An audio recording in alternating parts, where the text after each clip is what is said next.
We can talk about the patch notes a little bit. I don't think it's going to shake up the meta that much. The first person watched for like 6 seconds. Alright, peace.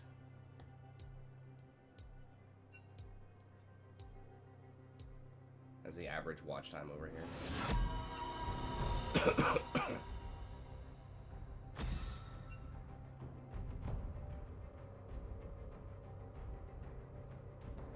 Wow. So these kids are already like threatening to throw because they got off-rolled.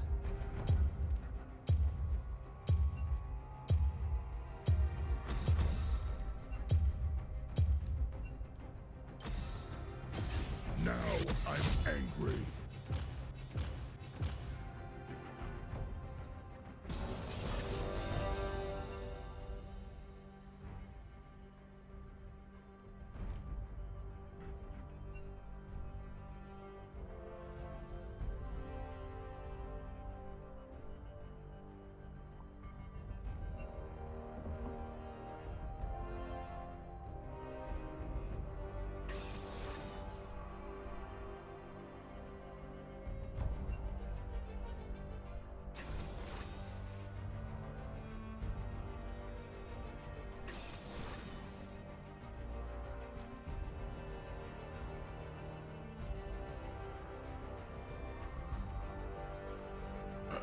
Well, looks like we start off with a dodge.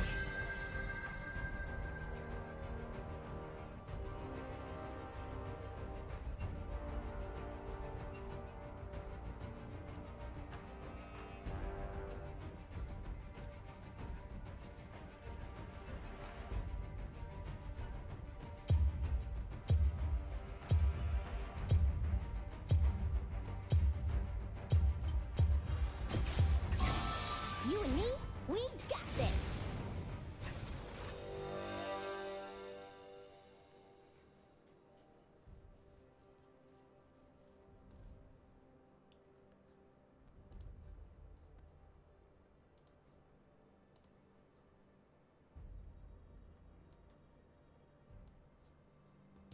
Sad thing is, we probably could have won if this kid wasn't trolling.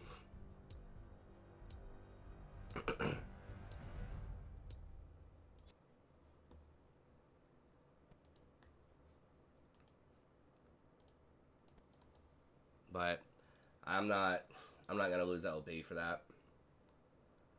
And you can't report him pre-lobby. And you know, he's gonna try to pass it off like, oh, I wasn't trying to throw the game. Tristana's a legit jungle. It's like, dude, you phrased it as an ultimatum. Give me this or else I will do that. That means the or else is bad. And you understand that it's bad.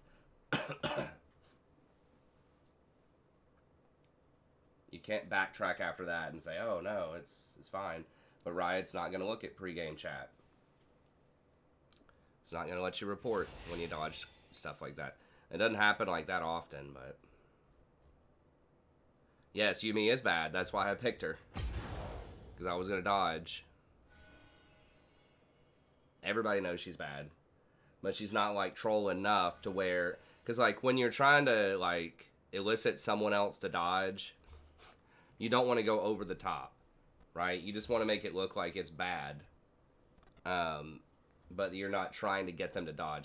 Because if people think you're trying to get them to dodge, then a lot of people just won't dodge out of spite, like that mid lane dude. You know, if that guy that was in the jungle just never said anything and just picked Tristana jungle, there's a much higher probability that someone other than me would have probably dodged. But because he said something about it, because he turned it into a measuring contest and said, do this, let me have my role, or else... Then the mid laner's like, no. And then, you know, no one's going to dodge. Someone else actually did dodge. Wow.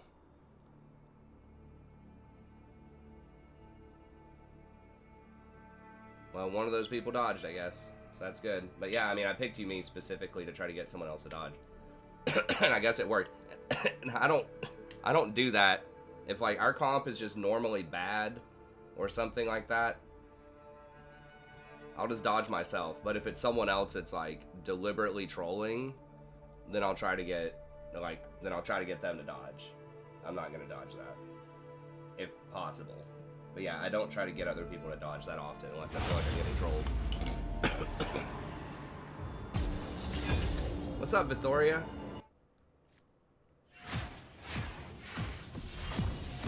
Yeah, if I pick something totally ridiculous, like if I picked Master Yi bottom support with like cleanse,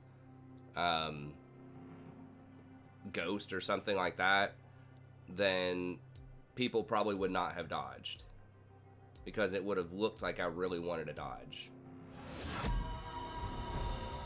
I think this dog shampoo is the same guy, but I don't recognize the other people.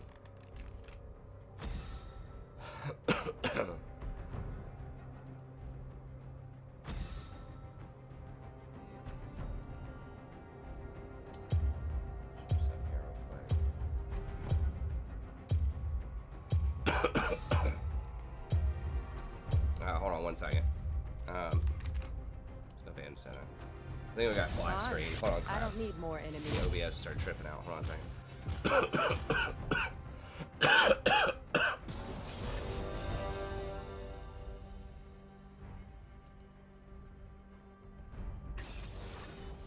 Okay, there it is. Sorry about that.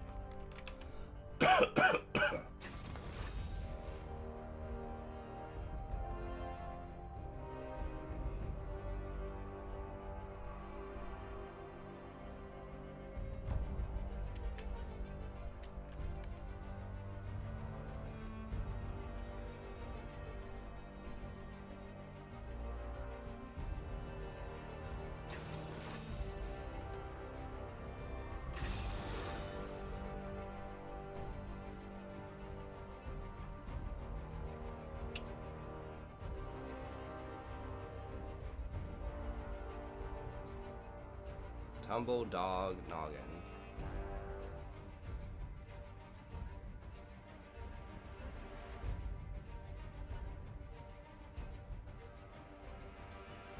Wait, who? Okay, so dog shampoo. Who's not? Okay, so Noggin playing Darius. Tumblebee is playing Ari. Okay, I guess some people are off roll, but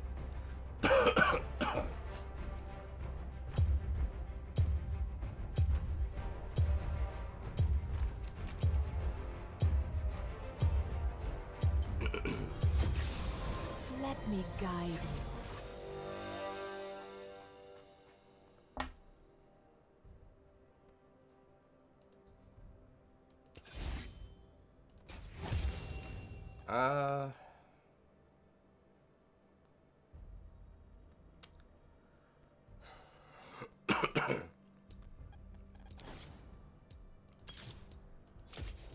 I don't know. I really like this build. I could go for I was thinking about going Airy here because they don't have much of an all-in. No! Damn it, we had a pretty good comp. What's up, Springjack? What's up, Zero Fallen? We had a pretty good or they didn't have an all-in. So I thought about going for Airy, but the thing is like Airy's good.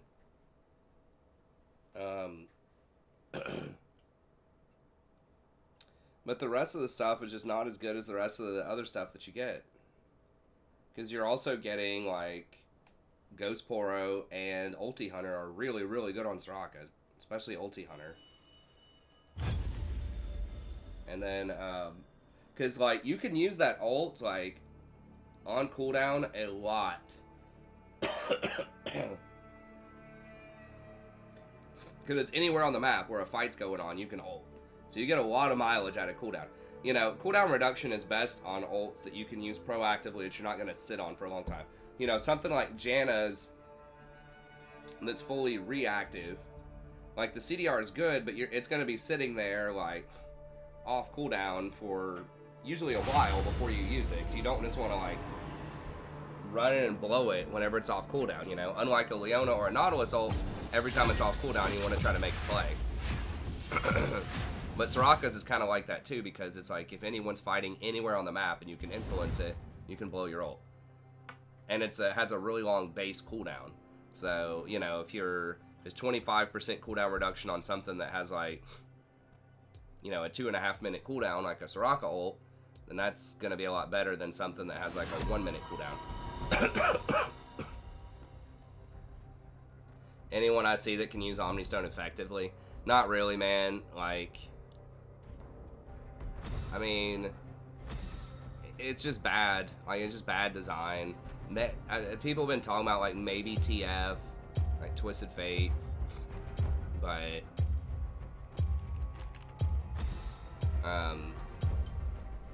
in general, no. Fine.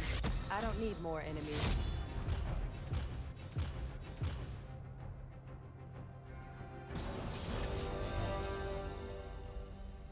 Maybe someone like Twisted Fate, maybe someone like Kennen or something. It's like people that just don't have a very good like rune stone to begin with. It's like possibly, but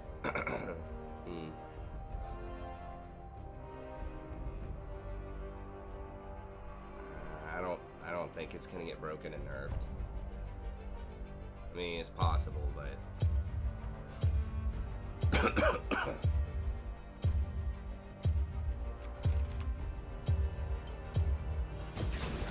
Let's dance.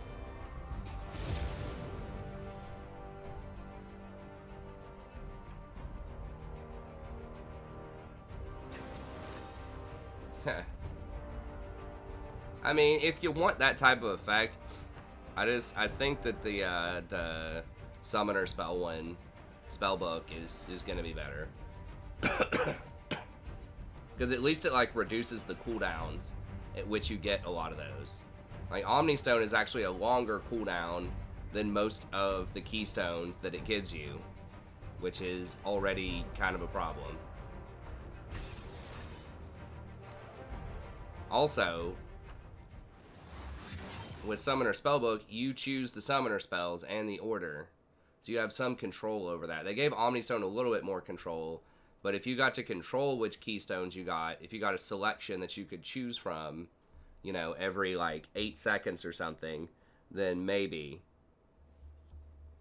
And if you could repeat some of them more often, so like you only had to cycle through 3 of them, for example, and then you could repeat the one that you picked as the first one. So like your first and the fourth usage could be the same. That would potentially be a lot better, because then there could be like, you could actually adapt to different situations. You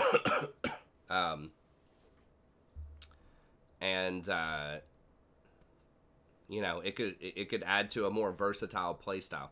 So for example, you know, if you could just cycle through something like Predator would obviously be a huge one because that has a long cooldown. Trying to think of what else, like the longer cooldown stuff. Maybe Predator, Electrocute, and like Guardian or something like that. Then that would actually be decent.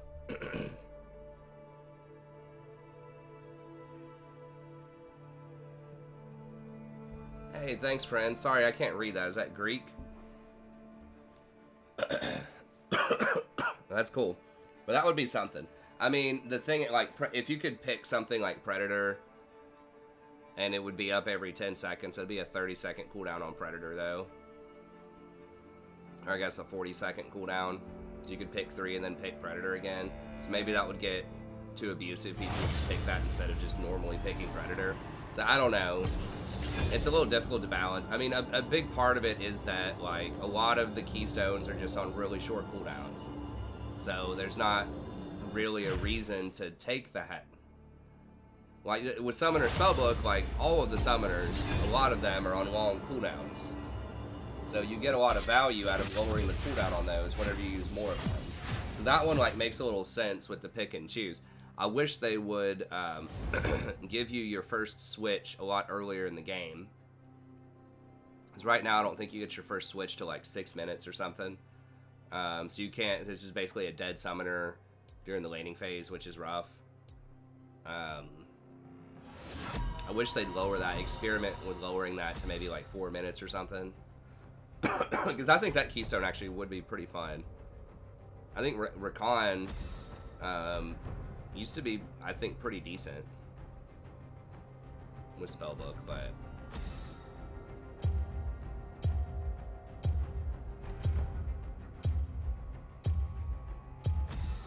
I think they definitely need to give you like more control. Fine. Because you're aiming like you don't want RNG in your game when you're playing, like, because that's gonna make your results less consistent.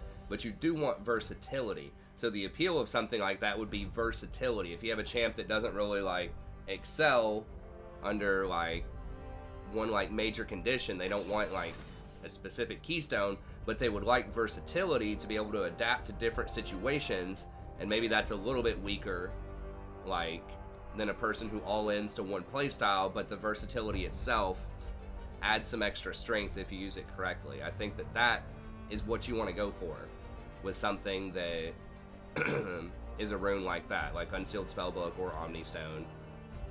But that's just not really what they're doing. I mean, they added like the smart whatever thing to it where it tries to give you something that it thinks is more appropriate, but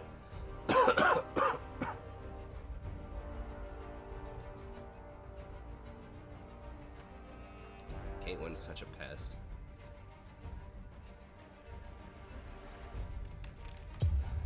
Now they're probably gonna pick like a Leona or an Arliss here.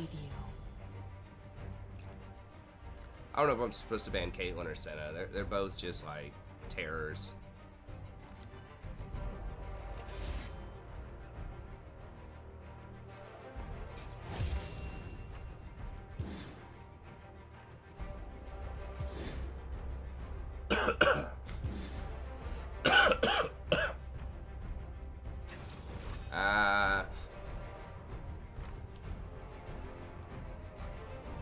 Jinx is okay. I think it like gold and lower. Well, yeah, I mean, if you're like gold and lower.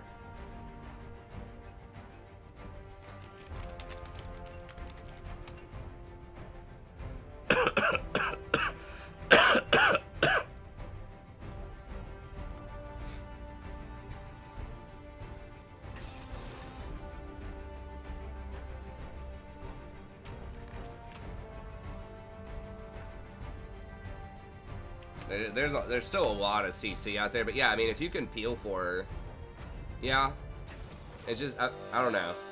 The laning phase feels kind of rough sometimes. Nah, he's not a troll. He...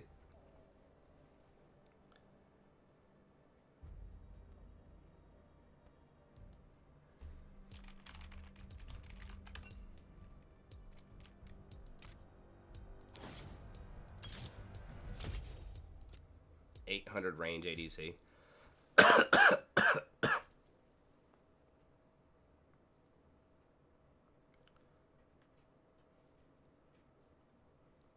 No, he's not talking. Mitch is not talking about you, Ezreal.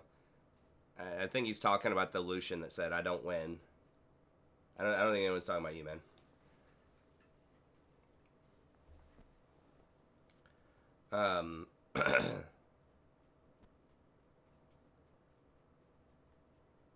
The Lucian seemed like he wasn't interested in winning. I think that's what Mitch was commenting on.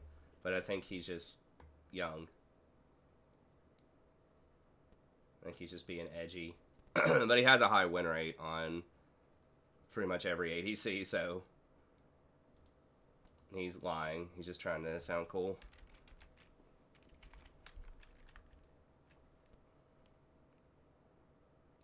We ended on a loss last night. I don't think I updated for that. I don't remember what I'm at. I think we're like 5 or something LP.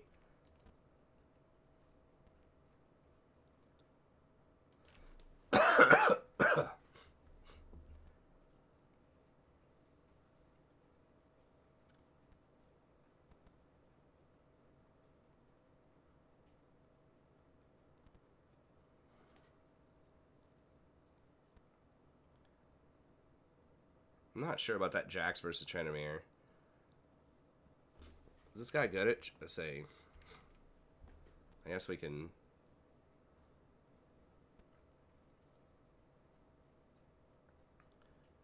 Most people are just kind of YOLO and champs. They don't really play. Our bot lane's pretty inexperienced too. Alright. Well, I typed it at the end there, Mitch, but that's alright, man. It's whatever you want to do. It was 77. That game. It wasn't very high for a game that was that long. I think the enemy support had like 100. Welcome to Summoner's Rift. I tried to answer it, but you may have already left the chat. This day may be our last. How will we go? That's fine, man. It's whatever you want to do. Seconds until minions spawn. Yeah, there's just a lot of stuff going on. I was like debating Duck for like 30 minutes about something that was nonsensical, and then I was just kind of frustrated with that game, and I was sick, and I was just really tired, and I just forgot about it. I must bring the world to balance.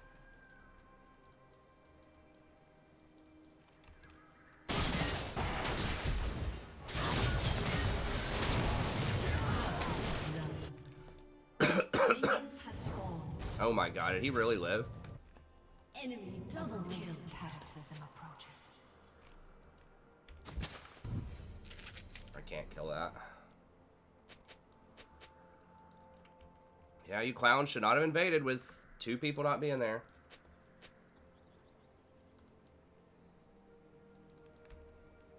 In twilight and in dusk.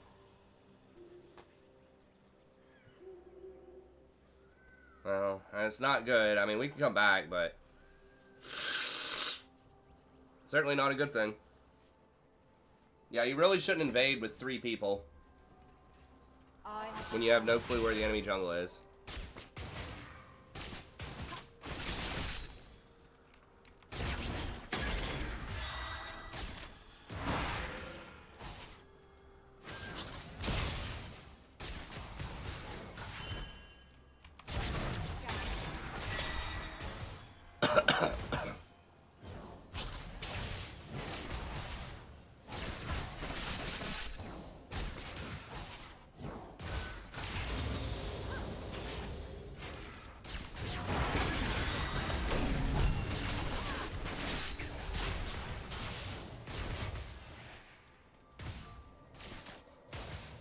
Salvation approaches.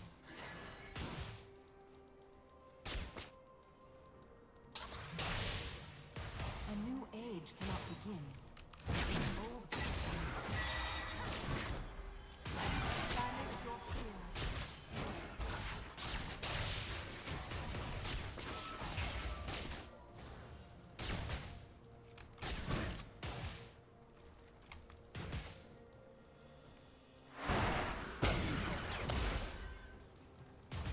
The world hangs on a precipice.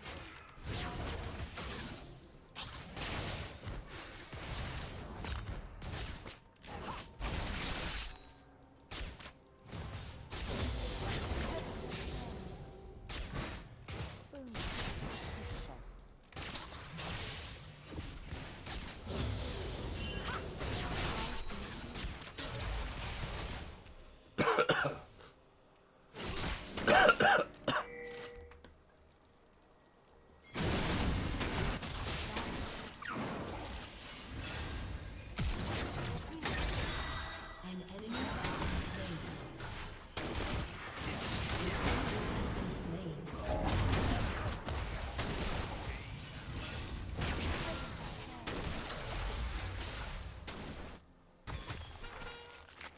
Nice. I knew he didn't have the flash from earlier. They pinged it.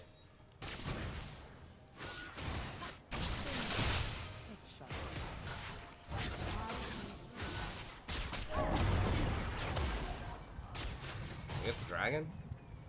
Oh, no, it's kind of early.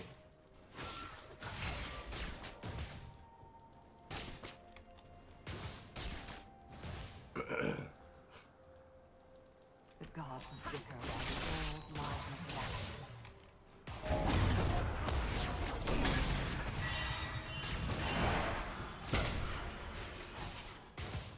Yeah, he wants that buff back.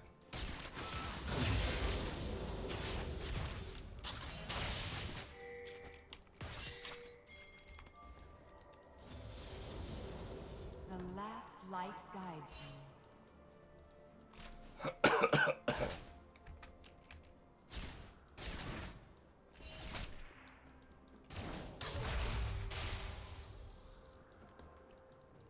It's possible he's on it. I don't think so, but oh, he is.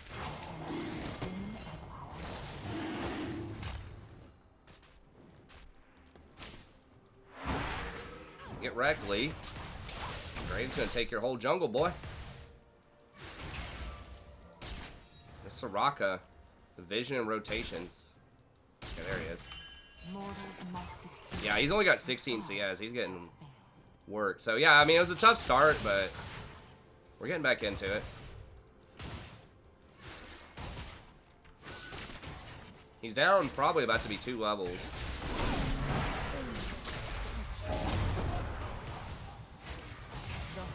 That was kind of random aggression, but I like it. Ooh, I don't like that, though. Do not like the 3-kill jacks. Enemy double kill. Oh my god, what? He Elegance just dove a in tower, killed somebody, and then ran down our jungler.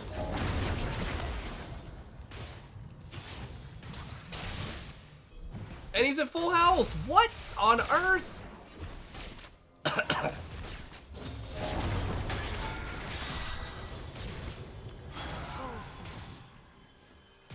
What just happened?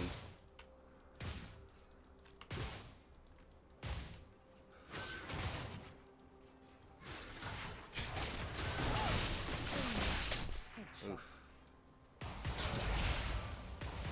I must walk the inner path.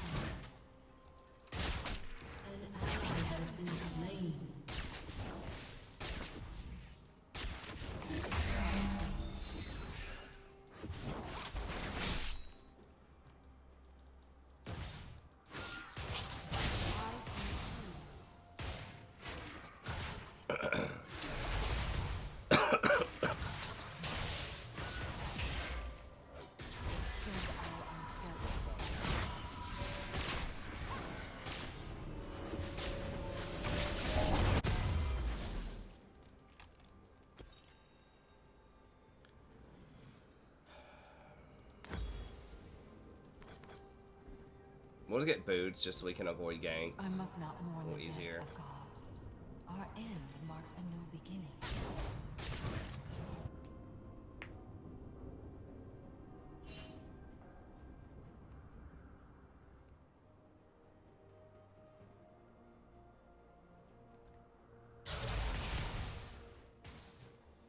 My brothers and sisters do not. You could beat those champions, Ezreal. You don't scale them hard. Well, I don't know. They're probably not playing them correctly. Like, it's not a great matchup like Leona into Nautilus, but you can still win it, especially if you take Guardian. Thrive in the liminal.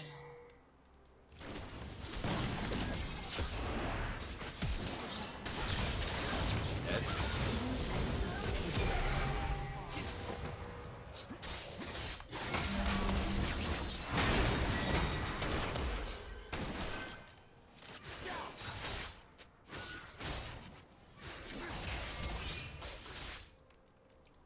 Right here, right here. What are y'all doing? Jungler's dead. Mighty waves.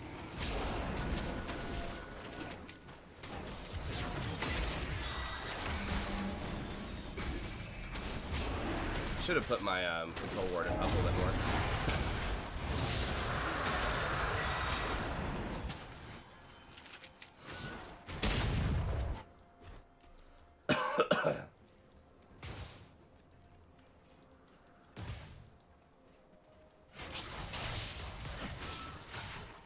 I'm pretty sure Soraka and Janna have the highest 2 win rates right now. If they're not the highest, they're certainly very high. Rise to Hades and cleanse this cruel I mean, it depends on your elo bracket, but, like...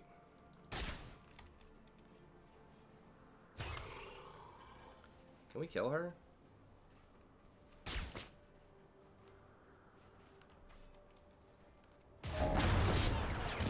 soul. is unstoppable. We're gonna lose. Everyone's like, top lane has no agency. You can't ever win top lane. It's like, ugh. Yeah, you can. Just gotta play good top laners.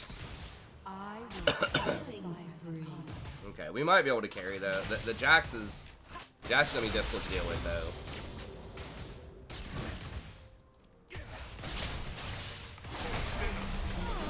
Nice.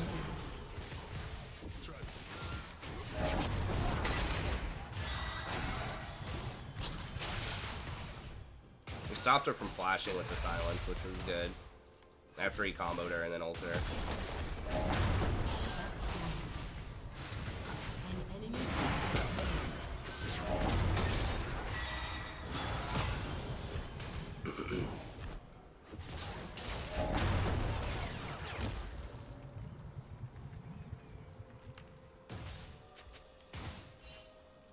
We got a back sand.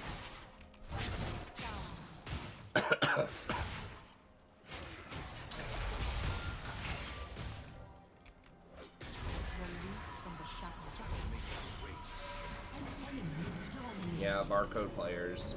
Not usually good news if you see that on the enemy team.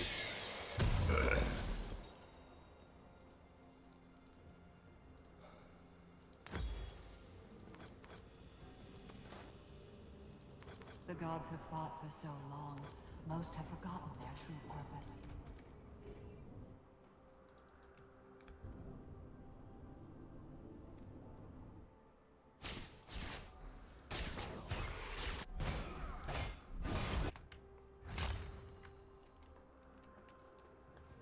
Though born from conflict, I am destined to bring peace.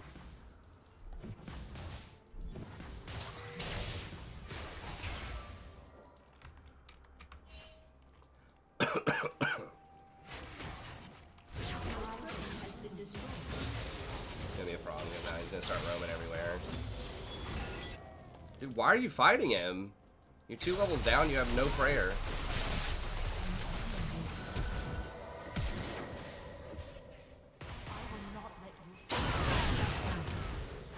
Patient hour.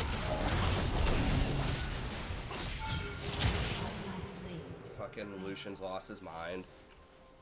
It's like, dude, you're like our only hope, man. You can't do stuff like that.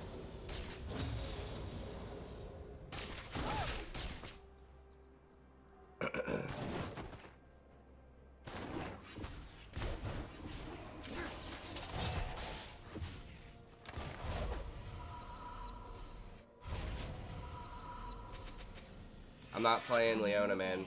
No, it's not.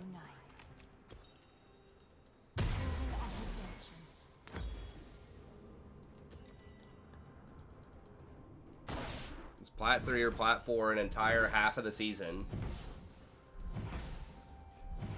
Because I was playing mostly Nautilus and Leona. Started playing Soraka and Janna. I mean, there were a lot of changes in the preseason that made the Enchantress better. Started playing Soraka and Janna like week and a half, got Diamond. Will they learn the truth? She's really risky and she doesn't scale.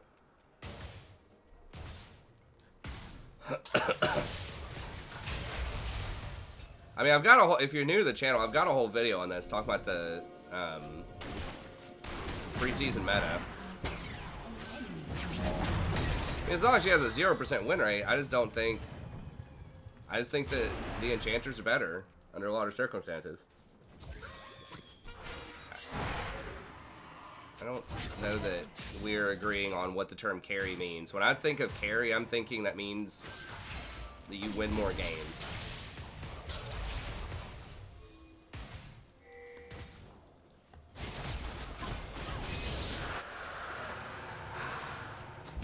This divine conflict. We can't be anywhere near that Jax right now.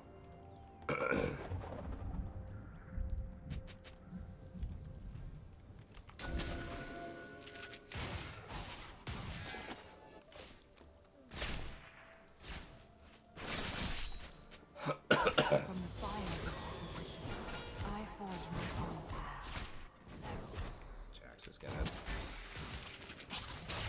Jack's gonna roll up. We really lost so much. Yeah, they're gonna dive us. We lost so much momentum. An ally has been slain.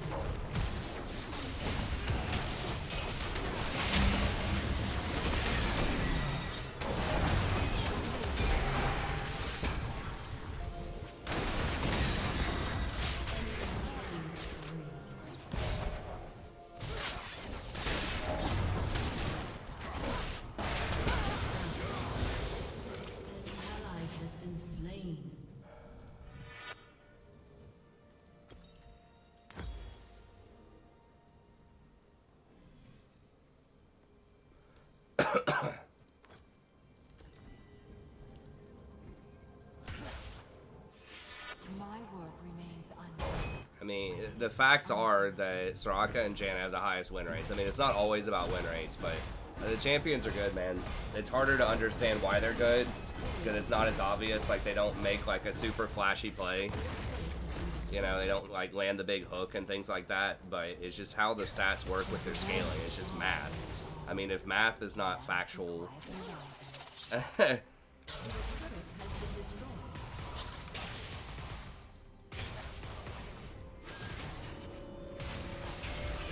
Oh. I know it's harder to understand like why that works, cause it, you know, pretty much no other content creator will, maybe Freak, like can properly explain why enchanters are good.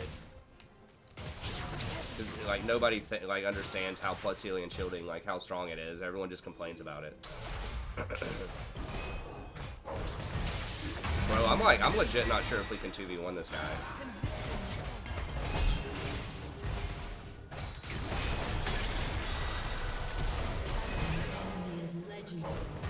Yeah, we can't.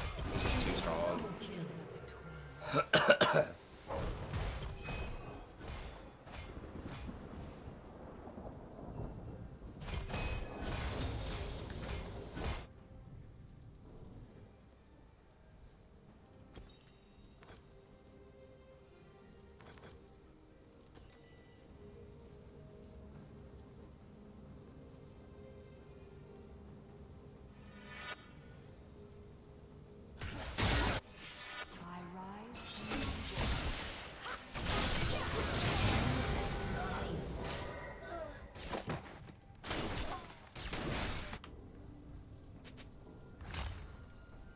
Nah, it's a different Carlos. This is the Carlos that said I should just give up at the preseason because I was never going to make it out of plat, I'm pretty sure.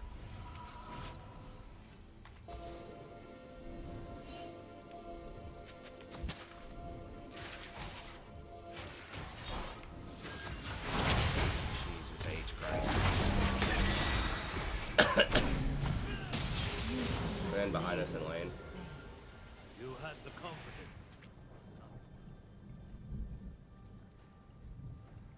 I don't think anyone's trolling. I mean, I think Ezreal's not trolling. I think he actually believes what he says.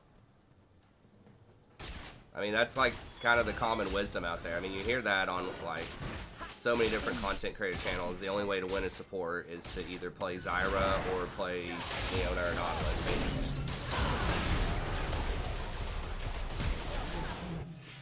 My work remains undone.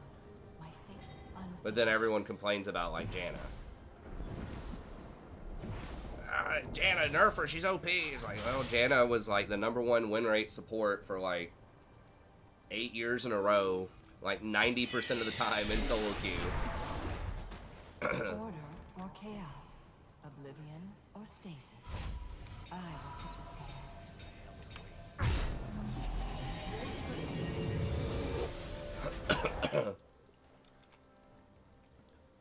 Yeah, there are a lot of memes that are there for reasons. That doesn't mean they're correct.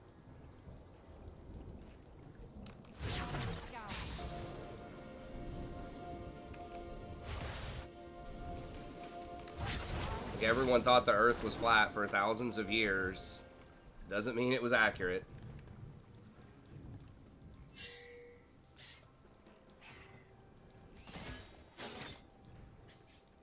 Hey, what's up, Matt? The night is long. The day dawns.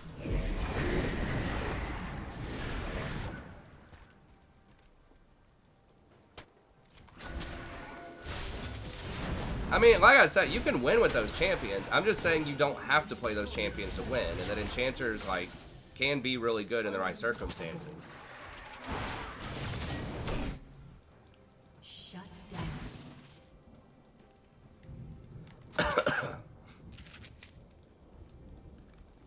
Well, I mean, look, like the average, statistically, literally, since you're talking about facts, the averages are that those champions, at least I think, I'll have to look this up, I don't know 100%, but Soraka and Janna are probably, if they're not the 2 highest win rate supports, they're probably pretty close right now. I haven't looked today. From the fires of But that's an average over like probably you know, at least 100,000 games on each one of them. I mean, I don't think it's just me. Like, I think that's literally what the average is over, like, thousands and thousands of games. Like, maybe you've just seen bad ones in the games that you played. Or, like the biggest thing is, like, what they do is not flashy. I think that's why it's so difficult for people to understand them, is that they don't do stuff that feels like they're powerful. A lot of time. Like, they don't land a massive hook. They don't put out, like, eye-popping damage. And so it's a lot of times you can just write it off. It's like, oh, I lost to Janna, but I really lost to that super fed, you know, Jinx, or that super fed Jhin, or something like that. So you don't even think that you're really losing to Janna. You think you're losing to Jhin, or you're losing to the Akali who's really fed, or something like that. Because, like, they don't do anything really that flashy, so it doesn't feel like you're losing to them. It's not gonna stick out in your memory.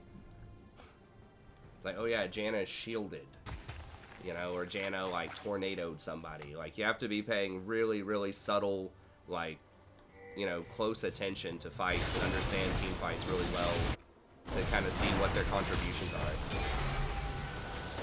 It's Jax.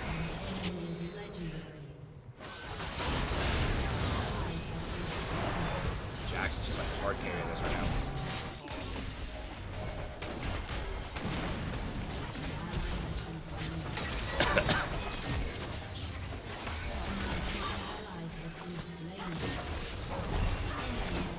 We just can't beat the Jax. It's like, whoa, no.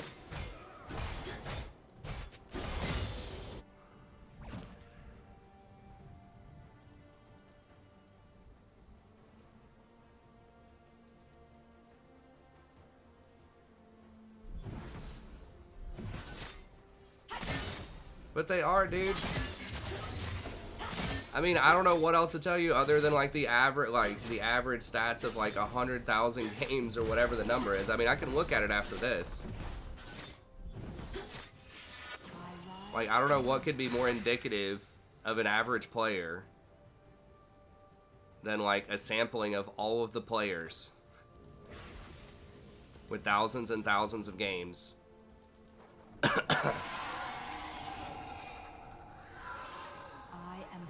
I mean, sometimes some of that stuff is, like, not really, you know, the data's a little squirrely because there aren't many, like, people that play some champions. Like, you'll see something random, like Taric mid lane will have a 60% win rate, but it'll only have, like, a 0.1% play rate. Like, that's kind of squirrely. If it's something that's, like, under a 1% play rate, then, yeah, you know, the data's got a little bit of an asterisk next to it. But if it's something that's got, like, you know, a 5% or more play rate, like, it's pretty legit. And I'm telling you, dude, it's just a perception thing. They're not memorable. That's it. Like, you're just not gonna remember games, or probably even notice, like, the stuff that they do. They're like the freaking production crew that's, like, makes the movie run. The movie's not running if you don't have proper lighting, or you don't have proper, like, the director would actually be a really good thing, and most people don't. I think director is a great analogy, probably, because most people don't even understand. I barely understand what a director actually does, you know, in a movie. They don't show up in the movie, and if you're not in the movie business, you probably don't really have a good grasp of exactly what they do, because it's, like, all behind the scenes stuff. You know, like, some of them with very specific styles, you can see it in their style. You're like, oh, okay, you know, it's a Kubrick movie and stuff like that, I guess. But, you know, a lot of times that stuff is, like, really difficult to understand or detect unless you have, like, special training in it. Or, like, maybe even, like, the producer or something might even be more. Just all these, like, you know, kind of back channel things that aren't obvious. You know, what's obvious is the actors, right, in the movie, but there's so much stuff that goes on behind the scenes.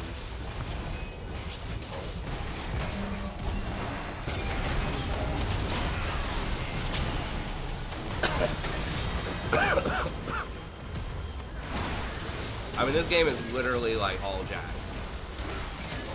Like, we were winning by. I mean, Lucian went crazy and donated a kill, and went too far to try to help him. Yeah, I think Talon was... Yeah, I mean, Talon's got 11 kills. He was doing fine middle.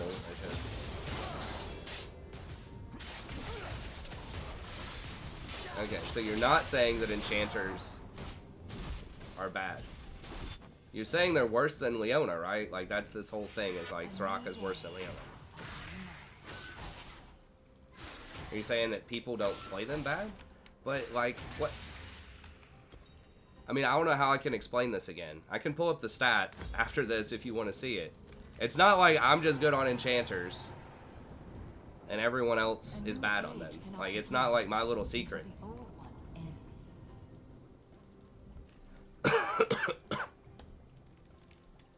I think this build on Soraka is not, like, I think it's a good build that a lot of people don't build, but I don't think there are a ton of people. I don't think Soraka is getting as much press as she probably should, and that's probably good. So she's not banned every game. Good for me. But, you know, I'm not the only person that has noticed over the years that enchanters are strong.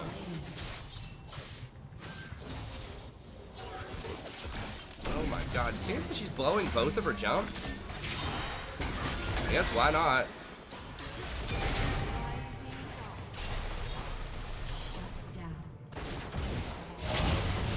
Well, she inted for me, I guess.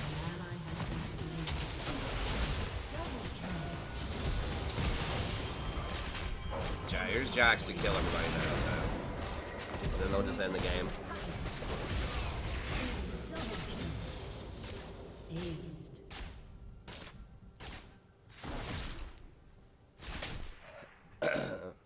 Like I said, dude, it's just memory, man.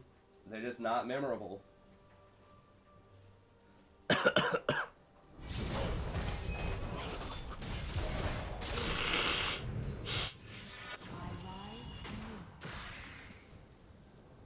Like, unless it's on your team and it's like feeding or something, like 0-12, then, you know, the Soraka's not going to be memorable. But like the good Sorakas aren't memorable a lot of times, or like the good Jannas aren't memorable because you're not going to really notice like what they're doing or why it's good a lot of the times. Like the bad ones that go like 0-12 are probably going to be more memorable, right? Does that make sense? Versus like someone like Yasuo or something like that, you're going to remember the bad ones, but Yasuo has a lot of flashy plays and he can start popping off at like 12-0 and stuff like that. And we remember that, right? We remember, oh my god, that dude just 1v9 everybody. You know, doing all his damage and pentakill and stuff like that.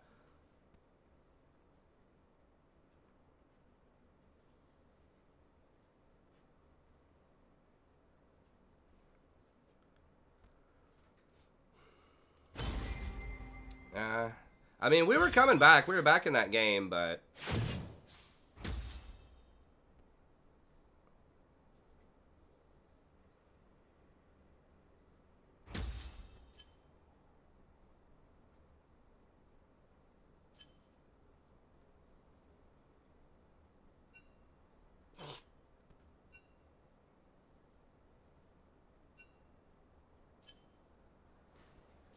Give 10 more minute queues. I mean, I wouldn't mind 5 more minutes for autofill.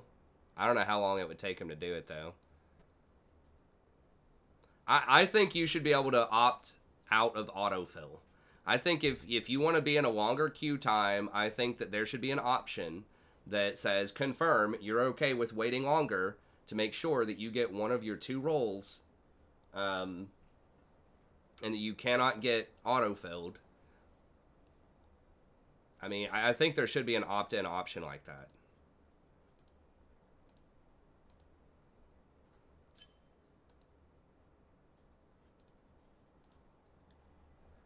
Okay. So I'm looking at Lolalytics right now. Plat Plus. Soraka, 11% play rate, 54% win rate. Janna, 54% win rate, 6% play rate. So it's not that, like, Leona's bad. I mean, Leona's still, you know, got, like, a 53% win rate. It's not terrible. Nautilus a little bit lower at 52, but, like, these two are definitely the highest right now with still, like, a fairly high play rate, but they don't have a high ban rate because no one actually understands that they're good. Like the Blitzcrank, the Leona, and the Nautilus all have much higher ban rates. I mean, they're even the little like Lolalytics tier score. I mean, they have Janna at top tier. I don't know if we pop down into gold what we're gonna find here, but yeah, pop down into gold. Soraka's the highest win rate. Janna's the highest win rate. It's very similar. Leona is actually way, way lower in gold. Leona's higher in plat. In gold, she's like 2% lower. So these are ahead by like a mile.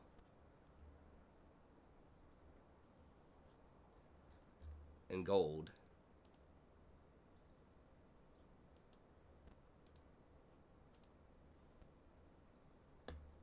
Things switch up a little bit in silver, but Soraka still has a high win rate in silver. Like, all of these don't have a high play rate. I mean, the Brand does, but like Brand and Zyra start to get a little bit better in silver, although their play rates, especially Zyra's, are a little bit lower. Soraka still has almost an 11% play rate, but it does go down a little bit. And then Janna's significantly lower in silver. Janna's harder to understand, like what's up, than Soraka.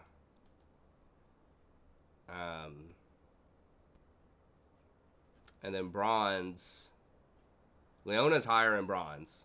So once you drop all the way down into bronze, then Leona's going to be higher.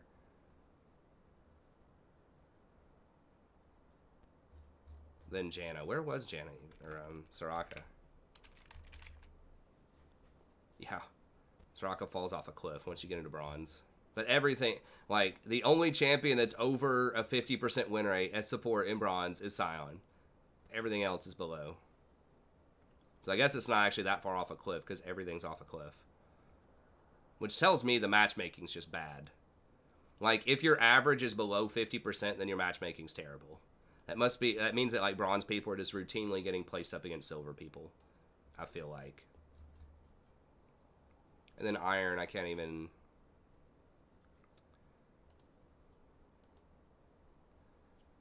Iron actually has... There are some champions that have... But those are, like, really low play rate champs.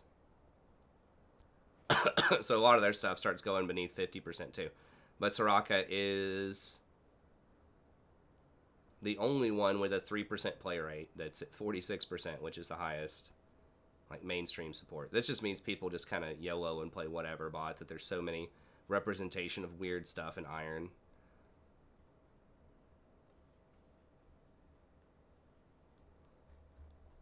Yeah, and then, well, Plat Plus, oh, we could do, Diamond Plus here.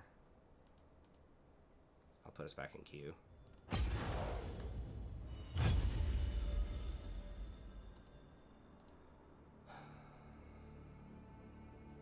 Diamond Plus, Janna's still really high. Bard starts to get a little bit higher at a 5% play rate. And then Leona's pretty high. Like Diamond Plus, Leona, Blitz, and then Soraka's a little bit lower. Yeah, and Platinum, Gold, and Silver, Soraka's going to be higher.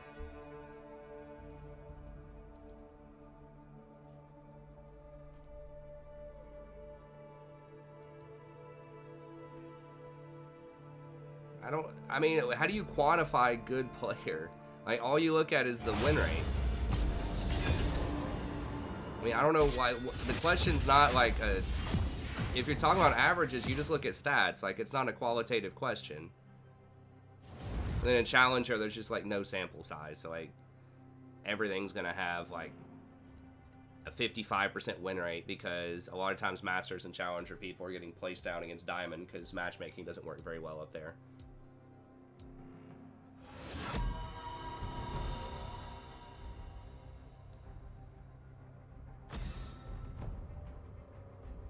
I mean, the question from what I understand that you were posing is, like, is that a good champion for the average player in, like, the average game in a given elo? Like, we weren't talking about, like, the ideal situation, like, at the highest level of play. Or, like, peak performance from Right. a certain player at a certain elo bracket.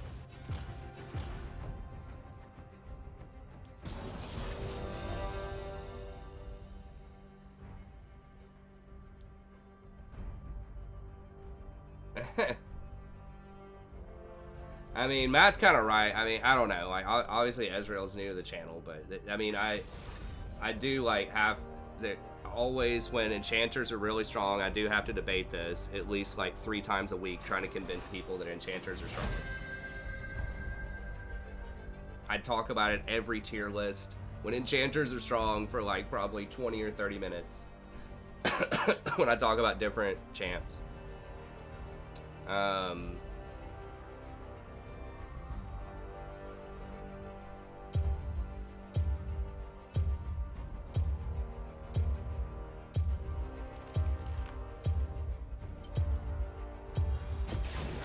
Let's dance.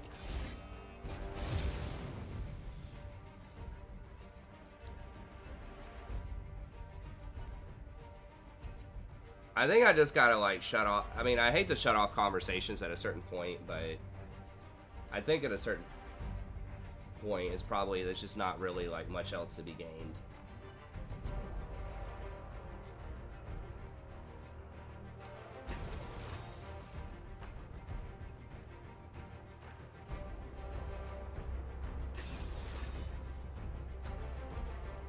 I mean, look, at the end of the day, it's either you believe it or not. You know, if you want to play Leona or Nautilus, you can play them. Like, they don't have a, you know, a 0% win rate.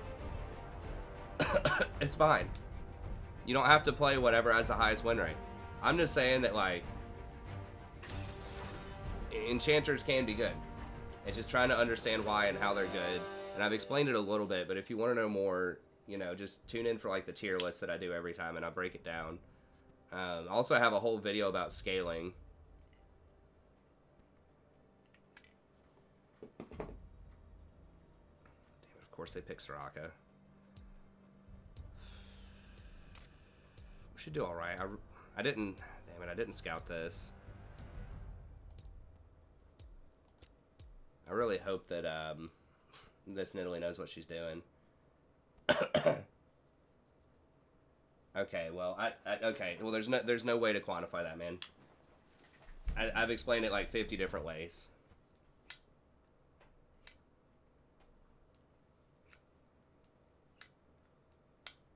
The biggest thing is just memory, and they don't do anything flashy. I feel like I've just said the same thing like 6 or 7 different times. I mean, the stats show the average player is good with them at gold, silver, and platinum. Like, there's no getting around that. It's like hundreds of thousands of games of sample size. Janna's been like the highest win rate support of all time in solo queue, and she's the most nerfed support of all time. Like, there's historical data, just mountains of historical data about why those champs are strong, and recent data. So that's it. I mean, if you want to, you can either play them. Or if you don't like them, that's fine. You don't have to play them. You can play Nautilus. You can play Leona or whatever. Someone asked about Zillion. I don't think Zillion's that great right now. I mean, he's alright. He doesn't really scale. I mean, he's basically like early game. He's got some okay harassment with his bombs, but then later on, he's basically like a GA on a stick for someone on your team, which is nice. They have a lot of assassins, and then he's speeds people up too. So he's like a ghost, like summoner ghost, plus GA on a stick. Minions have spawned.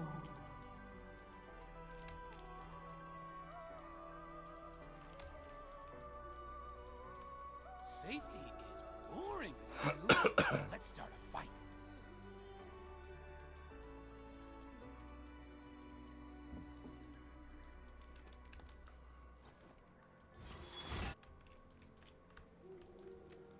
I mean, there's a reason that those champs aren't played in pro very often, but it's very, very specific to pro, and a lot of it's about safety and vision control.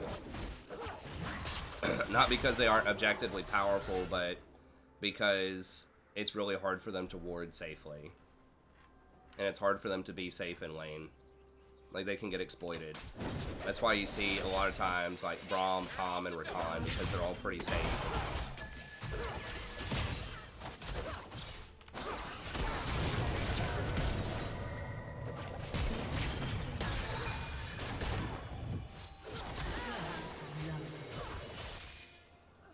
She probably could have just walked away. She tried to turn around and auto-attack me a couple of times.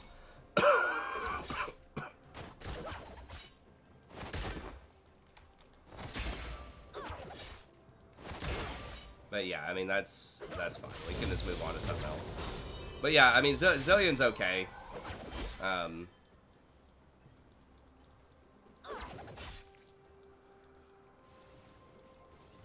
the dream.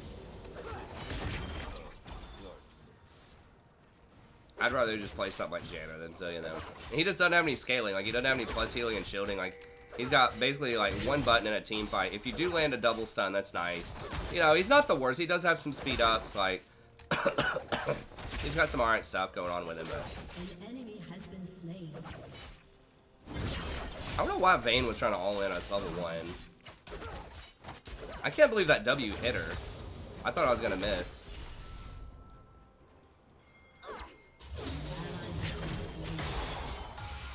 I mean, I play Rakan too. You know, I play hard engaged champs too. I played a good chunk of Nautilus last season. I think he was maybe my 3rd most played or something. So I do play those type of champs sometimes, but I think there are a lot of specific changes in the preseason. I dance to the beat. The beat called dark.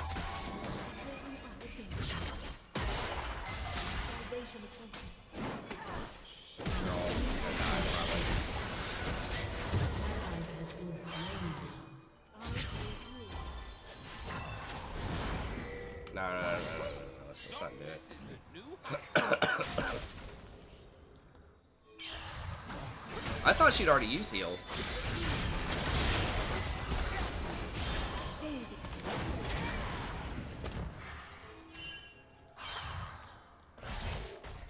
I guess Vayne still had heal. That was my bad. I thought she used... So she had heal, she just never used it and just let me auto her to death? It's because Soraka's heals on like a 2-second cooldown. And Janna's shields on like an 8-second cooldown. It's like 12-second base, but if you hit some kind of disruption, then it goes down to like 8 seconds. So she can cast like, you know, 4 heals in the same time Janna can cast like 1 shield. Even in like a really rosy scenario.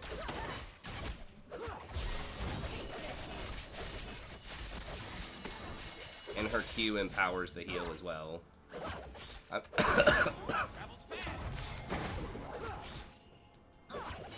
Janna does give out the extra AD to the AD carry, which is pretty big. I mean, that's like an extra, you know, BF sword plus.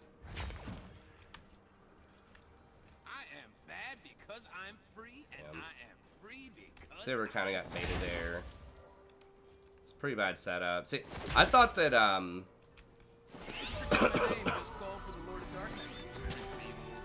thought that Zed was going to rotate down and that we couldn't escape to the top. I didn't see Nidalee rotating down. If I would have known Nidalee was going to be there, maybe I could have turned it around. I still think it was unlikely that I was going to be able to turn that around, but... it's a really awkward buy. Woo! I am so far past redemption, I am in the fun zone. Population retard. Janna also gets nerfed anytime she casts her shield. Yeah. People hate shields because they can't buy a cute little reduction to healing and shielding. Place look different when we're in charge, Riku. More He's being sarcastic that Janna just gets nerfed all the time because everyone hates her. Because she's a no champion. People just don't like no champs. If it's a champ that's stopping you from doing something you want to do, people don't like it. If it's like Tahm Kench or Janna. For some reason, Morgana gets a pass a lot of times. Yeah, I missed it. I thought I was going to get the knock up on her. I wasted my ignite.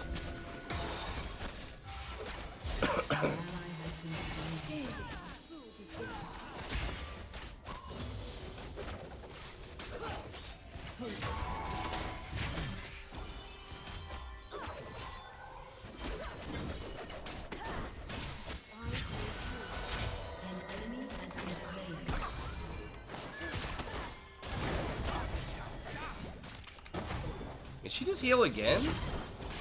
I'm pretty sure she did. How many heals does she have?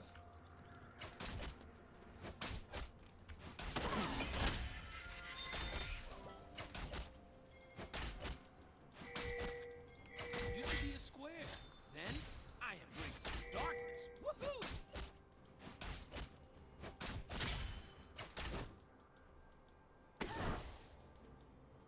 Well, if you're an Iron, you should probably honestly learn how to play something like Zyra or Brand. I mean, you can win with, like, Janna and...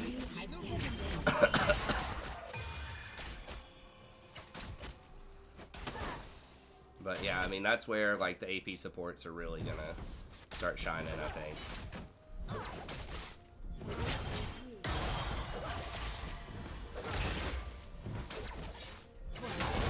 Honestly, you probably just need to, like, just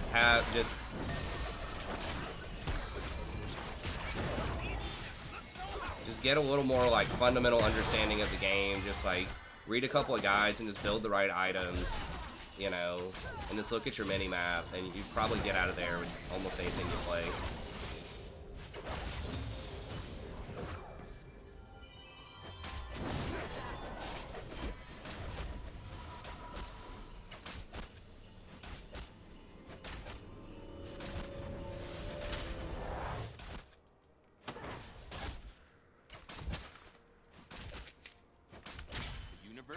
How are we getting muscled by... I'm just helping it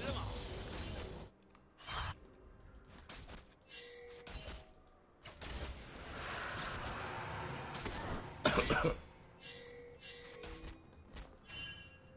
Wait, why would she jump? What's going on? World's gonna burn. Easy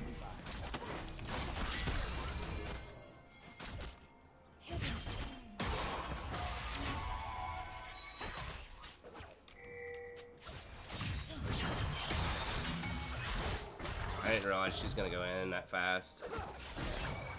I don't know. I had to use it to get the cannon minion. I'm pretty sure, because I wasn't gonna be able to auto it.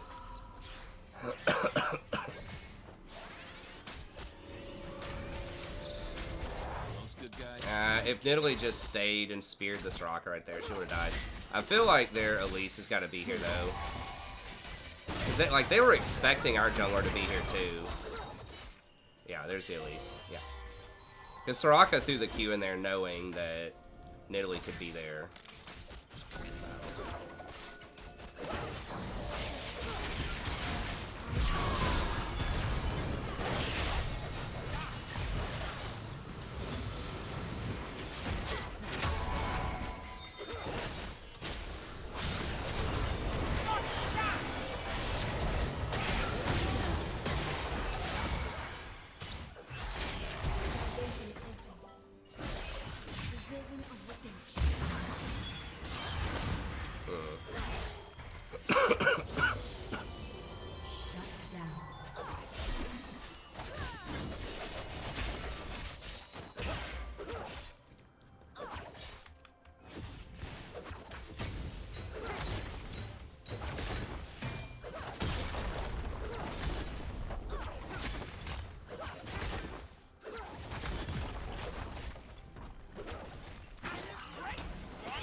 Unfortunately, a lot more people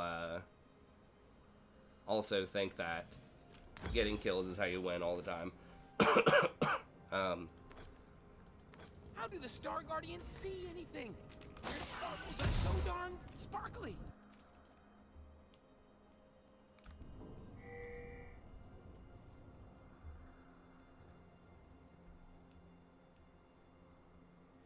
They aren't wrong ever since the bounty system changed. Wait, what? That kills mean everything more than macro? I'm not following the whole conversation. I think the bounty system overall is, like, good.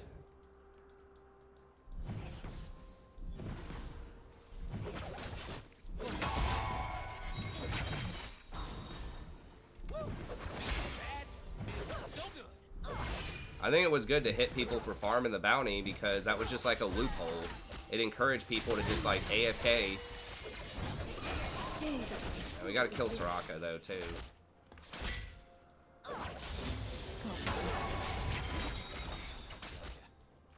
Less complicated. We need Nidalee down here. I don't know if we can kill by ourselves. How'd she not get any items? Yeah. Come on. I got it.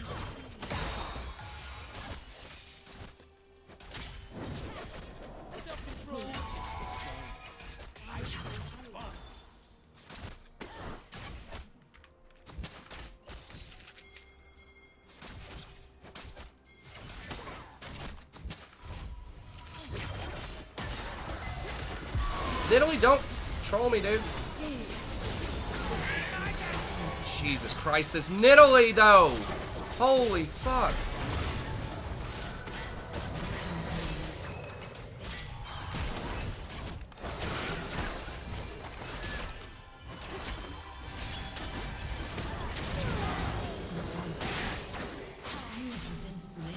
She's pinging the whole time. Let's go, let's go, let's go. And as soon as I'm baiting right here on this pink board, she's like, nah, never mind. I'm going to go and get golems. Turret plate will fall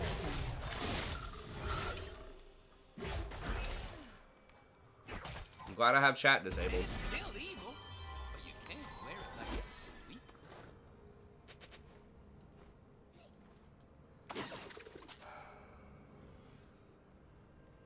Yeah, I was going to go ahead and sell it. We did lose a little bit of money there, but...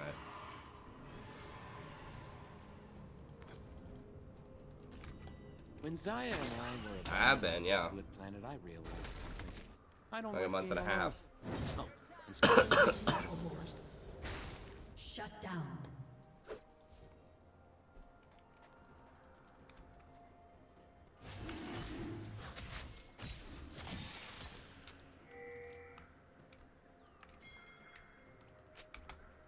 I don't apologize for doing my thing.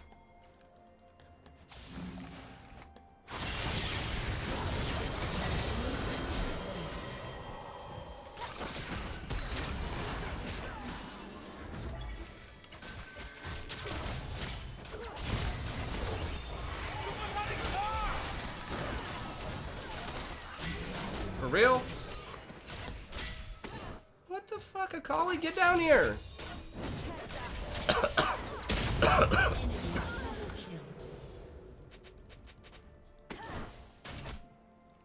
What is wrong with people? Like, this is Diamond.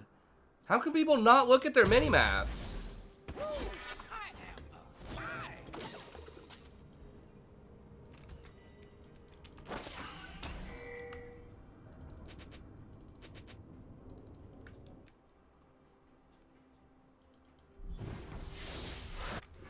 Jesus Christ. Has been slain. Yes, I have seen a doctor. My doctor friends is viral. Completely lost my sense of color. It's Most not likely the it's light side viral. who died a long time ago, leaving a dark, very good-looking soul.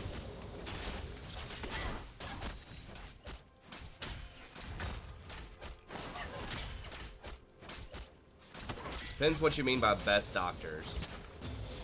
You mean the people with like the absolute best skill at any price? Probably the United States. If you mean something that's like actually affordable, probably not the United States.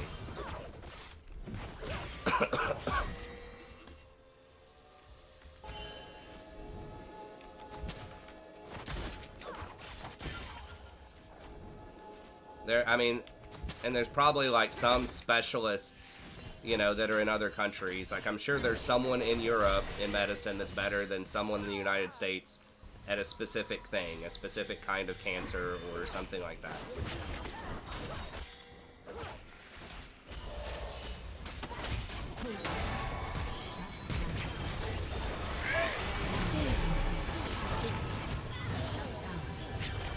Dude, this Sivir is so beta.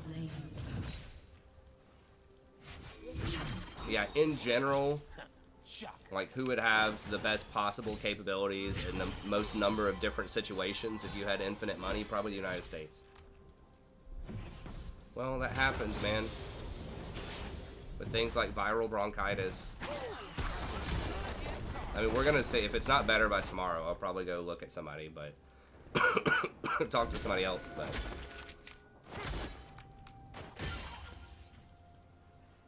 I mean, it's happened before when I was studying for exams like a few years ago.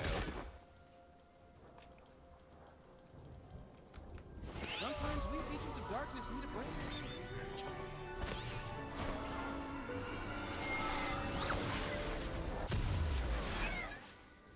You can, yeah. If you don't have insurance, if you don't have, like, you have to buy your insurance here. If you don't have insurance, yeah, absolutely.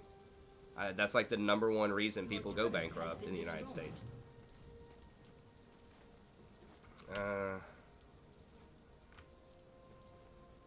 We kind of need some more power. I think I'm gonna have to go for oh. Ooh, Riku, let's destroy everything they can and then laugh in their faces.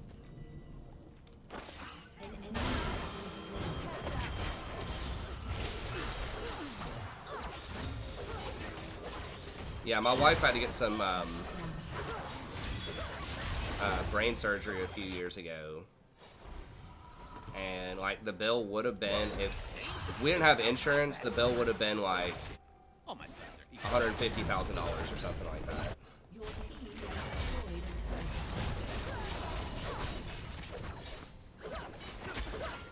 If you get bit by like a rattlesnake, just to get the anti-venom for that, so that you don't die, I think the anti-venom, depending on the dosage, is like $100,000.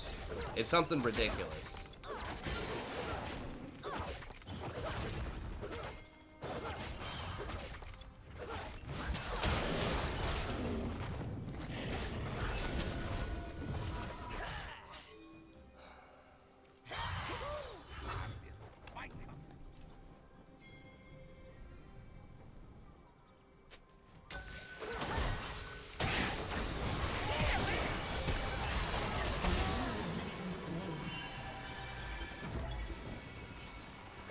Invest in snakes. Yeah. I mean, hell yeah, get a rattlesnake farm and milk those things for the venom, dude. I mean, seriously, you probably make a ton of money off of that. I looked that up because I couldn't believe it. I was like, how is an antidote from something that should be as easy to access as a rattlesnake?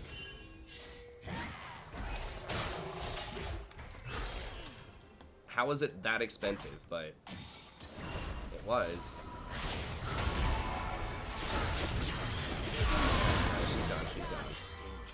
She entered. Yeah, I mean, student loans are probably the #2 way to go bankrupt. The thing is, like, only like 20% of Americans have a college degree. That's more than people that actually go to college. But I think it's like less than half of people like go to college, like at all.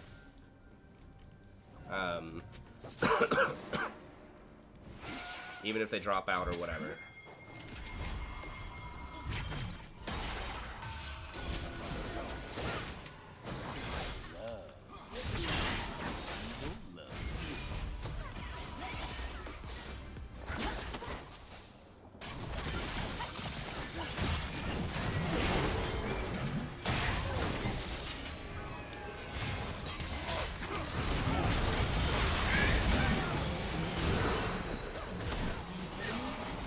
I don't know how it blew up so quick. Maybe I should.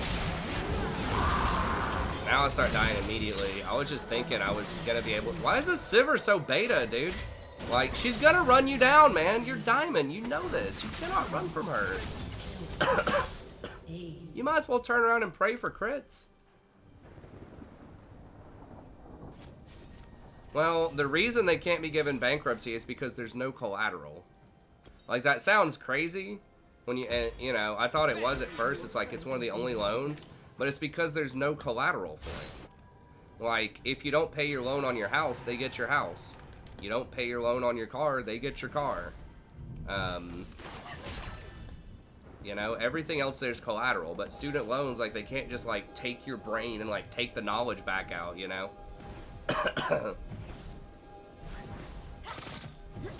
Like, that's why.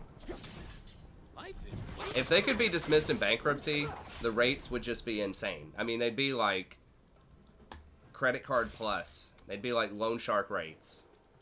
It'd be like, and you know, people say the rates are high right now, but like, if they could be dismissed in bankruptcy,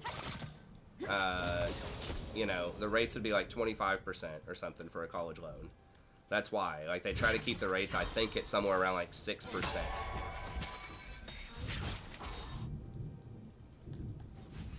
Safety is boring, Riku. I mean, I don't know. I was lucky enough where I didn't have rates because I was like absolutely dirt poor.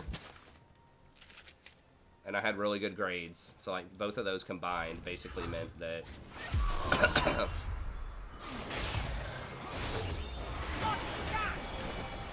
what the fuck? What is wrong with this Sivir?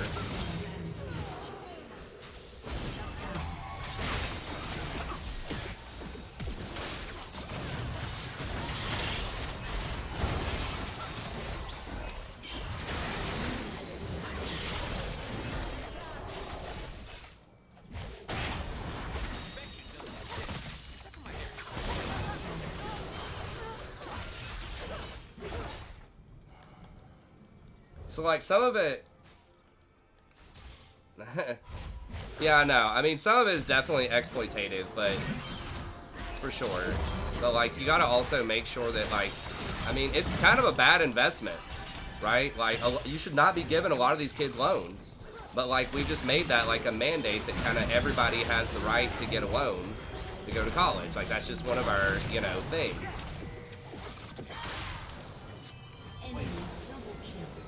That we're all about in the United States. But I mean, you know, if they actually took a look at it and they're like, okay, you know, this guy's got like, you know, has no family history of college success and, oh my god, has no history of college success and, you know, was like struggling his senior year in high school.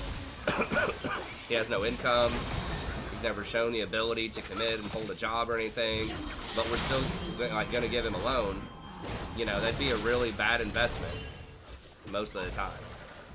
So like, but they have to give these loans out. Like they can't deny a lot of these loans. I'm pretty sure.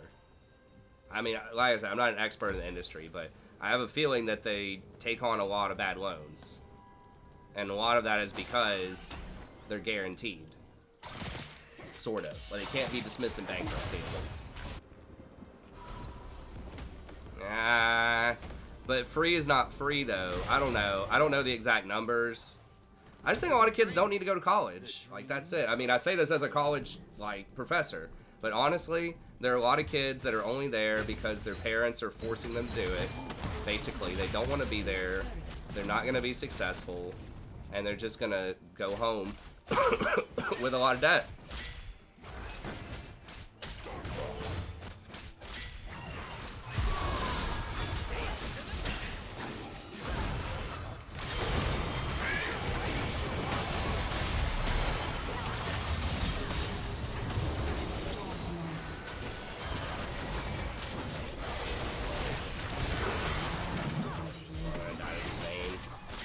Sivir is just like grossly incompetent.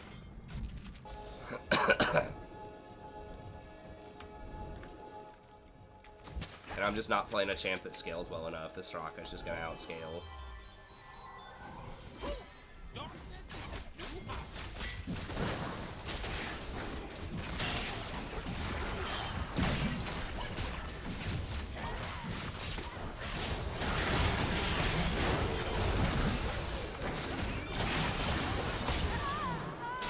Maybe a colleague can carry it though.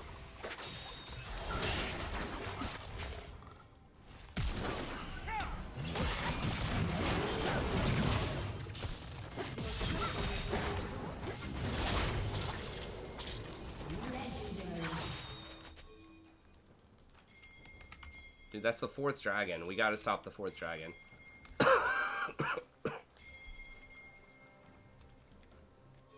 Doing the right thing was boring. How do you beat her? Well, you crush her in lane, you don't have an incompetent ADC on your team. That's how you beat her. I mean, Sivir's literally every single fight trying to run away from her. Like, you're not running away from her. Like, period. At least do damage before you die so that someone else might be able to kill her.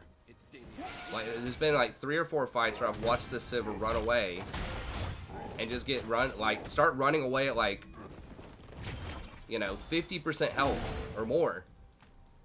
It's like, it does not work. She gets speed when chasing. You're not going to escape unless you have your ult going. And she just doesn't understand how that champion works.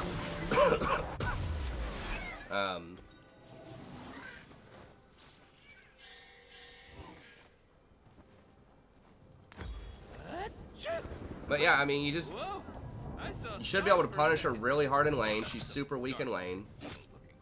And in big AoE team fights, she can get CC'd and killed. I mean, she's just like a single target champ. I mean, she should have a 0% win rate. It's not like she's impossible. It's just she's really weak because she can get bullied by other champs. I mean, to be fair, Sivir's not very strong right now either. I did think Sivir was going to be a bit stronger in the preseason than she is. But she just gets outranged by all these champs with like 5 billion range.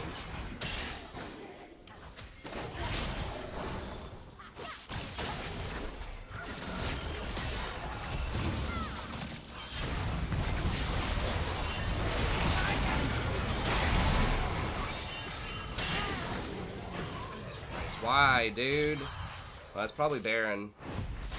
The Kali just went so deep. After the Janna.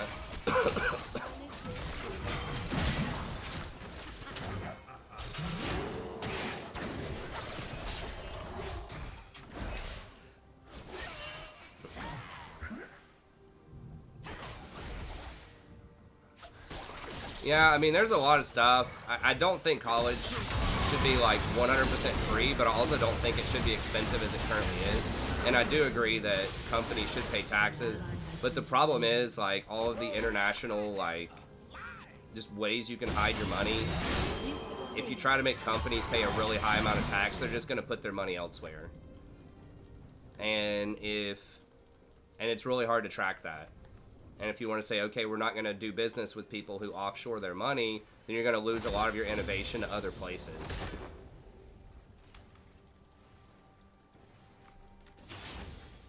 You know, if you want to say, okay, Pfizer's got its headquarters in Ireland or something. I don't know exactly. And we just say, okay, well, Pfizer better bring that back to the United States or it's not going to be allowed to sell its drugs to people in the United States or something like that. I mean, you could start doing that trade war-esque type of stuff with the companies.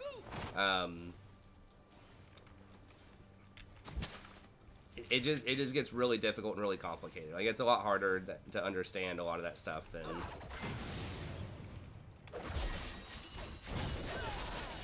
Well, that's going to be every company, Wings. Eventually, we just won't have companies anymore.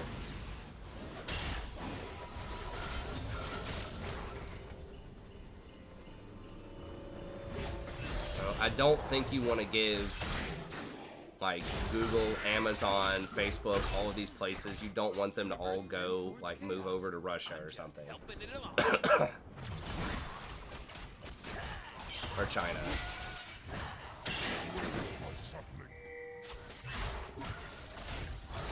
There need to be ways to, like, track down the taxes and get them to pay more taxes, but...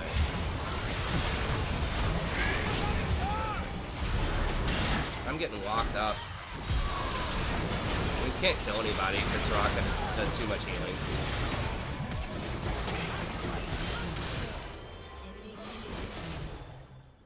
An ally has been slain. I just gotta pick Soraka. If they pick... I don't know how to beat Soraka, honestly. Like, late game. We just lost too much early. Oh, it's not that simple, man. Nothing about the taxes are simple. When you're talking about international taxation, you can't just go over to somewhere like Ireland and say, hey, let's do this. I mean, one way, like, that you could do it is you have to put in a, like, a VAT tax in the United States, basically, is to say anything that gets, like, it's basically like a sales tax everywhere instead of an income tax. So you're taxing production and distribution rather than wherever you put your money. That's ultimately what they're going to have to do. I think Europe has taxes that are like that.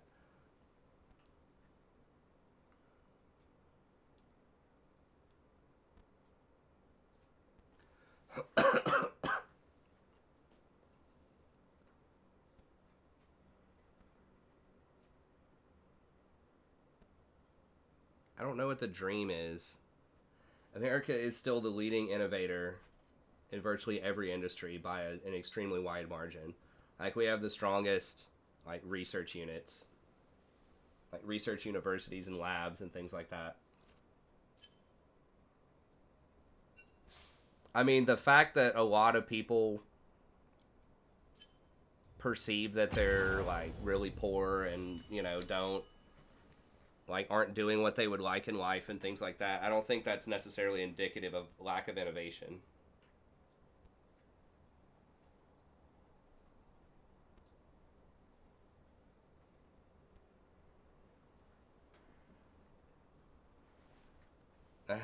Sorry, Dave.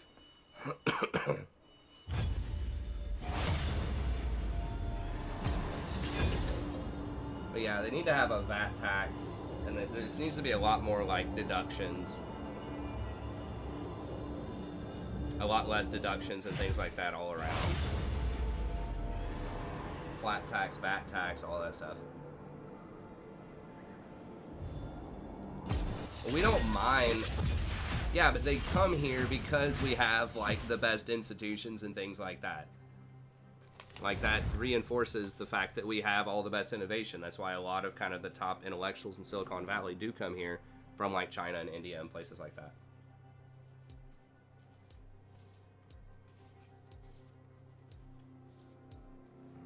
I mean, it's not like this is a slave trade or something. Like, we're not going over to India and saying, give us all of your smartest people, and we're going to come enslave them in the United States, or we're going to burn your country to the ground. Like, they're willingly, like, applying through a very competitive process to come into the United States to get access to the education and the research things that we have here. We've actually been jeopardizing that in recent years by threatening the H-1B visa. Fine. I don't need more And enemies. saying that these, either less of, I don't know the exact details, but that less of them are allowed to come over, or they can't stay as long. So we're actually threatening to take that away, which is really stupid. But yeah, I mean, people just want to go to the best opportunities, you know? It's like, if you, if you're in a city, and it's like, okay,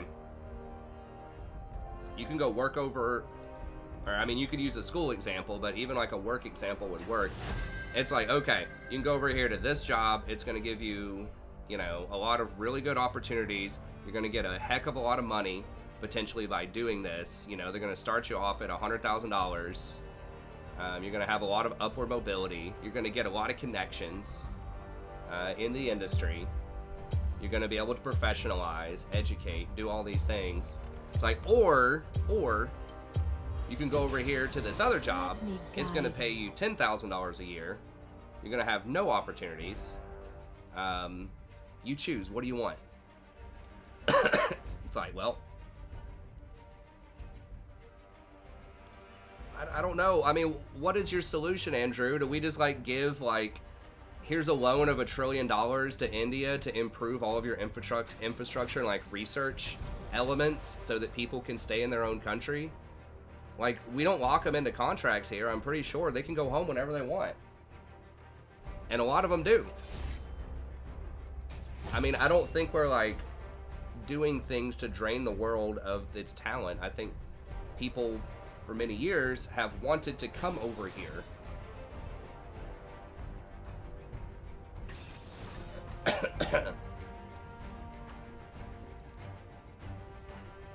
Now, it's a different, it's a different story if you're talking about stuff like, okay, are we going to go build our Nike shoes in Indonesia or something like that, and are we going to pay these Indonesian workers like 5 cents an hour and have them work in really unsafe like conditions, and Nike's going to turn a blind eye to, safety, sanitation, all of that stuff. That's a bigger issue. That, like, the sweatshop thing, I think there needs to be more done for that.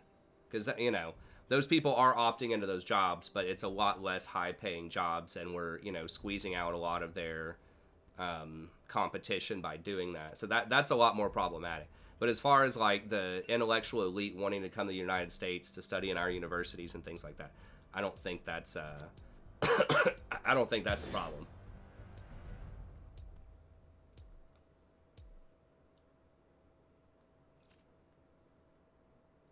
Oh, it's fine. I'm not trying to seem hostile.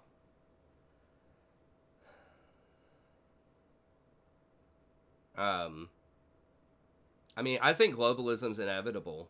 I mean, there's a huge move against globalism right now on many fronts with all the nationalism, but we've seen a lot of the problems that's created with this move back towards, nationalism, tariffs, xenophobia, all that kind of stuff. That's the anti-globalism. So we're seeing a backlash against that. How to play versus assassins as Soraka, take Guardian and Barrier.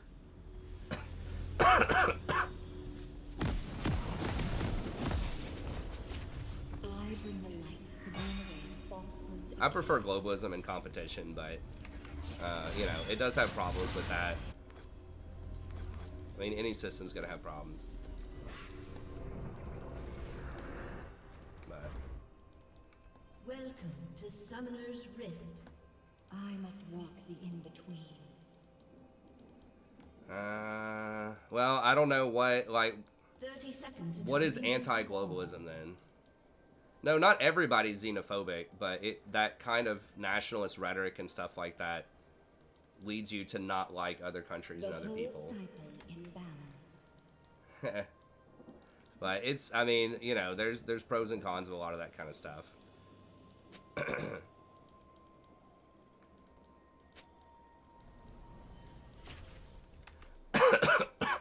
Oh, I see. Minions have spawned. Wait, now some irony. I mean, I don't want to be too political on the channel. Well, cherishing heritage, you can cherish your heritage and be a globalist too.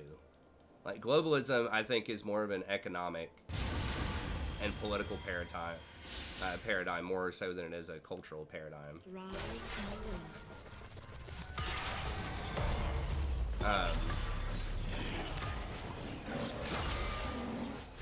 Like, I've always, liked most of America in general. I mean, everybody's got some stuff they wish that would change about their culture, but I've always liked America, even though I've been, a globalist. Like, I like, big alliances and trade deals and things like that. Let's bring our support, okay. This could be really annoying.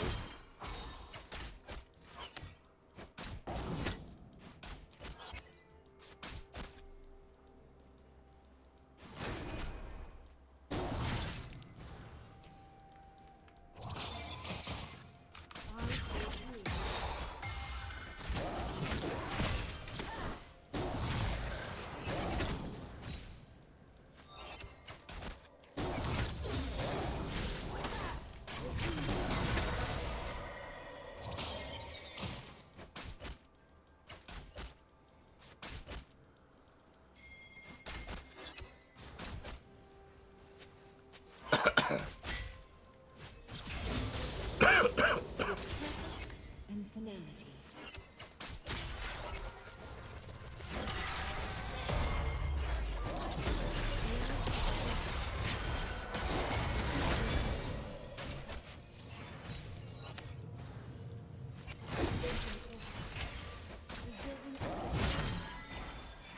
I will quell the fires of hell.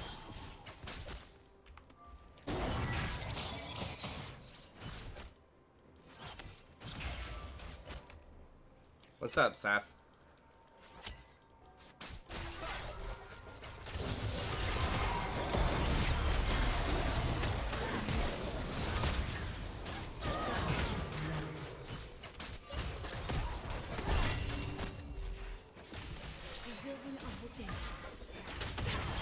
Sustained chaos. Wow. Made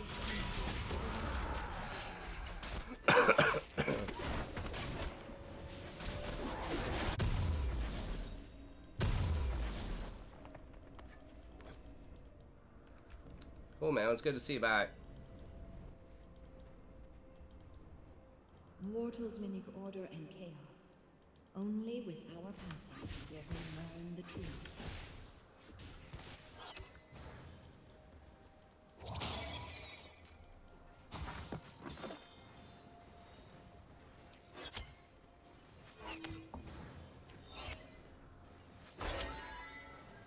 A new age cannot begin until the old one ends.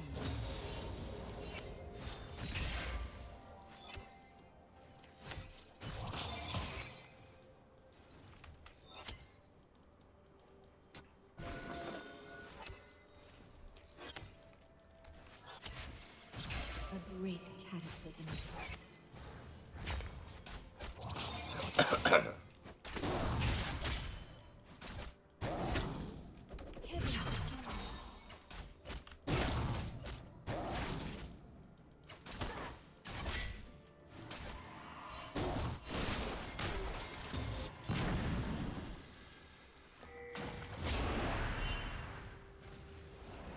Divinity wanes.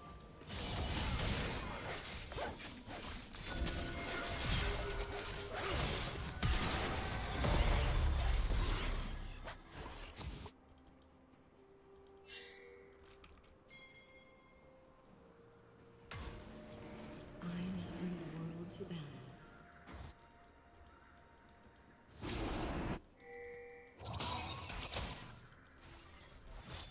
An ally has been slain. An enemy has been slain. I say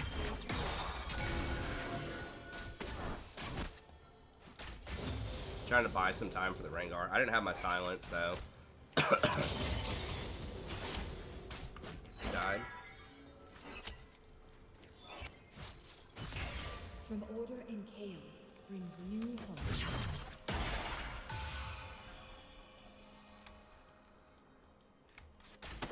No, Zach. That's too hot and political. I try to keep it relatively apolitical. I was talking about theoretical stuff, not trying to talk about different parties and things like that.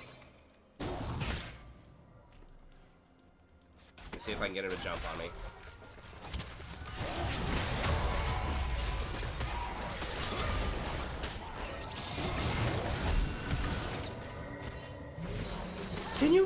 Can you not kill him? Why can nobody kill him? He was silenced.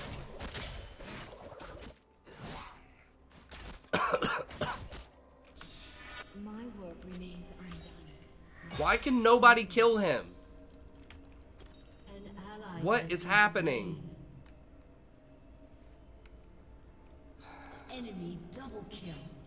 Why are my teams so terrible? It's like whenever you get to D4, man, it's like, it feels like a lot of people are just really good when you get into Platinum, and then once you get to D4, everyone's just terrible. Frozen as eternal moment. Yeah, Rengar does have gray skin, but like he's literally silenced in our bush 1v3. They have a Vayne 80 carry. Like they have no pressure. And he walks out like full health. And then jumps back in, flashes after the support, blows both sums, and then walks out like no problem. It's like an FF tier support. I don't understand.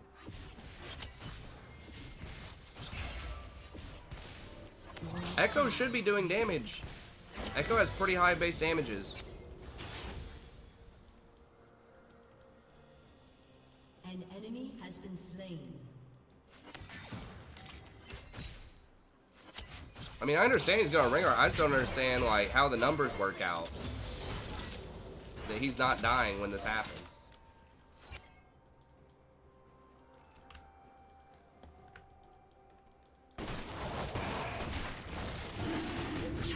Shit, I should have just autoed. I tried to Q. I canceled an auto. I think if I threw an auto, I might have had a chance.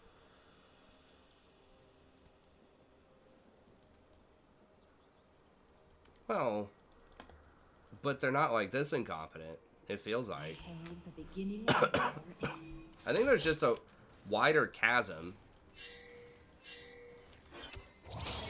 of like skill. Like D4 is one of the most diverse categories. There's people that are just like awful, and there's people that are actually pretty good, and are probably here because they have a bad attitude or something like that.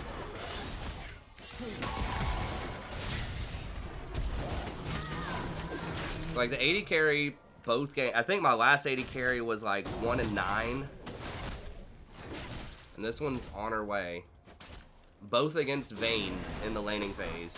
who's like Mortals will inherit one of the worst like non-troll ADCs you can play right now. Am I gonna die to Rengar support? I probably am.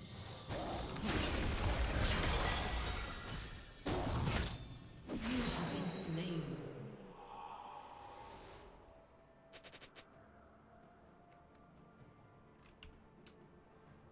I mean, Echo's the same level. I mean, he's about the same level as Graves. Like, when you said he was level 4, the Graves was level 4. No. Why didn't the Ashe heal? I don't know. It's unlucky. Your turret has been destroyed. No, you can perfectly climb a support. It's not the role's not the problem. No, I don't need other roles. I don't need other champs, guys. I just need other teammates.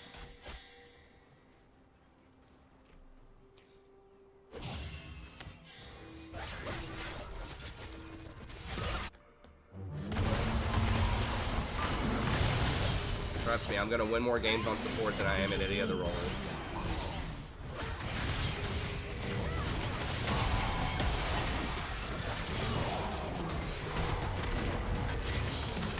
I didn't get barrier off.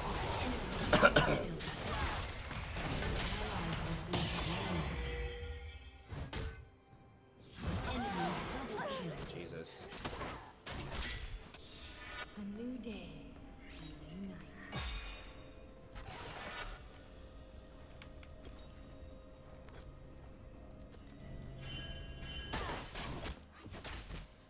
No, it's fine, guys. I'm not mad. It's just every time I go on a minor loss streak, this is literally what everybody always says. Play champion X instead, or it's hard to carry a support. Play a different role. That's just you just lose games sometimes. Like you're gonna lose games as every role. An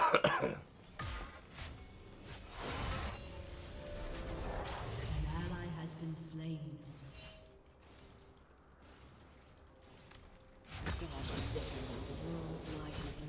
And I already spent like 30 or 45 minutes earlier trying to explain to somebody why the 2 highest win rate supports are actually like okay supports. Mortals must succeed where gods have failed. Wow, okay. I guess it was just it was like an odd timing there. It's like right when I was frustrated and died a couple of times. I just took that as being something that was on topic, but if it was just like a completely random off-topic question at that exact moment, then I mean, I'd probably play jungle if I didn't play support.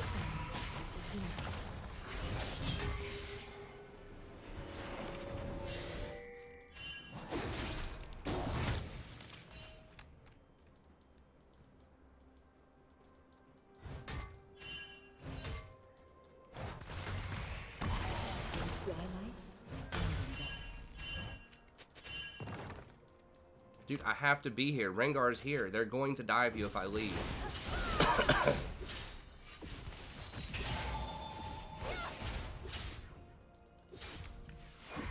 Sleep now. You are free from chaos's grasp.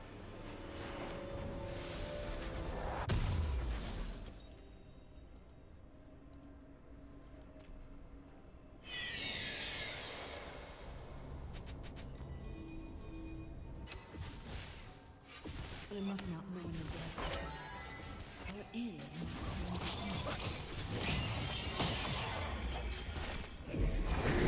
What? What the fuck is that? She hit him like immediately when he was channeling it. What is this shit?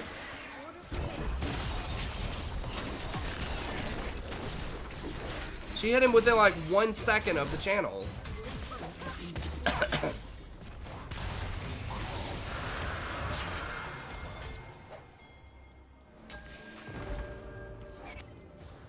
I mean, I guess. I know they can move after they channeled it.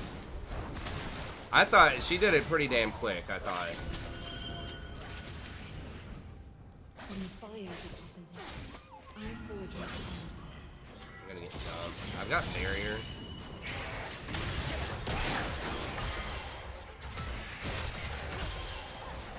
I knew it was a little bit faster, but that, I mean, that was ridiculous.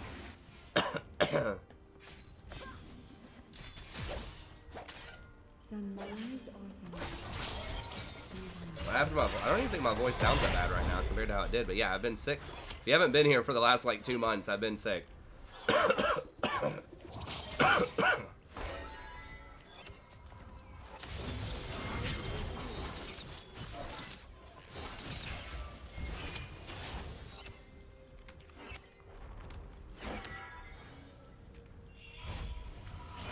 Please be found as divinity.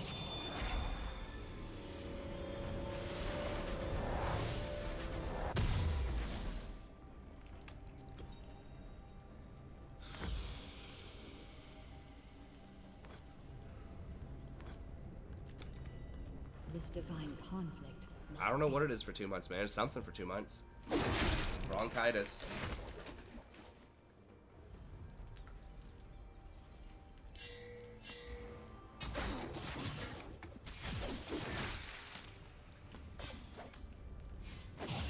Sunrise or sunset? Sometimes it's hard to tell. What's Ash building? Blather and King, you know. That's OP.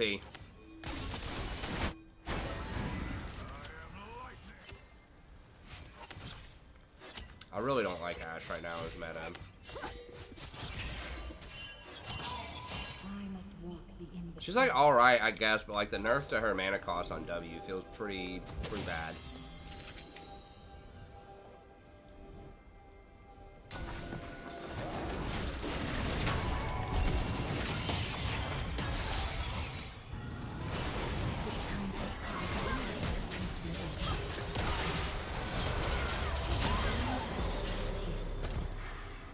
Okay, can we do something? They already take Baron? No, Baron's not up yet.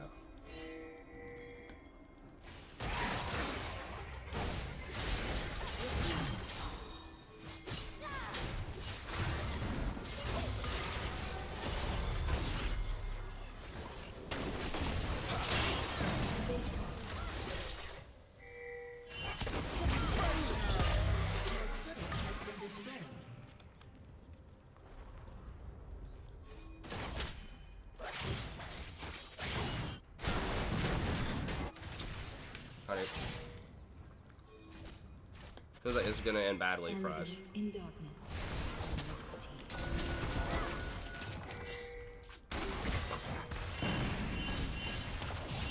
Might get run down.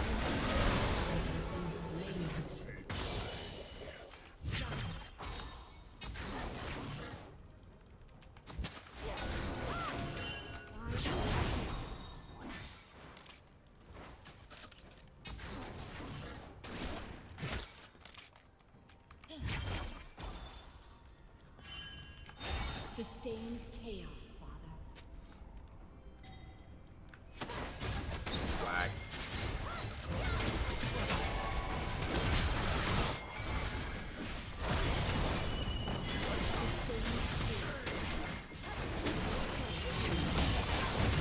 Dead armor.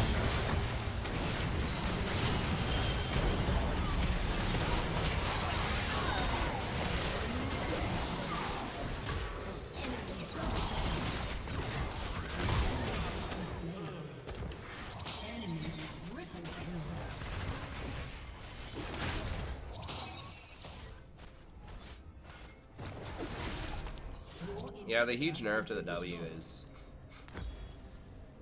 you can't spam your harassment in lane as much. And that build, especially with Blather and King, like anyone that uses Blather and King or that rushes it, a lot of them are just like not that great right now.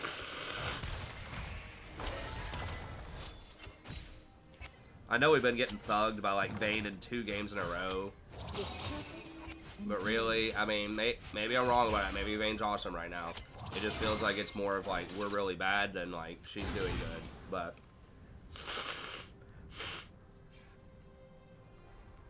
like Rengar just got away with like 2 or 3 plays where he should have entered, but he didn't actually die. A new age is beginning. I would definitely not call Vayne awesome. I would call her maybe serviceable if you can get carried for the first like 15 minutes. If they have tanks on their team.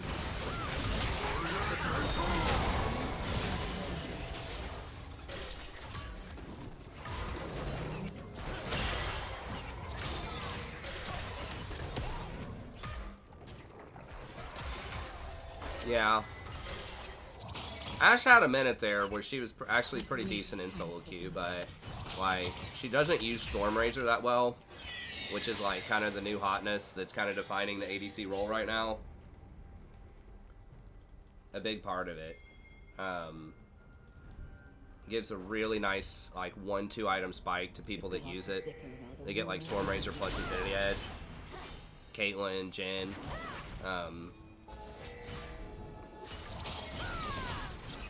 And so I think she just gets beaten up too much early game by a lot of different champs. She has nice utility with her ult, but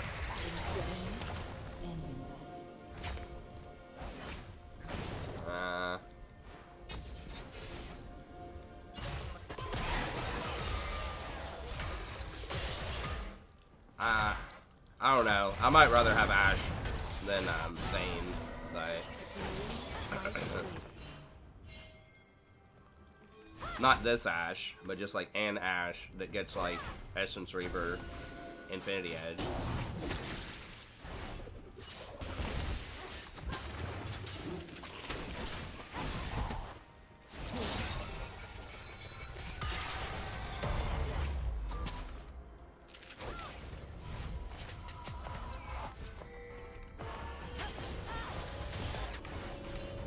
Are we just gonna give them that? Why is our jungler backing when they're clearly positioned around Baron? Okay, well I guess if they backed, I guess that's fine.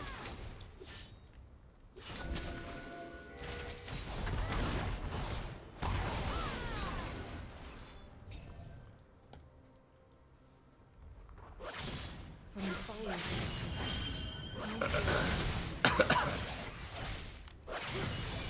Thoughts on Senna? I think she's still really strong.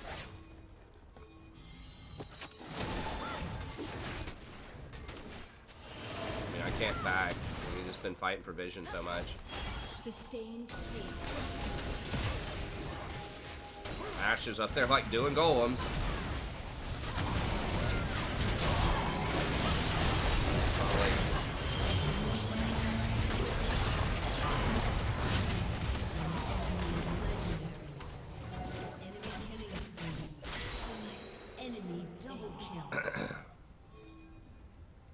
She didn't even get to golems. She's like clearing a wave or something? The wave's pushed up all the way to here. Your turret has been destroyed. Like unbelievable.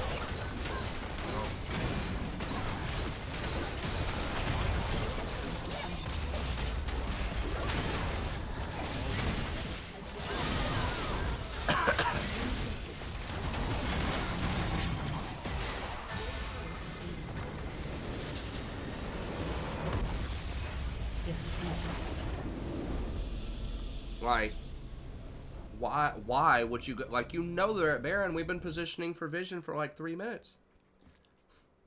Why would you go top? Was there like a 3-wave stack top?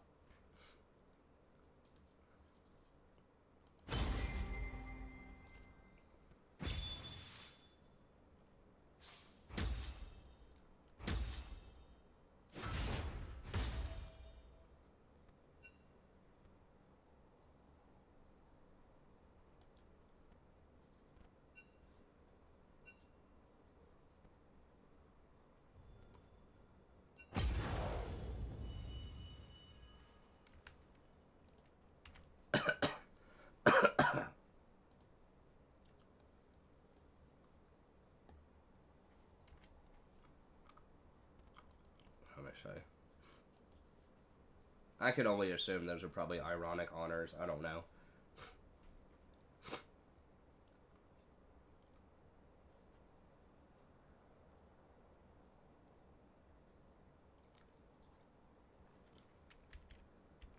Yeah. No, it was even.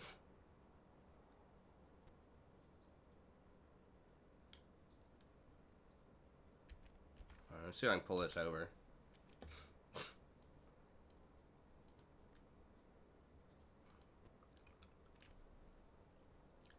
She's up there farming top right now. That's fine. So she already has it pushed up. She already pushed it up one wave. She's still not rotating. She's still not rotating. Still not rotating. Now she starts to rotate.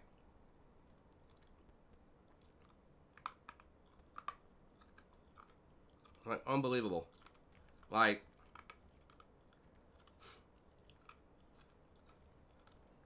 right here, when we know they're not doing it, because we just got some vision on it, like, Ash can go up there and get, like, one wave, like, right there. She can do that wave, and now she needs to rotate right now. Because the thing is, when you're up there doing that, they see you. You're not invisible. They see Ash is not there. So, of course, they're going to say, do Baron right now, because it's going to be a 4v5.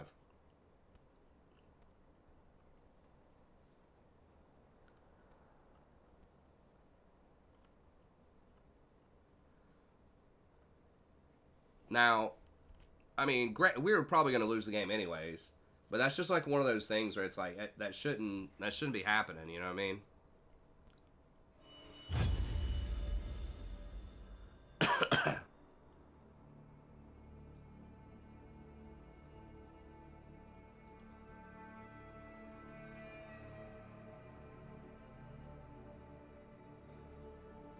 How do I feel about Talia? I haven't seen a lot of Talia's. I feel like she's probably alright. Honestly, I haven't seen her a lot. I'll just be like looking at statistics. But she has the kind of kit that makes her pretty good most of the time, I think.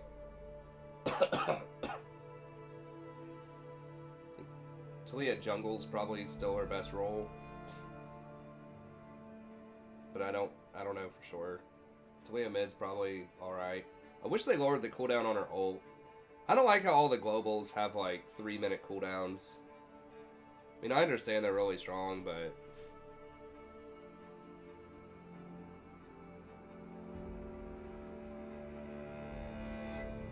I feel like 2.5 would be better.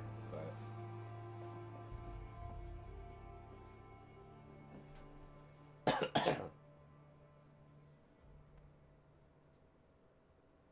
the Chad build.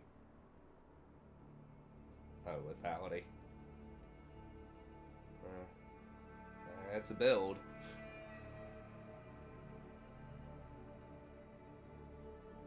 I feel like isn't a Chad a person that's like just obnoxious but really trying to go for a win? Like someone being a total Chad's like going in, like try-harding, being really annoying and like dominating everybody. I don't think the Chad's the same as a troll.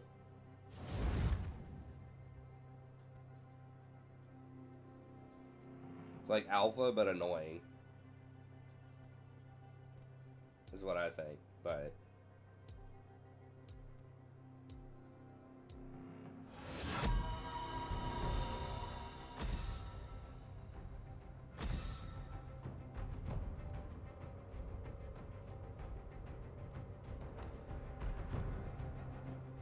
I mean, these last two games are pretty much unwinnable.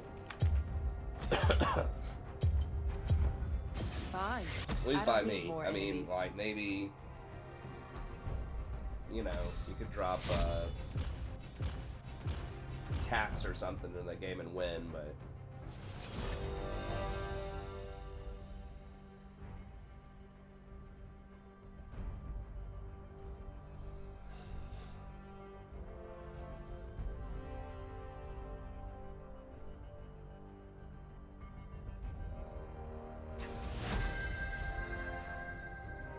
Okay.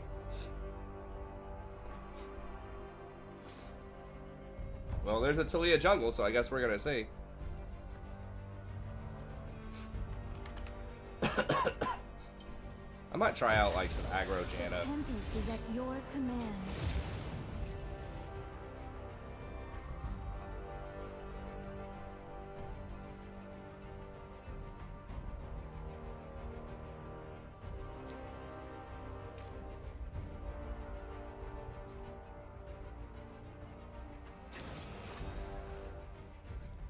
See what they have for bot lane here.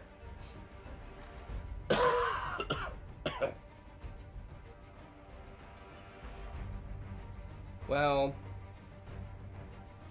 in any elo, it's just gonna look bad when somebody gets stomped, you know? Like, if you dropped off even the worst players that we've seen right here, you drop off like the worst diamond player in silver, they're gonna look like a god. Wait, what?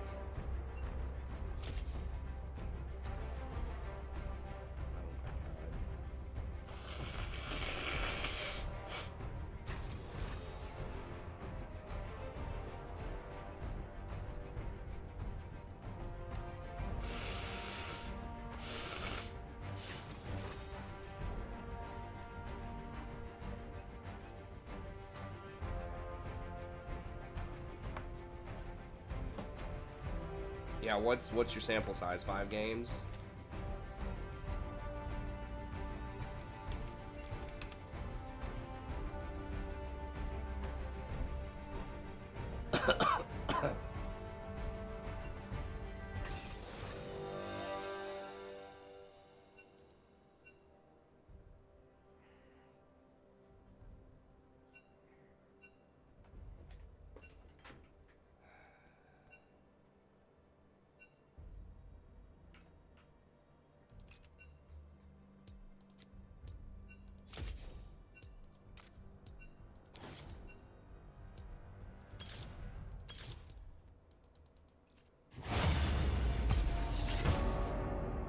I think Ezreal's actually pretty good.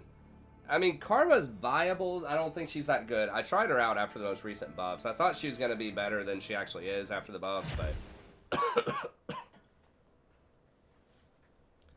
Ezreal's actually pretty good, I mean, statistically, he doesn't have, like, an insanely high win rate, but...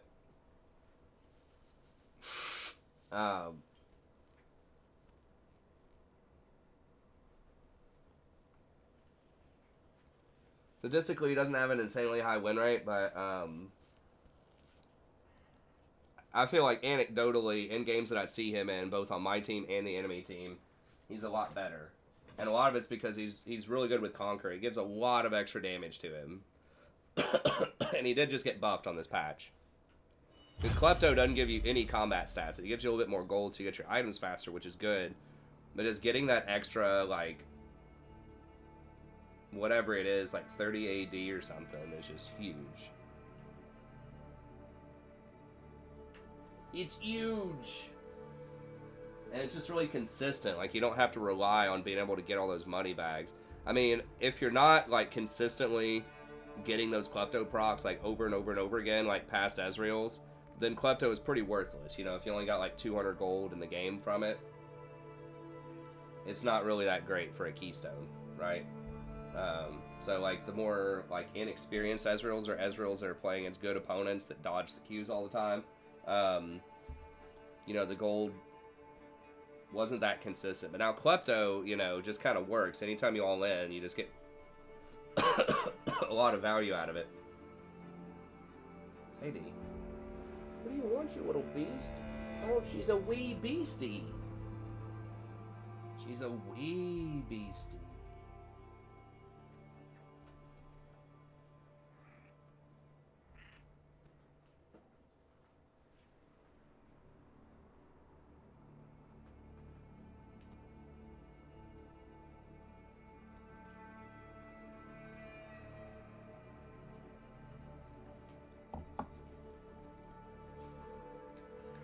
Second. Let's feed the cat while it's loading up.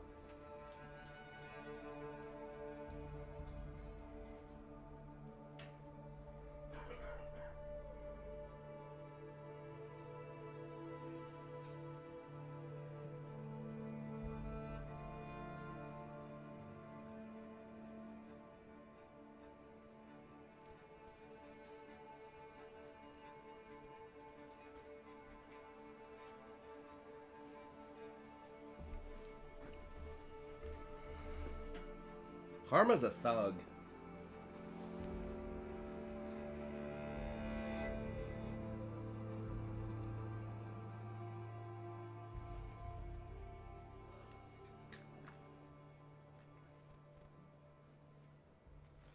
She was kind of abusive in the laning phase.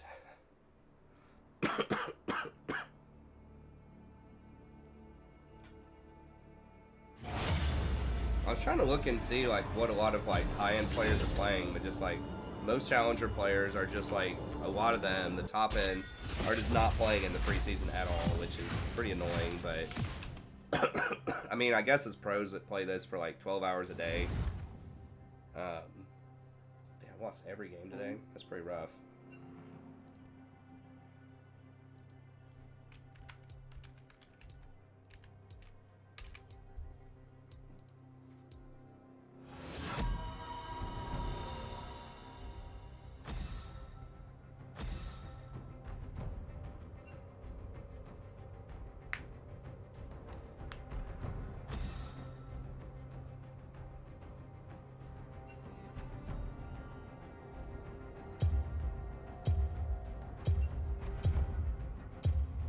Every game there's been something like going on with the lobby too, where like someone's off-rolled or complaining or... Fine. I don't need more enemies.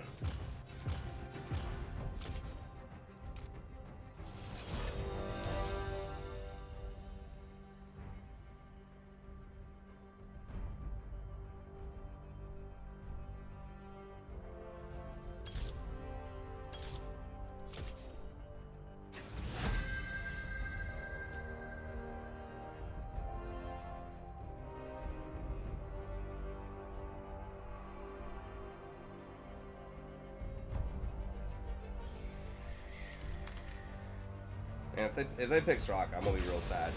The template is at your command. I think Diana's pretty good.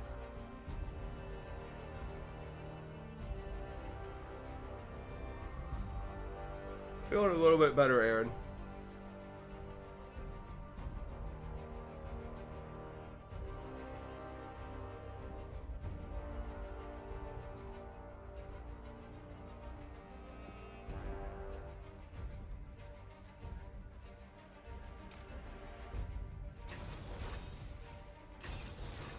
I still don't know if I want to fully like commit to Comet though. I know a lot of people have been doing Comet. It is more damage early on.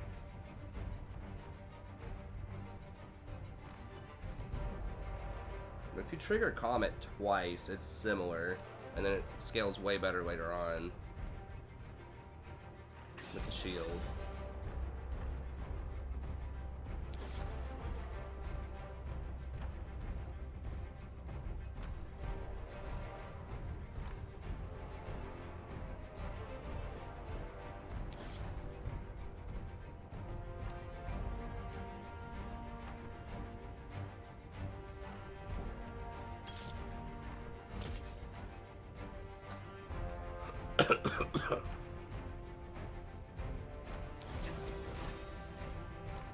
Caitlyn is obnoxious. Okay, we're gonna have to get Taste of Blood then.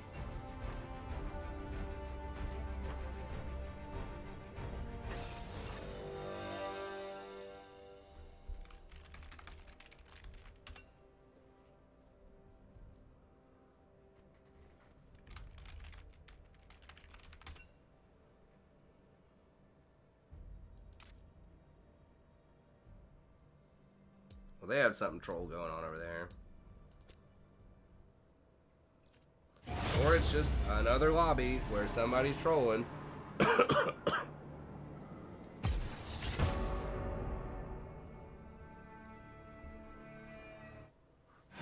have been 2 dodges tonight, too. 2 of my teams have dodged, also. It's just not a good night for League of Legends.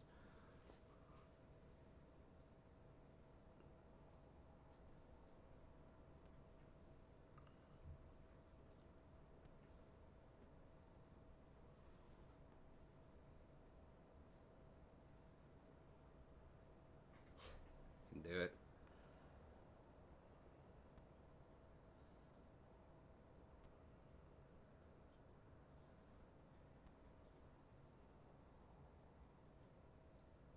I'm just so tired. I need to get like some coffee or something too.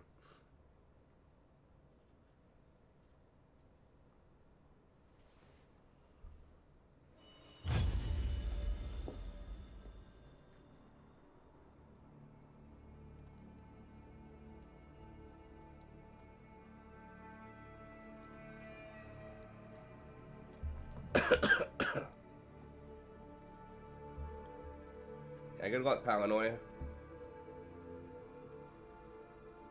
Luck on those exams, friend.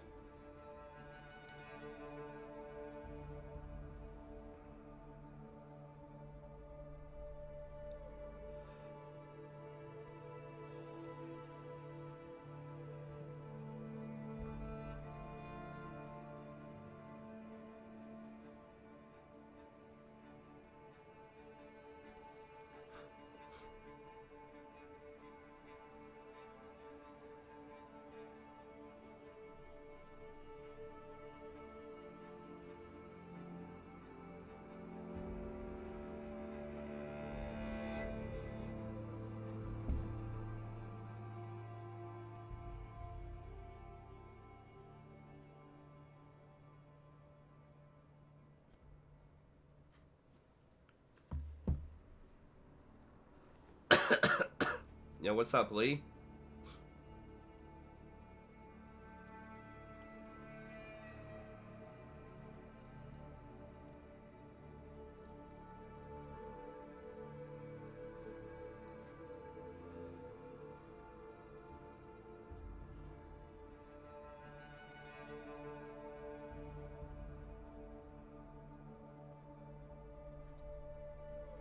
Queue times are so long. If, like, challenger queue times are like 15 minutes. And if someone dodges out of that, that's just gotta be a freaking nightmare. I don't even know. That's probably why a lot of challengers don't stream, like, challenger games, because the queue times are absurdly long. I mean, I guess they just sit there with the chat, and at that point, they just never dodge because... Oh my god. And like, when people were, like, auto-filled, it gets worse. Like, as you go up in Elo, it's way worse.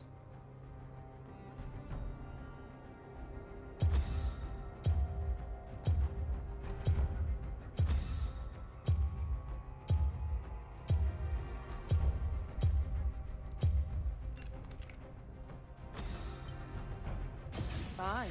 I don't need more enemies.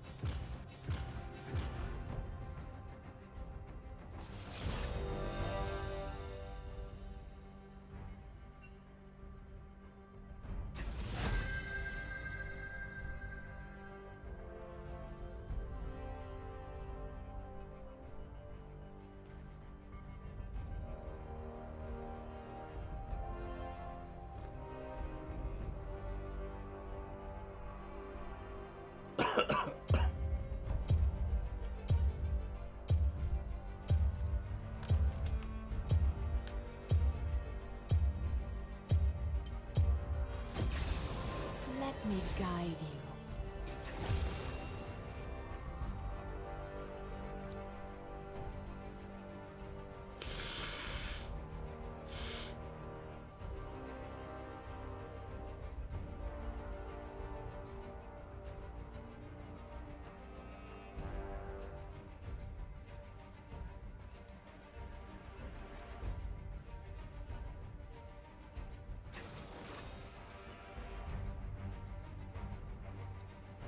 Everybody's picking Blitz now, too, that I'm not banning Blitz, I'm banning Senna.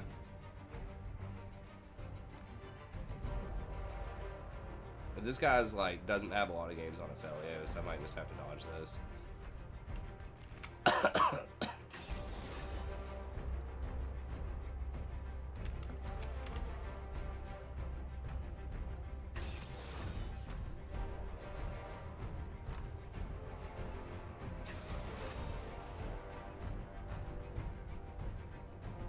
33% of Helios.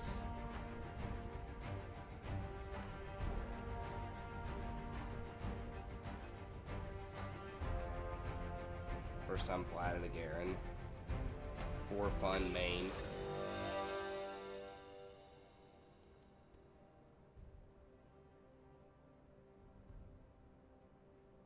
%40 Cassidon. There's nothing that's good. And they have a lot of spooky stuff on their team. I think I have to dodge.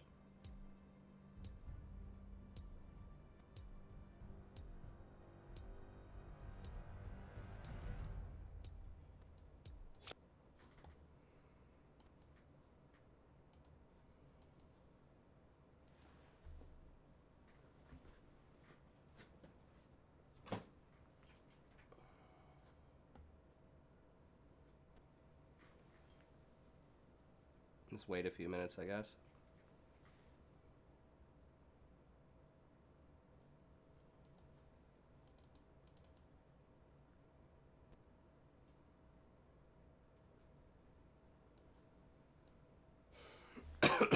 We're just basically going to lose every lane.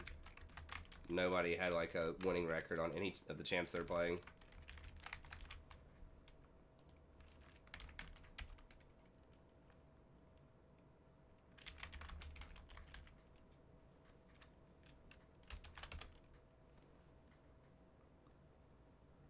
I know, Kubagat. I don't know, man. Matchmaking's just failing tonight all over the place. And the 3 games we got weren't really that competitive either. It's like a straight stomp front to back. I think the combined... I don't even know if my ADCs have had a combined 1 KDA.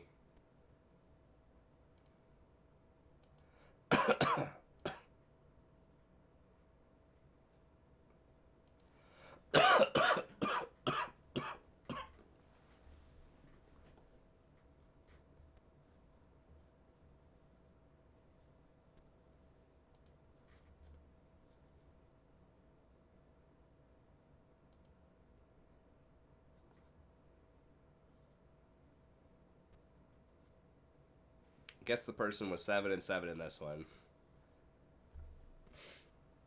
So he's got a little bit more than a 1 KDA with the assists. This guy's literally 0 and 10. This guy was 1 and 6. So my last 2 80 carries are 1 and 16.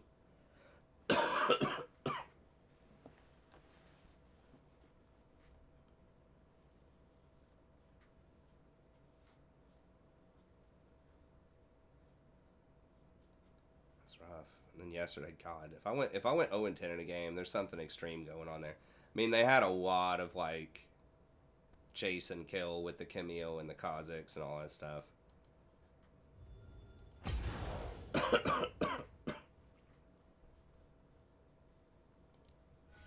I mean, it is kind of hard for Riot to matchmake this time of night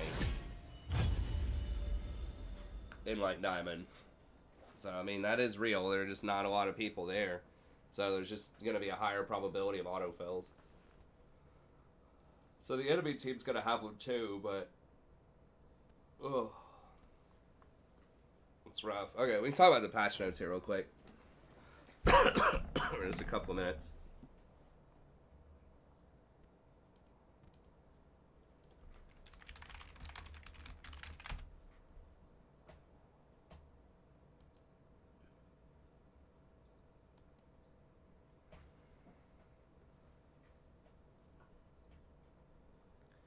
Alistar, 1.5 HP, 1 attack damage, 0.13 attack damage growth, and then 5 HP on the heal early game.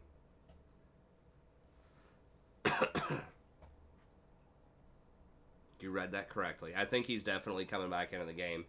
I mean, what's the point? Like, why even devote resources to doing this? Like, there's no point.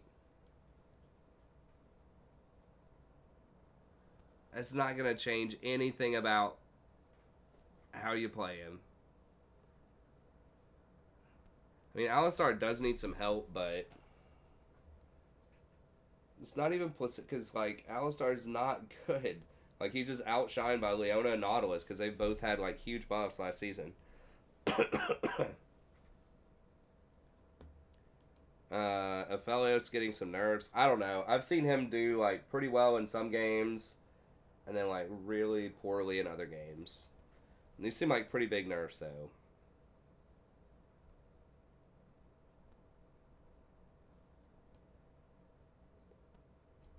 But we'll see. Ezreal gets an extra 0.1 on the Q. That's actually pretty significant because it's total attack damage, not bonus attack damage. So, like each Q's, and he gets quite a bit of flat attack damage off of Man Immune.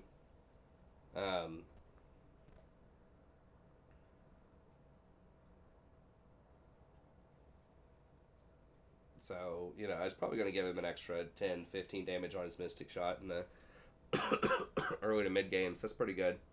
Garen. Thank God we got a buff Garen. I mean,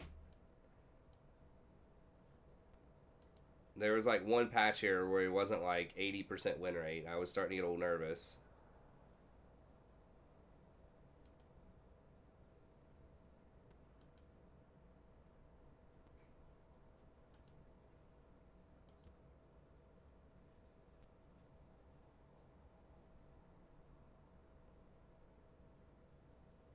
I guess his win rate did drop quite a lot after those E changes. It did drop quite a lot. That's way more than I thought it would.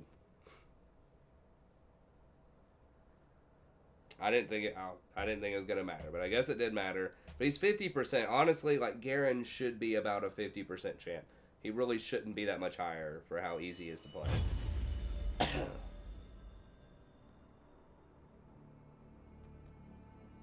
That's exactly right, Dedicated. That's a huge part of it. And I was talking about my preseason meta overview.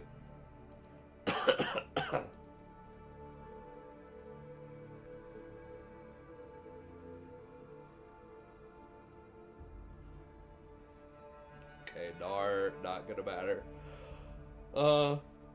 Graves, I feel, is already kind of strong. I've seen some high-low people playing him more often. His win rate's not that far up there, I guess, but...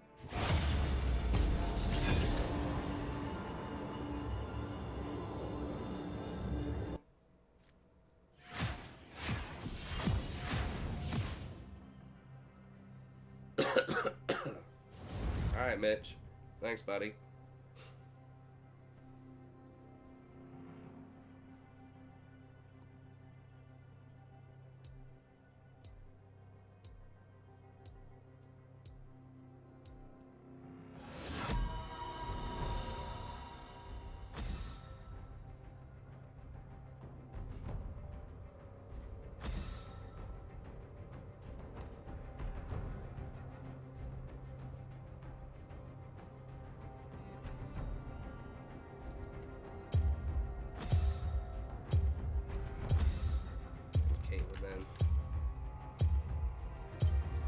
I'm gonna have to play Rakan if we're doing a Vision Score challenge.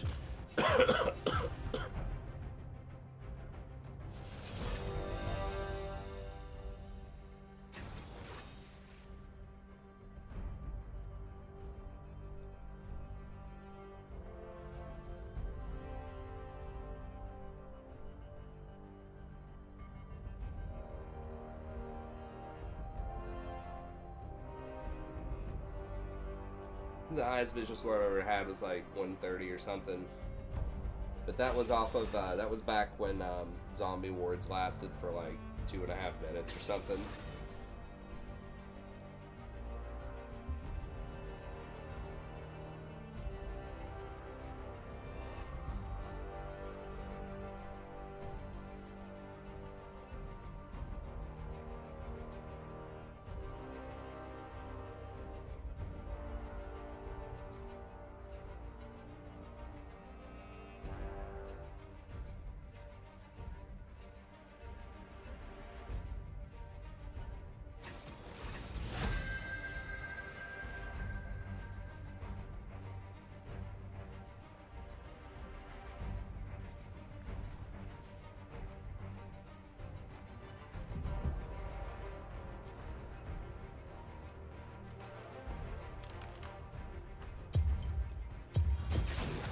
Let's dance.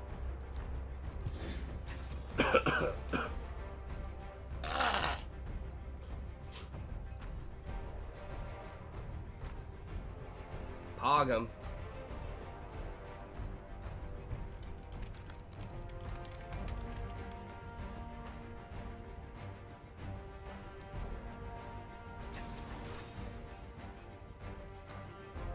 Support Talia, I guess. Probably. You'd probably dominate.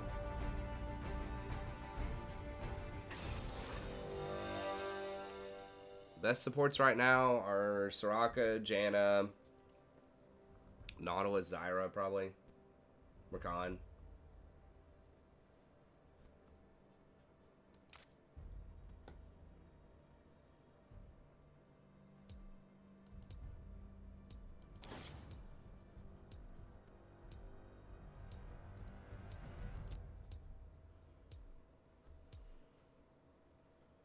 I don't think it's Italy support. I think it's Talia support.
War is in the dance.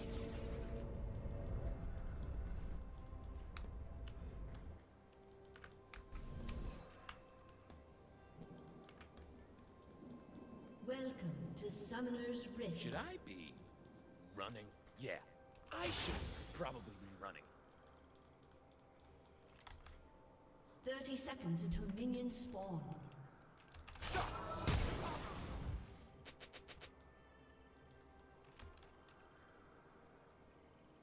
I mean, they don't have any sort of CC. They have like the Talia knock, but I look around these forests and I see freedom. I hear the music. Minions have spawned. I totally forgot why I'm here.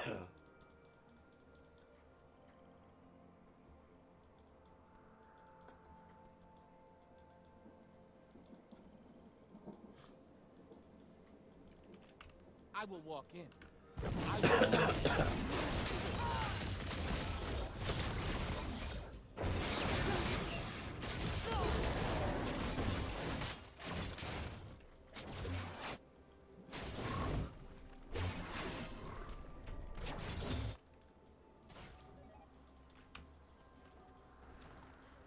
I got freedom.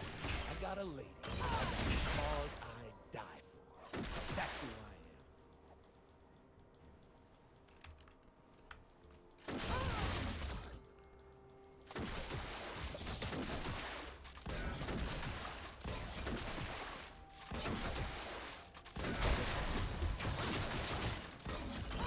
she's doing golems right now. So it could be a level 2.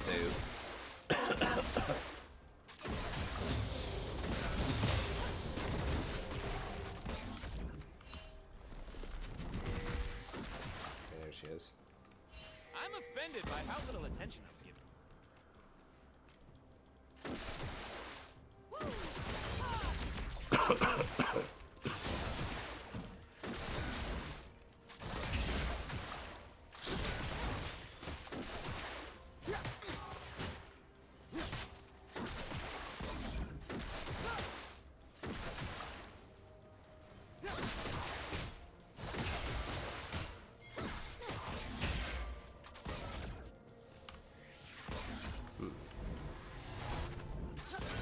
Interesting. I didn't realize she had taken that also.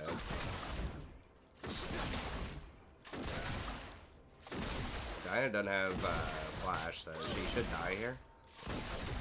Ekron actually goes. Yeah, she's gone. Right? First Yeah. blood.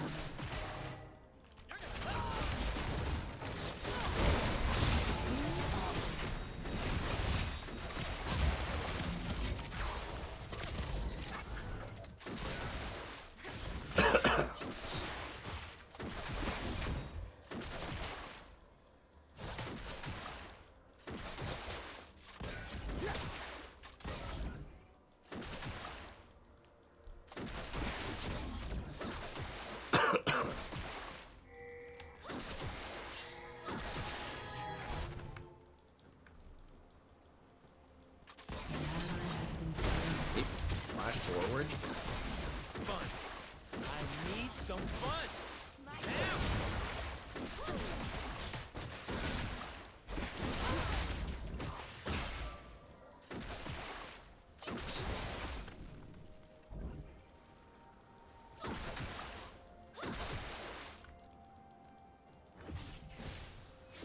If Zaya says someone has to die, they die.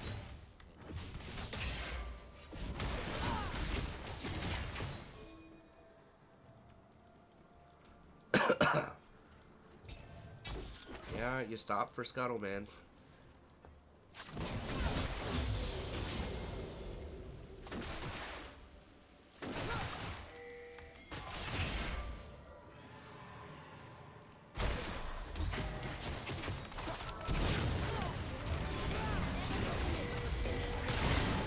Oh my god.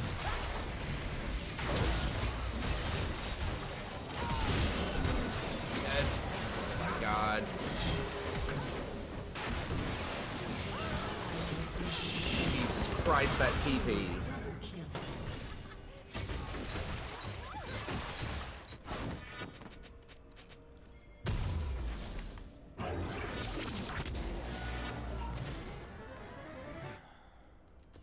I miss Zaya.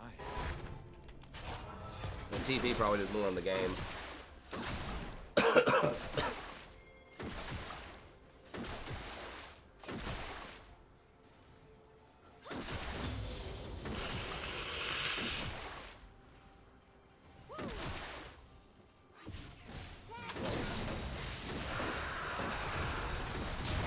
I will make them dance.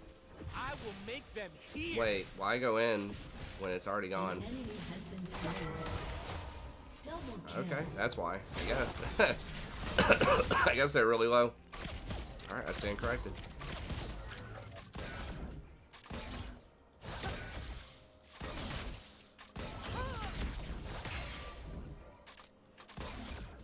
Yeah, that was weird. He held it the whole time. Maybe he had just backed or something and wasn't in lane. Most people TP back to lane on their first TP. Like, it's really weird to see someone TP down to a bot lane fight at like 5 minutes in. As the top laner, because if you don't get anything out of it, you pretty much just lost your lane. Like, it's super risky. See me. They will see my dance. They have a control ward, so I can't put a ward in that bush.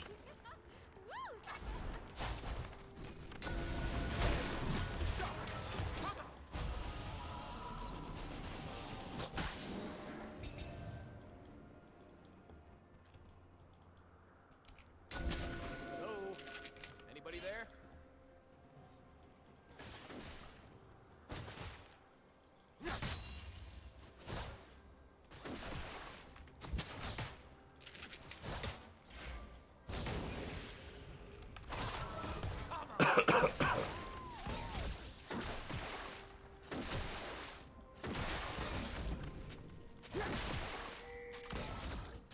God, why is she so fed?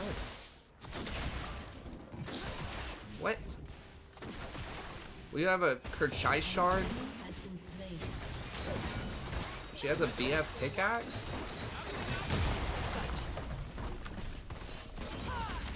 I mean, I guess they're smoking us on CS too. But hopefully we can just win around our other lanes.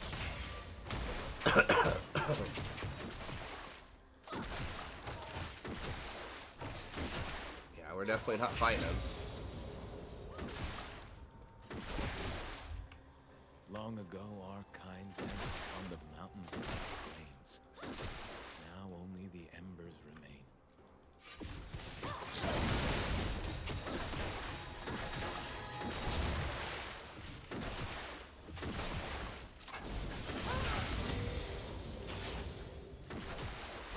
Why is it taking so long to get back to the action?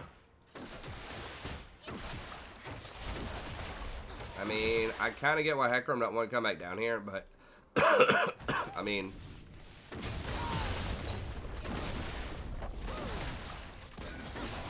they're actually going to take our tower at 9 minutes.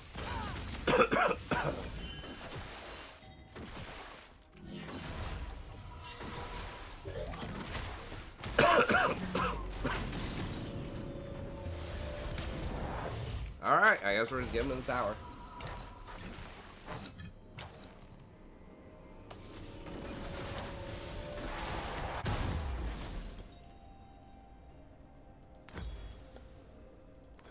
Humans claim it is Killing theirs. spree. They fence us away. Your turret has been destroyed.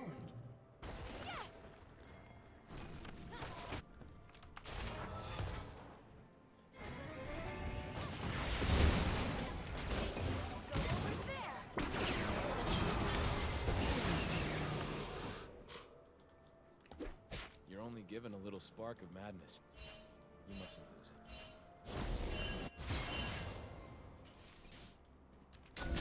Let's see what these animals can do.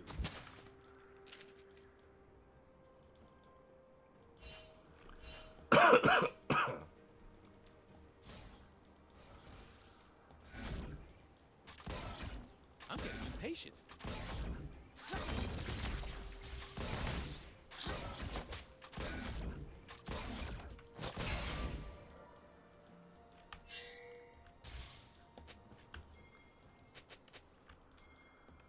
When I get sad, I stop being sad and be awesome instead. True story.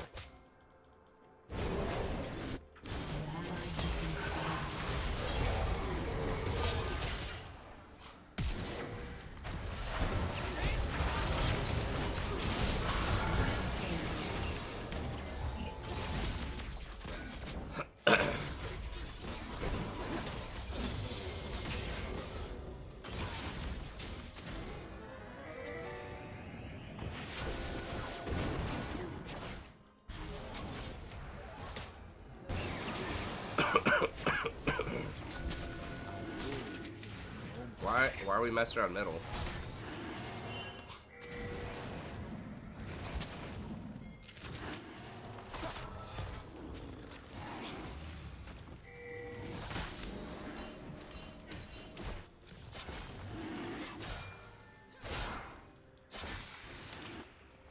Seriously?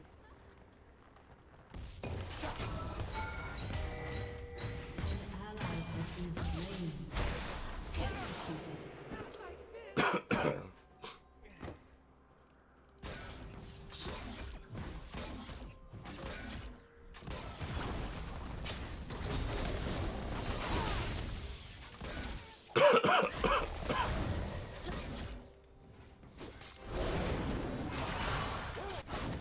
It's a revolution. Unstoppable.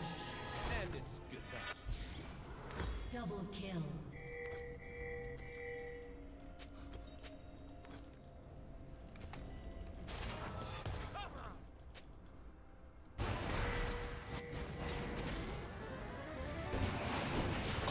Yeah, they just all got around behind me. The Darius coming up through the river was a little unexpected.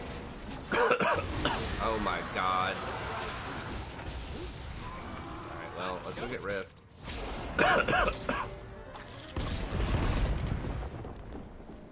We lost it with a Cho'Gath. I guess Cho'Gath didn't have his ult, to be fair. He had just killed somebody.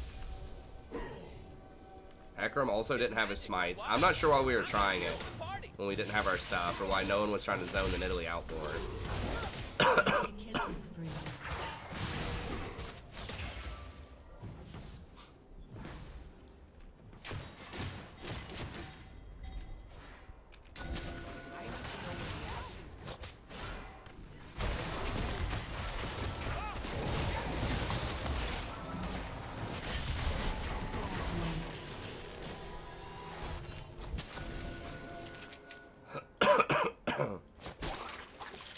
Turret plating will soon fall. Your turret has been destroyed. This is so bad. It's like every 80 carry on the enemy team tonight has just been crushing it. They ain't seen moves like mine.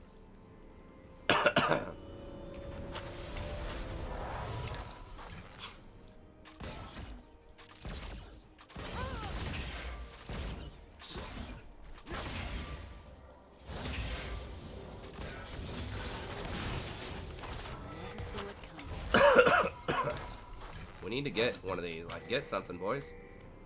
How are we going?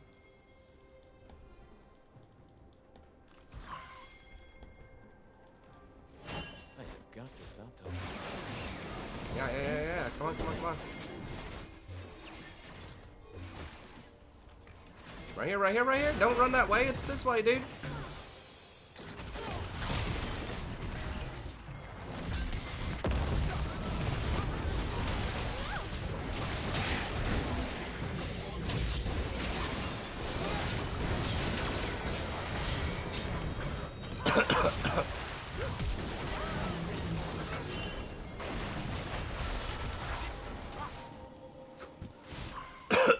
I ignited her to get her off of their thing, her wall.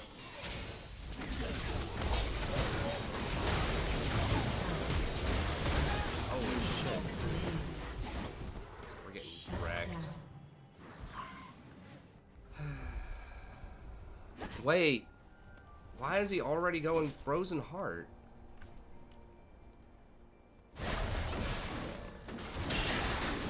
Dude, heck, we need the one shot, man.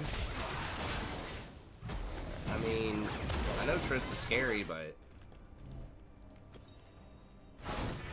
Your turret has been I don't destroyed. know, it seems pretty beta to me. That ain't crazy.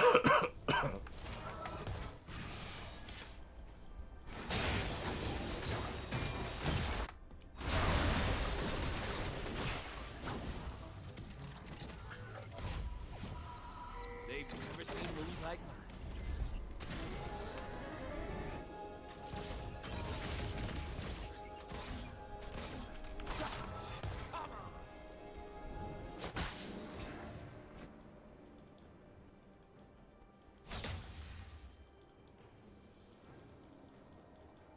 An enemy has been slain.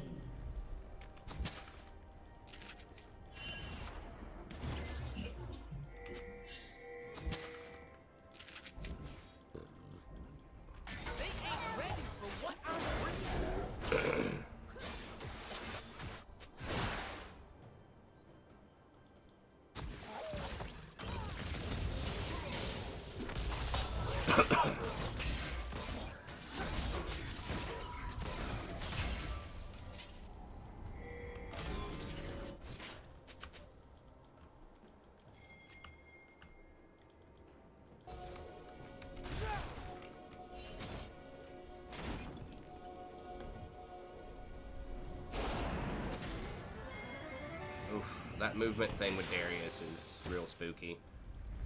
I think Giant told me to improvise. At least, that's the only part of the plan I remember.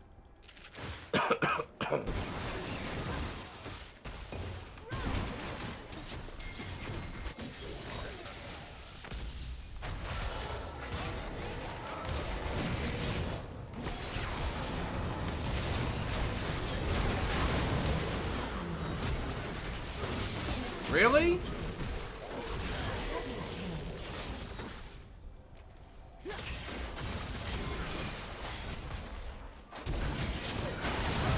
Oh my god. That's probably good.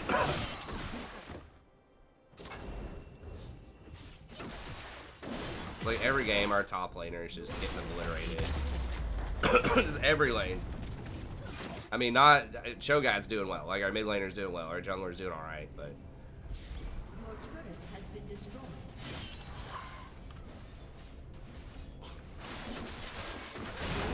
I mean that's true. But like we need somebody who does damage. Like Ekram's like second item Frozen Heart, which hasn't been meta for like 5 years.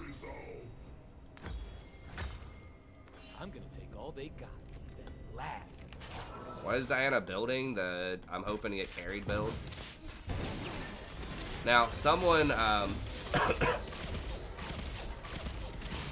Vylol or somebody else did point out that I can't a wait few to see patches what I'm back, gonna they did change it to where if you shield yourself with Ardent Sensor, then you also did get the buff.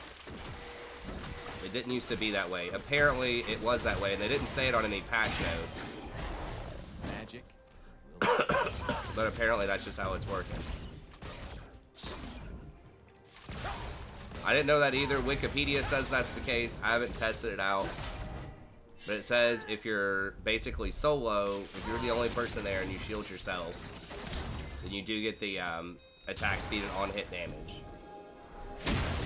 So that's why you do Ardent with Diana. That's why people are saying potentially Ardent with Diana. No, it's always been you had to shield somebody else. On release, you didn't get it at all, period. It was only the person that you shielded. And then when they kind of nerfed it a lot, then they changed it to where when you shield somebody else, you get it and they get it.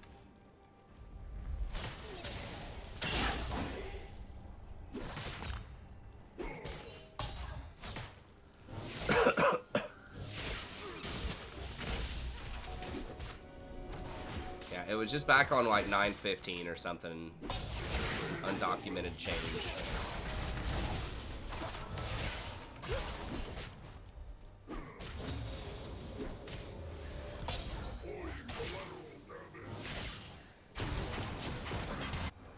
They're probably doing Baron right now, honestly.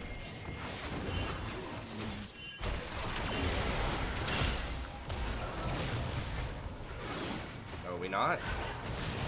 We're just... okay. We're just blowing everything for fun. Cool.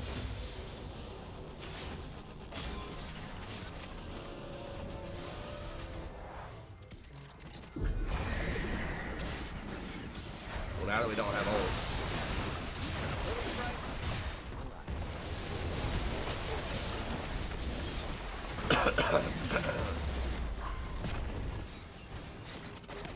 I mean, that would have been maybe a good Talia play if she just waited like 5 seconds, but...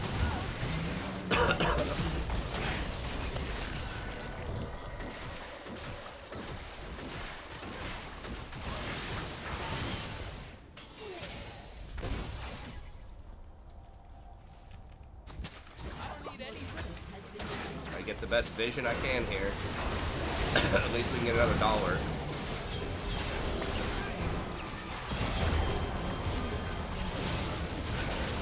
He's gonna die right now. At least he has a lot of armor, I guess.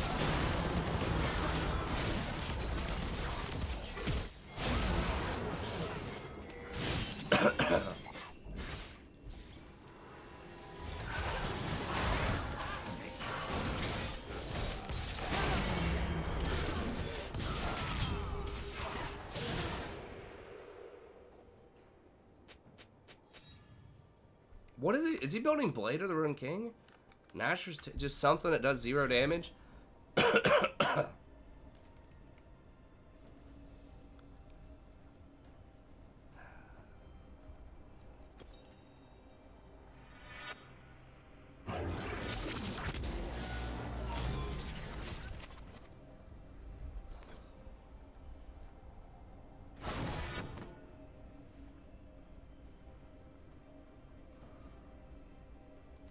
Without wild magic, we have no children, we have no future.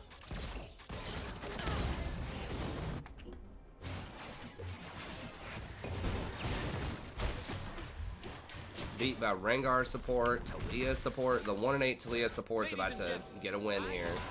Myself. But you too! Your inhibitor is restarting soon.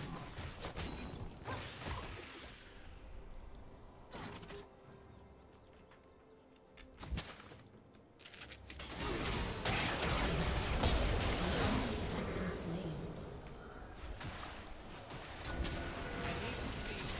People can see how awesome I am.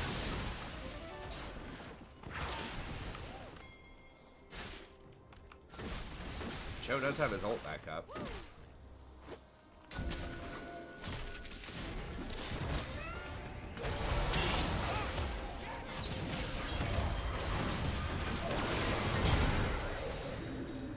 enemy has been slain.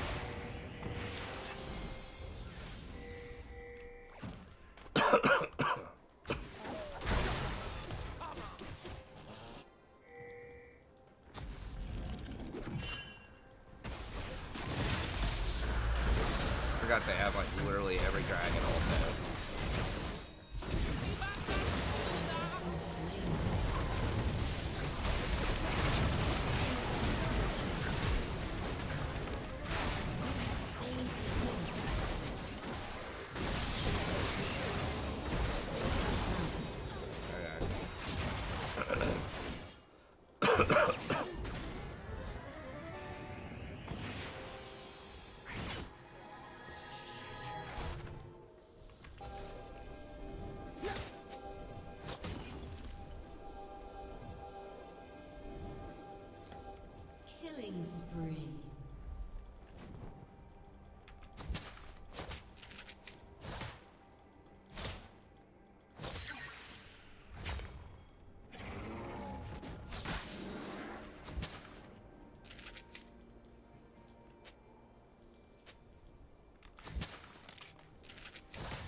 Get that vision score, baby.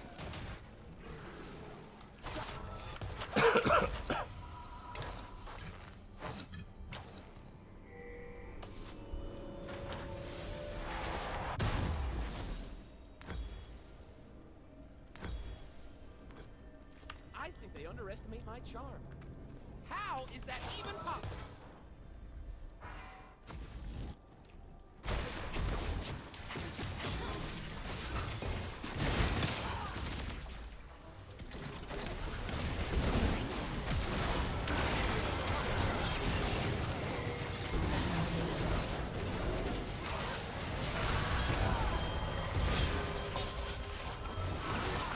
What? Why'd she stand so close?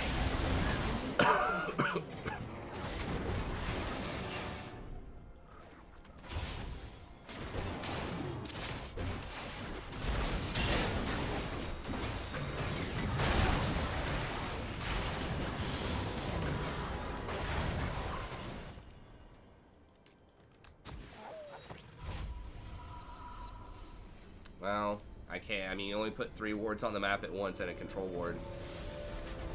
Don't take a lot of I words should have dropped a to- control ward off, like maybe here or something.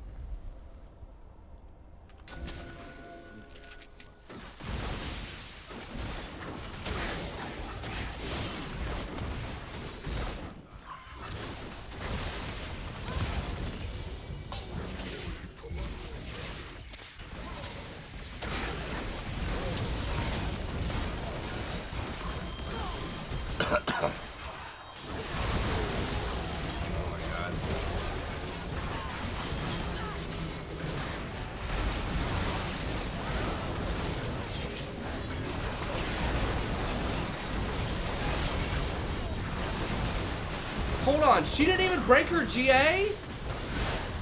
What?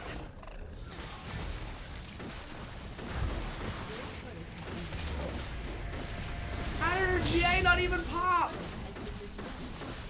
She jumped into like 3 people. I gotta see this.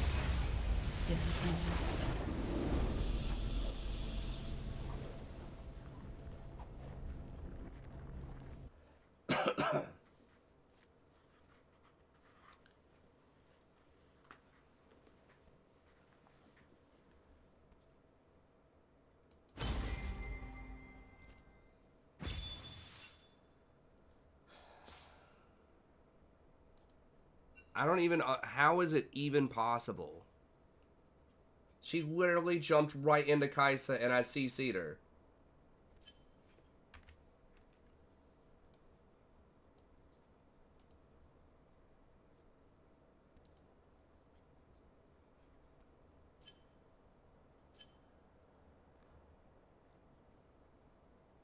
Like, we're all full health. Why would you turn around against an assassin who's Zanya'd? When you literally have, like, 4 people, there's no chance she kills any of us. Why do you stick around? I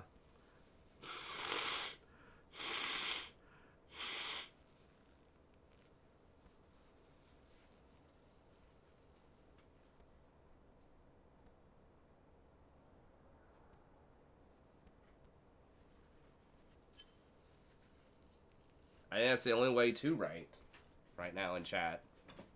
There's to turn off the chat. Okay, let me see this again. How, like...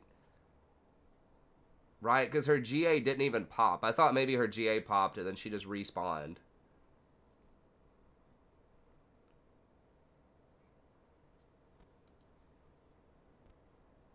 ADC Assassin? I don't think that'd probably be healthy for the game. You can just play... basically Quinn. Quinn's probably going to be the closest thing. I assume you mean like ranged when you say ADC.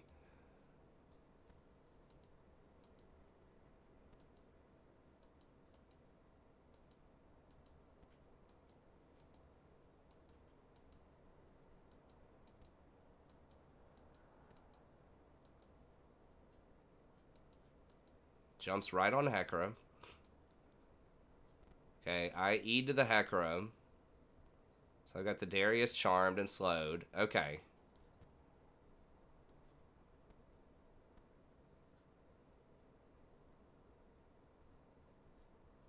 Oh, so Kaisa's dead. Wait, what?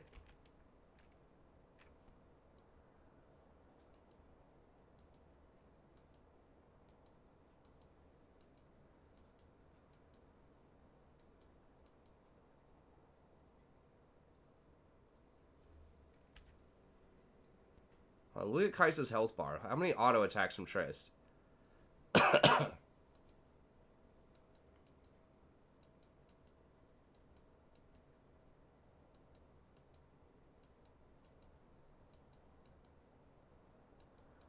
One auto attack. Just hit her for like 1,300 damage or something. She doesn't use her ult.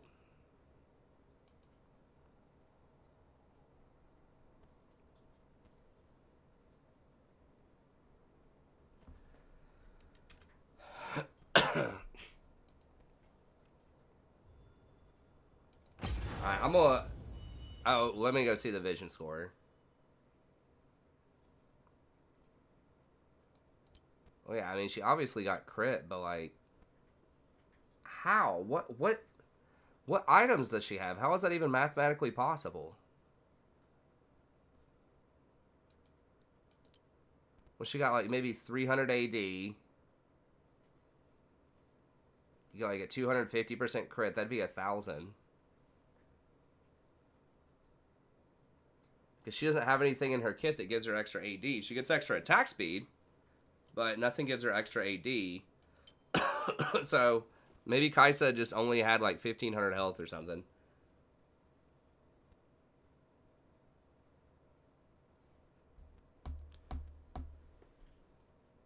I guess GA, so what? That gives her 55, 80, it's 135, it's 45, it's one, okay, so 180 AD. She probably had like 100 from like base AD and runes. I don't remember if they had any infernal dragons or not. We'll just call it 300. 300 AD.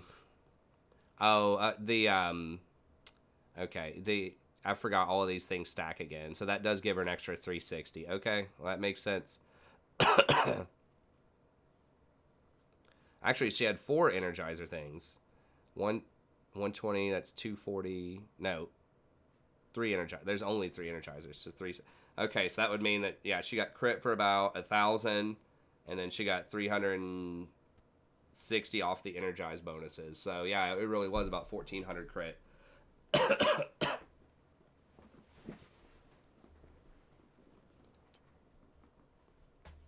I mean, Triss had 100% auto crit, I think, at the end, right?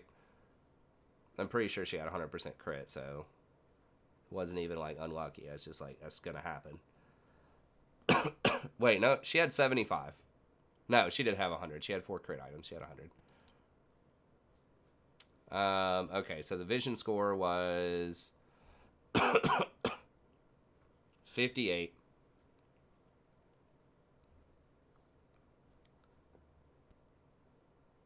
I'm surprised I kept the same vision as Talia did, considering they had the entire map. I mean, a lot of it was I was not doing, like, the absolute best place you could put vision, like, optimal. I was trying to get the deepest vision that I possibly could to get the highest vision score. Yeah. I'm gonna play one normal game here just to try to get out of this funk. I might play ADC just for fun.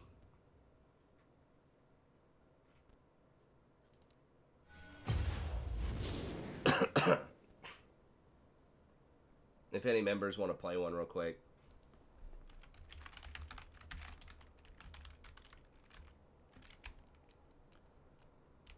Nah, I don't want to do Vagar, man. I might try Caitlyn. We'll see what else is available. I mean, it's possible I could try, like, Cassiopeia or something bottom, but...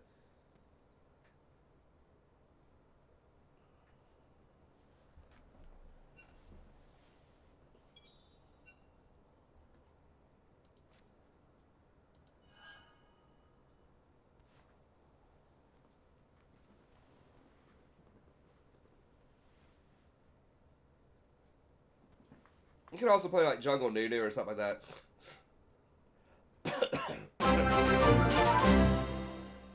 Awesome. Thanks so much, man. Good work, Mitch. Professor. Well, I wish I was doing some better work tonight, but just not. I mean, I'm dying too much too. I'm making mistakes also.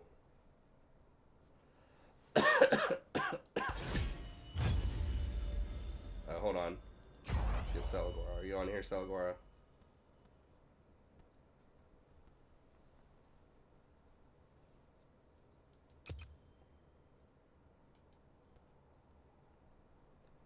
Alright, remind me y'all's in-game names. I'm like blanking out. I'm tired and sick.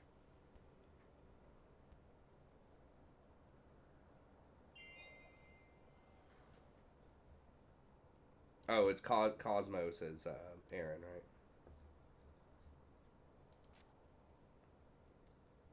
right? Okay.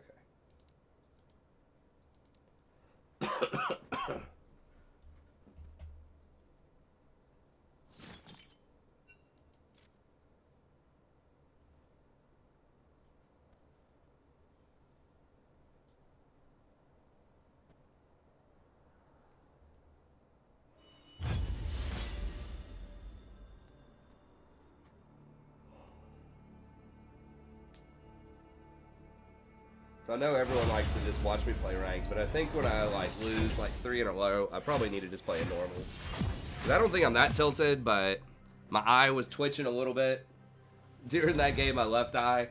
I think that means I'm somewhat tilted. So I just need to play something else. If I wasn't streaming, I would have gone and probably done something else after the second loss, but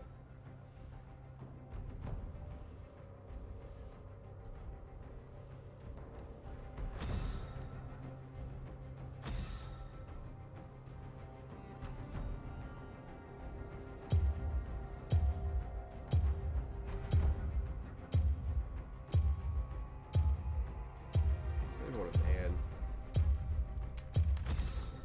Nautilus, I guess.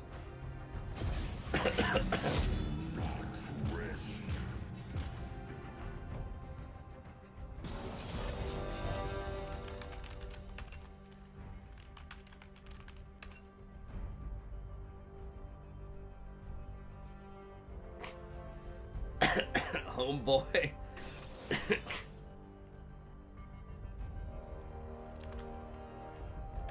I'm hood, man.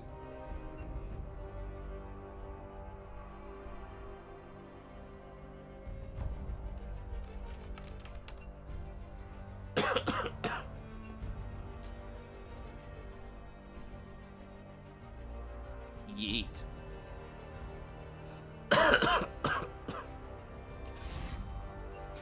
You gotta yeet on him.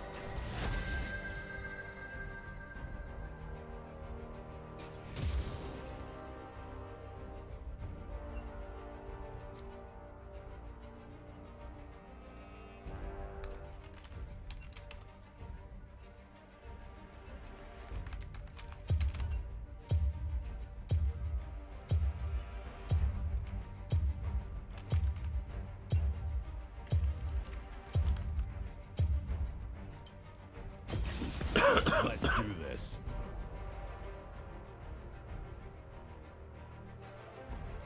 Yeah, my vision score is not that great in real life. I probably should have had glasses like 15 years ago.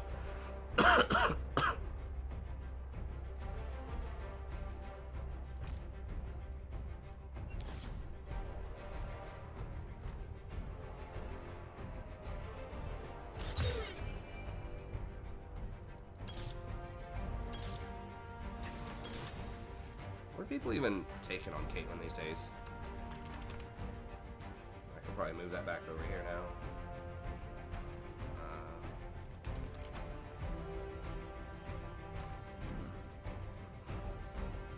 Really? I don't like...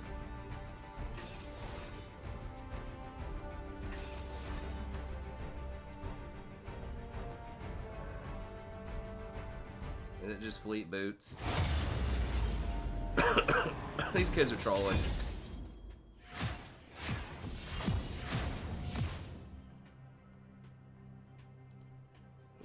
biscuits. That feels weak. Wait, is there someone else? Oh, we got her.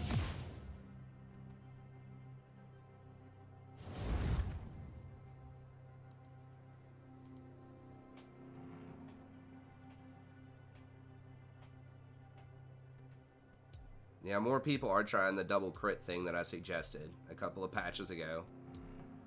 The double crit cloak.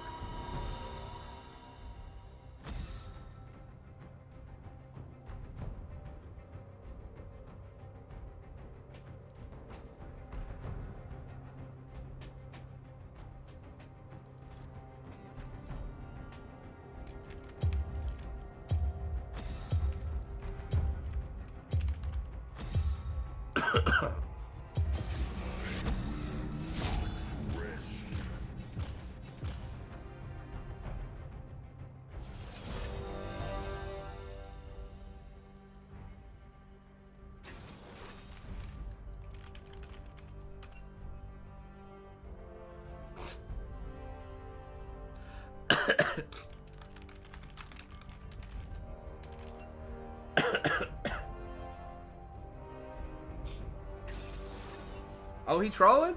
Oh, she banned? Oh, she trying to... What? She trying to...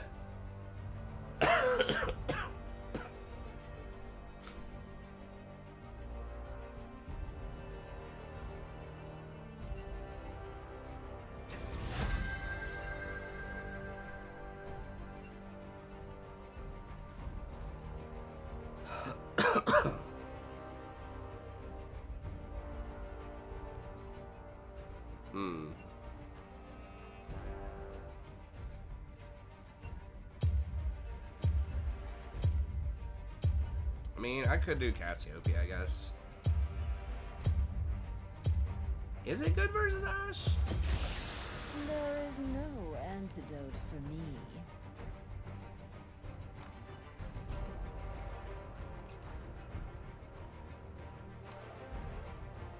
You're like a sitting duck for her arrow.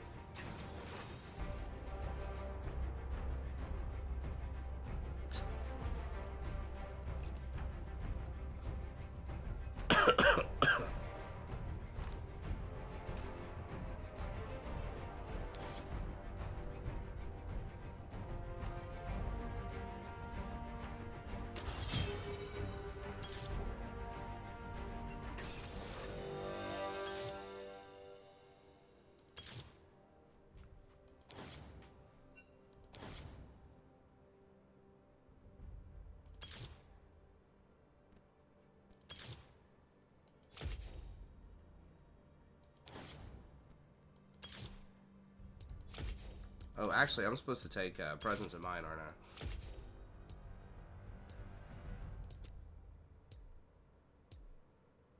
I? Okay, that's fine, I suppose.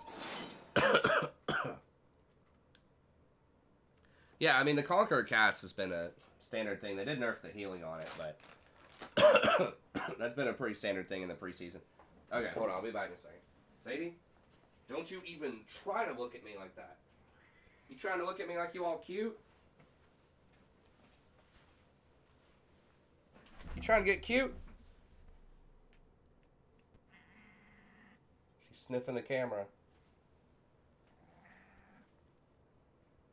Oh my goodness. Oh my goodness, look at that kitty. She's not as rotund as she used to be. She says, I'm trying to get back there, I just need to eat more.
some key lime pie in my beard.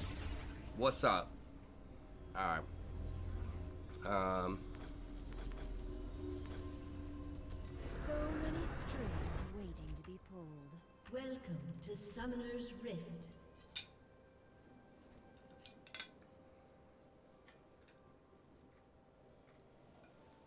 "30 seconds until minions spawn."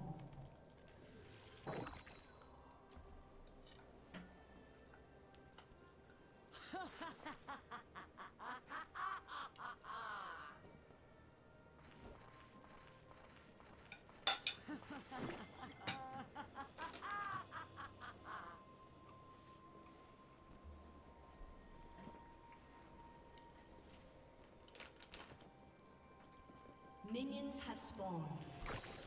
Sadie, I will get you. I'm not so easy to get out of your system.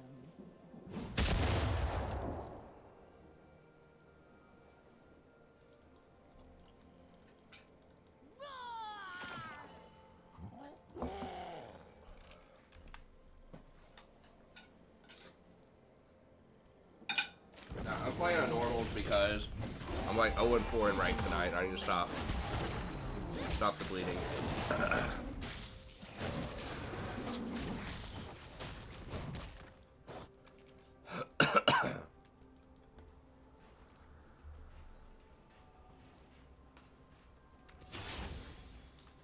Do not tempt.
First blood.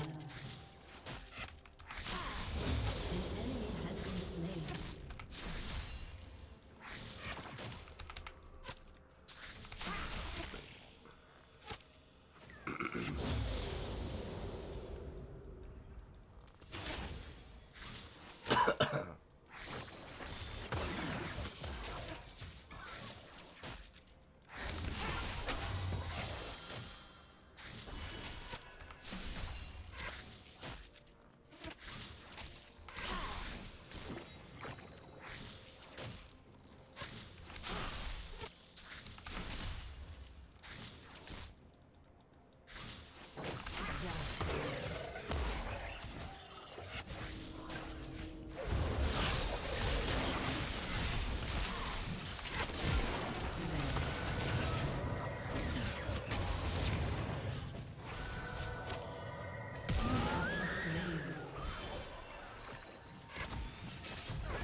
That was unfortunate. Oh my god, that was so bad. I don't even have tier. If you Oh, it don't just feels control awful. pawns, you are one. I mean, how long? I can't wait on that. Can I?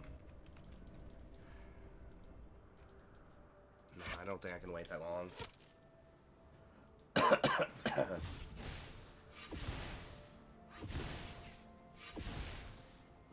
That's catastrophic. You can't get boots on Cassiopeia.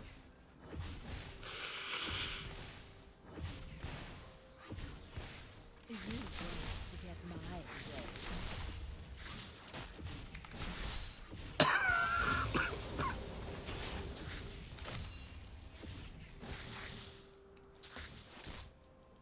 Almost had enough damage to turn on the Kane, but I ran out of mana.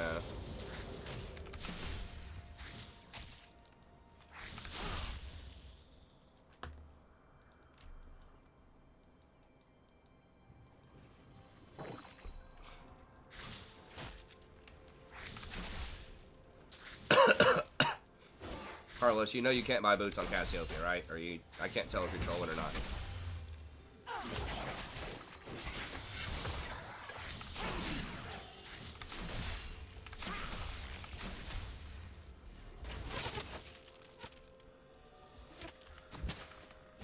Should have warded better before.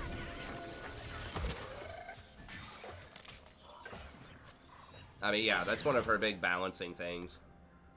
Is that she gets a 6th item slot, and she gets, like, some bonus movement speed every level, but you're always going to be a little bit slower.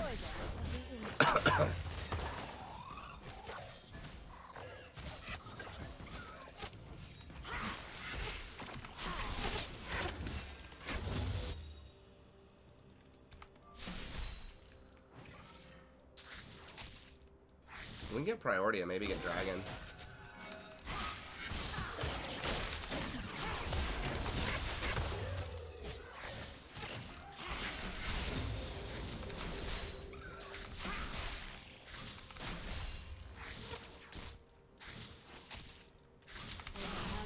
Holy crap.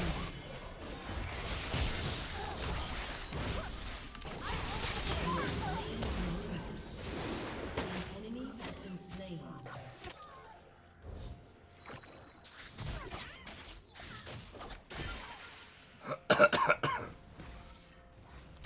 I think you're supposed to max E now. I'm not 100% about that. I really missed the Q max Cassiopeia of like early mid-season, but I think that, I mean, she had like a 55% win rate or something, so they kind of nerfed that.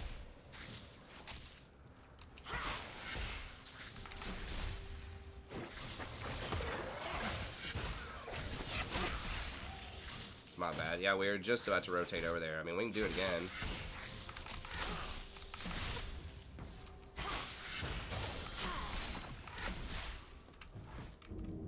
Oh.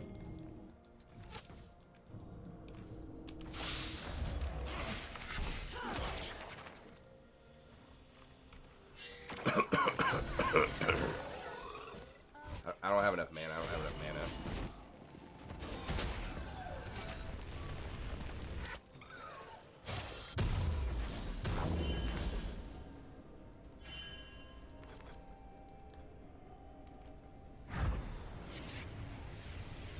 Violence is so easy. I have the time on it. Okay. That's been that way for a really long time. Like maybe like season 5 or season 4 or something. I think on the Cassiopeia.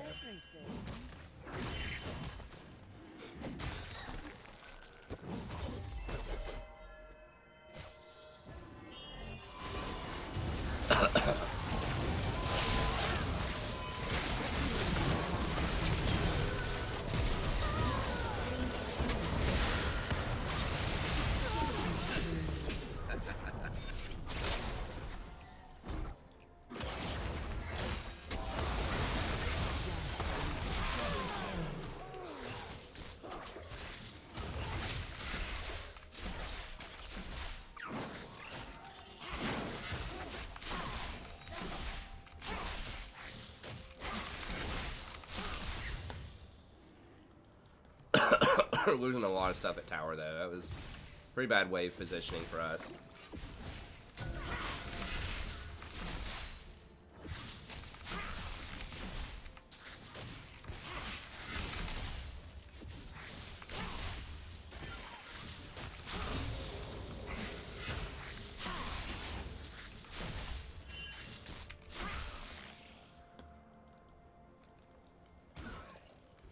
Does her E still work?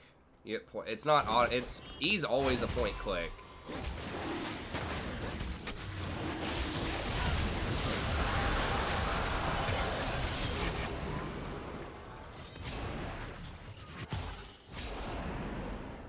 You just get enhanced damage now. Before then, it used to have It used to have a longer cooldown, unless they were affected by E, but it always did the same damage. Now it doesn't do as much damage. But it always has a short cooldown, but it does almost no damage if you don't have them poisoned first. Unstoppable. It does like 2 or 3 times the damage if they're poisoned.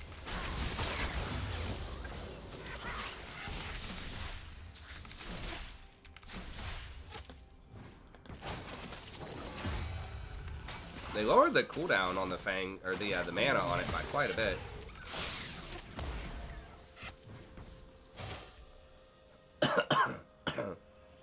E's not a skill shot, no.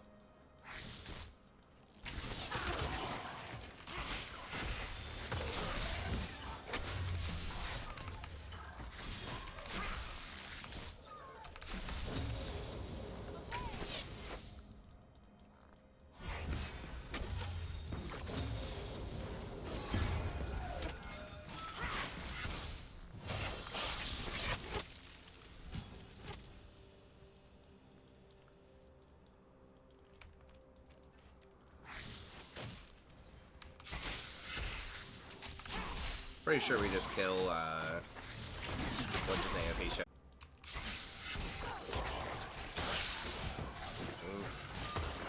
Almost. If I had my... Ally has been slain.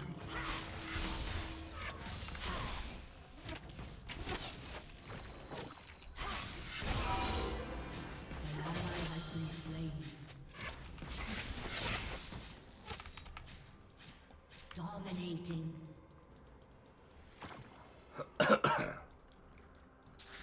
Yeah, it is way easier to keep your mana going. With kind of this new change they've made. So they lowered your damage on your E a lot, or your Q a lot. But they made your mana a lot easier early on. Oh my god! How'd you break out of that so fast?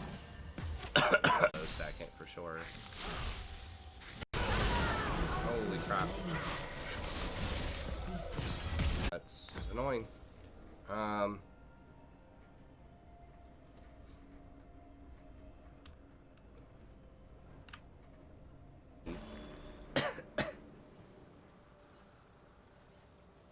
So sorry about that. Many wars begin with a whisper. Like, as a content creator, it's basically like you can say the kinds of like the types of ads if you want. Like I tell it to minimize like the unskippable ads. I think that's in my settings. But you can also like add in commercials with like pre-prepared videos at certain spots, and I can like press a commercial button while I'm streaming if I want to, but I never press it. I really hate unskippable ads. That's one thing about Twitch. It's like the ads just show up all the time and you can't skip them, and usually it's back to back like multiple ads. It's really annoying. I don't mind YouTube's ads. Like, okay, I'll watch 5 seconds of something.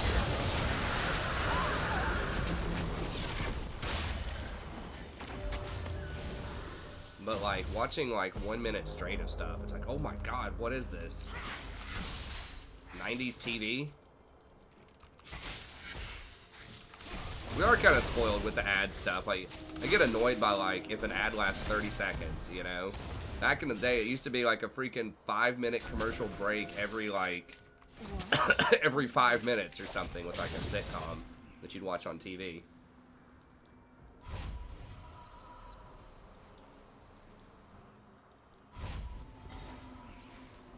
Does anyone know if Disney Plus has Married with Children on it? I think we're gonna get Disney Plus, but I was watching some old, just like best of moments from that show, and it'd probably be pretty funny to watch some of it every now and then. I didn't understand a lot of it when I watched it when I was a kid. I just realized that it probably got me to unwittingly like fat shame people with Al in the department store, just because I thought it was funny. It was just part of the humor. I had a hard time empathizing and thinking about like, you know, other people. But it was probably because of that show, to be honest with you. I probably shouldn't have been watching that show when I was that young, but in elementary school.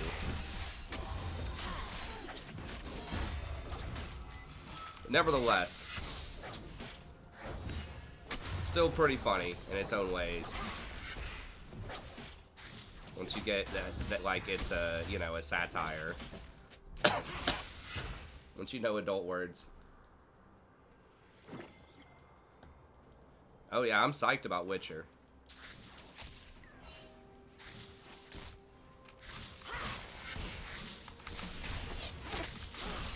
I've been playing through that game just because the show was coming out. I never played the game, and I was like, huh, I should probably play the game.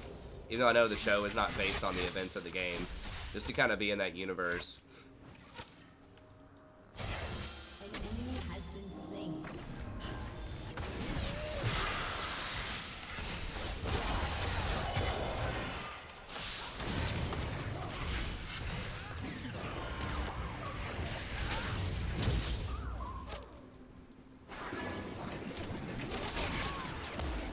Oh, he trying to creep.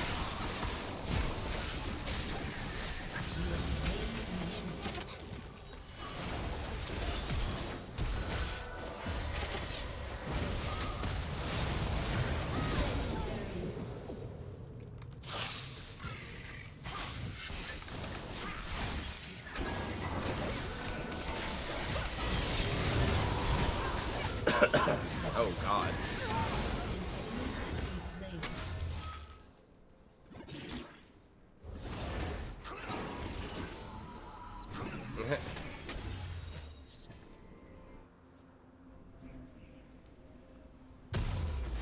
Yeah, I saw one, a clip of an episode where they, like, have this homeless art student or something come over who's, like, super hot. And then at first, Peg, Al's wife, wants to kick her out. It's like, no, you gotta get out of here. But then, Al and his wife, like, never have sex. And then Al's, like, watching this girl. And then all of a sudden, he just decides he wants to start having sex with his wife, like, every day. And his wife, like, has been asking for that for years. And then he's just like, no, because he's not attracted to her anymore. But with this girl around, it's like, you know, implied that he's thinking of this girl while he's getting it on with his wife. And his wife's totally, like, she's totally cool with it. It's hilarious. She, like, endorses it. She's like, yes, please. And she's trying to get the hot girl to stay around so that her husband will have sex with her while thinking of this hot girl. It's pretty hilarious. I definitely would not have picked up on that when I was, like, 10. She ends up getting, you know, I forgot, like, Darcy doesn't like her for some reason or other. Like, she doesn't like everybody. I think that her husband's also oogling over that woman, and Darcy's jealous of it.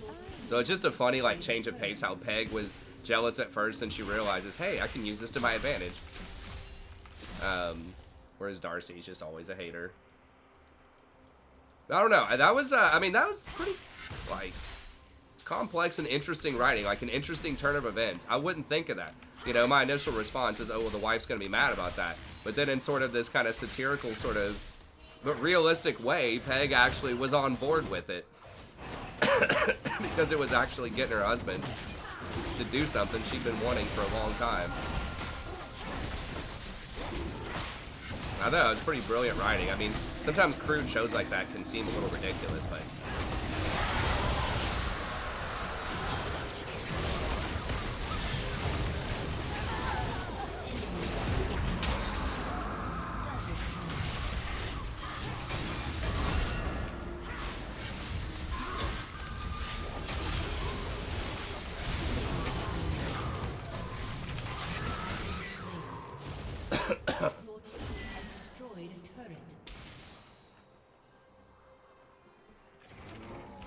Yeah, that show lasted a long time for having kids in it. Basically, it was like 10 seasons. I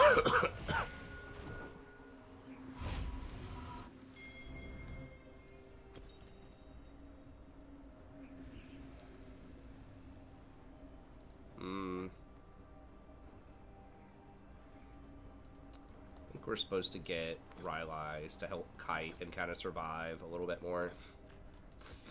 Since Kane can pretty much all-in us whenever. Jump the shark after season 5. I don't remember all of the seasons, but I just watched it every now and then when it was just on like syndicated TV.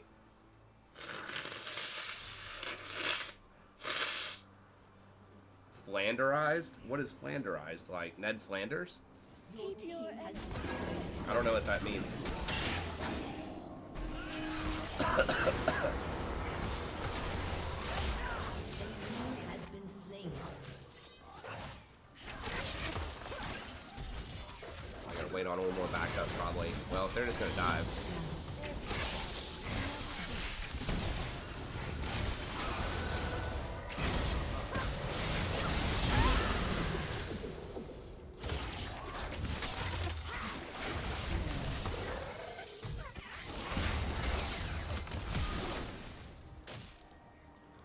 She doesn't get out, right? Yeah, I guess she does. Legendary.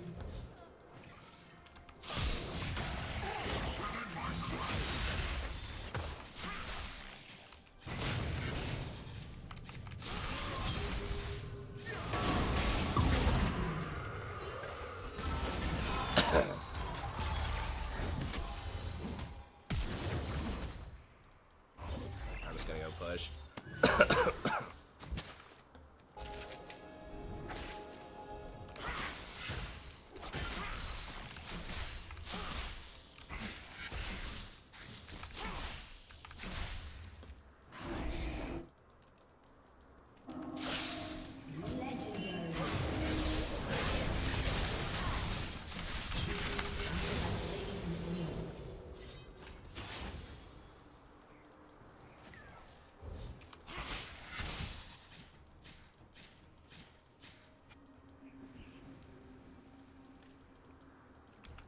My intentions are not there. Shit. Team has destroyed a turret. Man, those guys are mad. Oh god, I got so much key lime. I'm gonna have to wash off my mustache after that. Key lime, it's like I didn't realize there was so much on my face. It's like clotting together. Spineless? No. Flexible? Extremely. I love how suggested Cass is. An ally has been slain. An enemy has been slain. I like it when they were allowed to be bold Watch with some of their your step. female champs. Back when this released, you know, Cassiopeia's season 1, so that's like back in 2009, you know, they could have all these kind of like sexually suggestive champs. Evelyn, Katarina, Cassiopeia. I guess they haven't taken the voice lines out to their credit, but I feel like you just can't make champs like that anymore. You can't make the saucy champs. I mean, am I wrong about that? Maybe there are some more like saucy champs. I'm just not remembering correctly.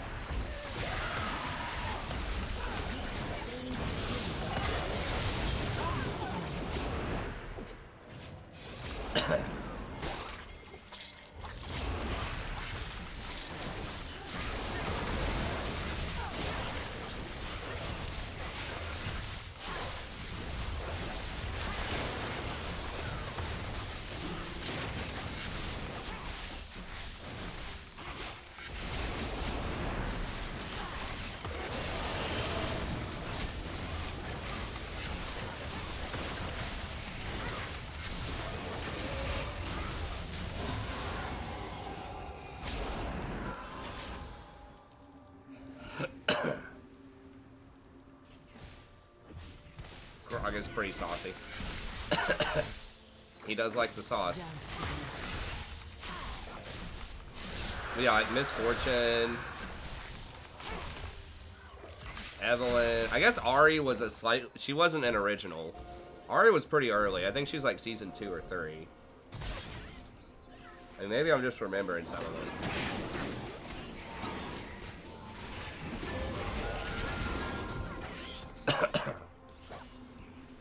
Soraka really chasing after Zed, I guess. I don't know. Is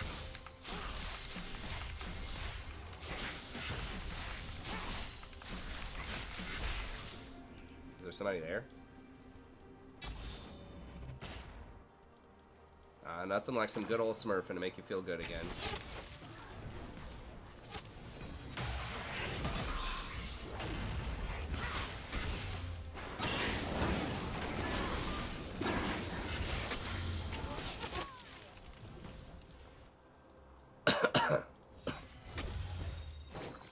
Yeah, I mean, she's basically like a furry succubus.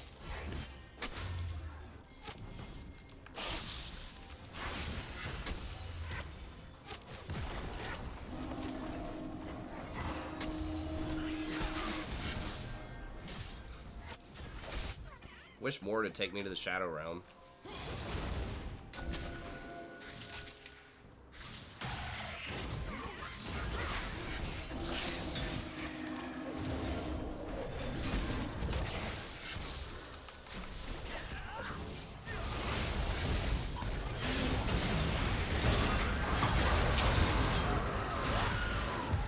Oh my god. I got stunned though. I wanted him to take me, but not when I'm stun locked. I was literally CC'd for 4 seconds.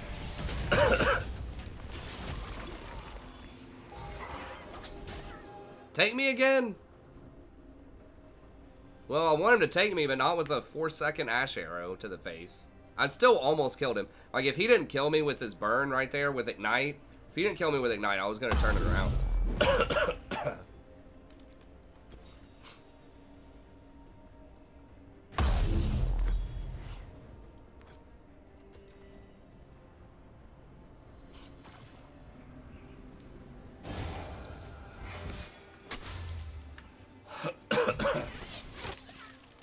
Patience, darling.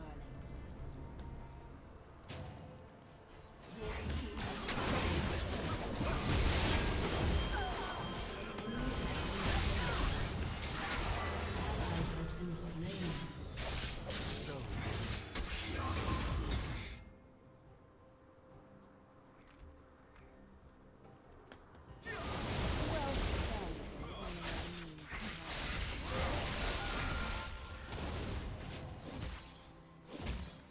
I should probably be splitting middle, but or bot lane, but this is an open inhib, so.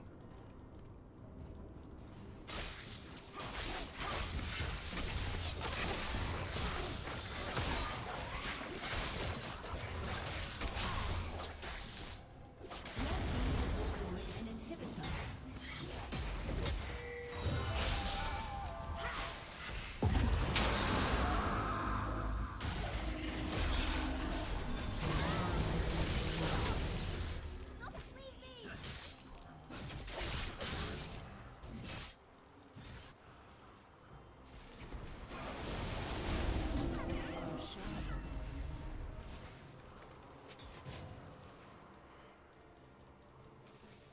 But they're all there. I really wanted to pop over that bush and blow him up.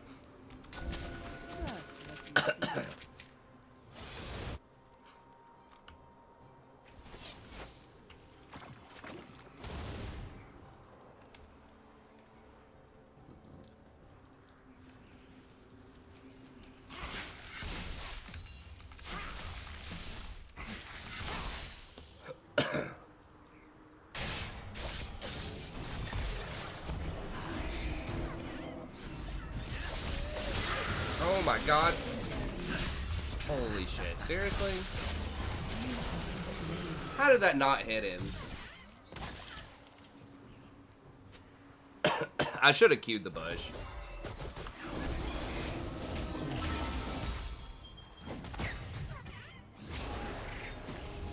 He was staying like right inside of my melee like zone so that I couldn't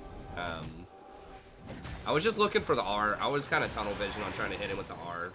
I should have just queued him and just eat him down.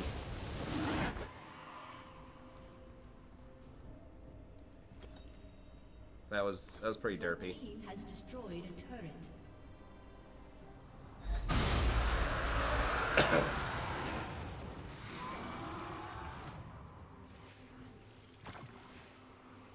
Well, now whenever I ult, what, we get An like enemy has been 50% slain. movement speed for 6 seconds or something? Ally has been slain.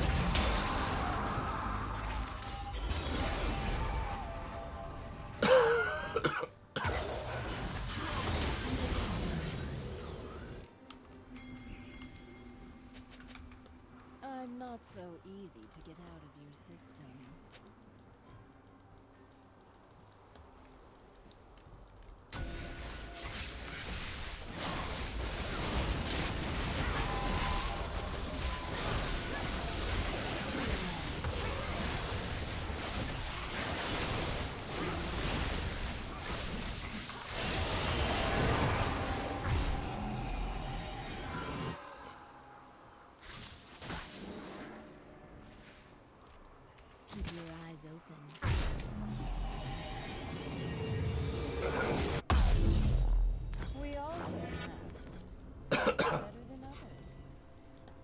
Get him, boy. Aye. Oh, they surrendered. All right, they're like, we got enough.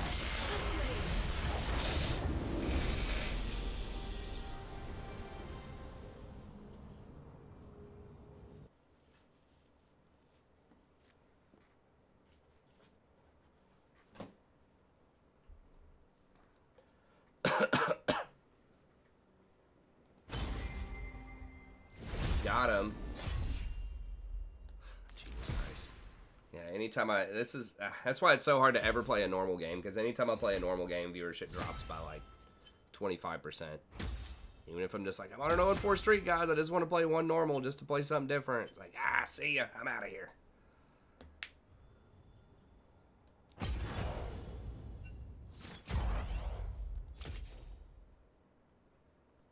Alright, we'll play one more ranked.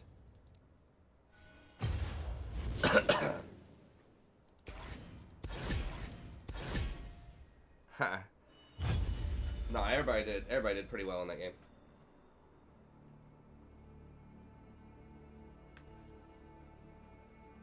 Nice. All about that 79.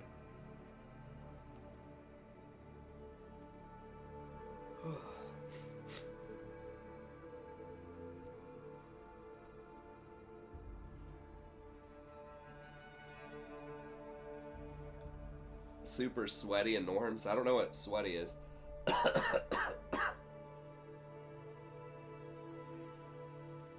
mean, people stressing out and norms. People trip. They best catch their balance. They tripping.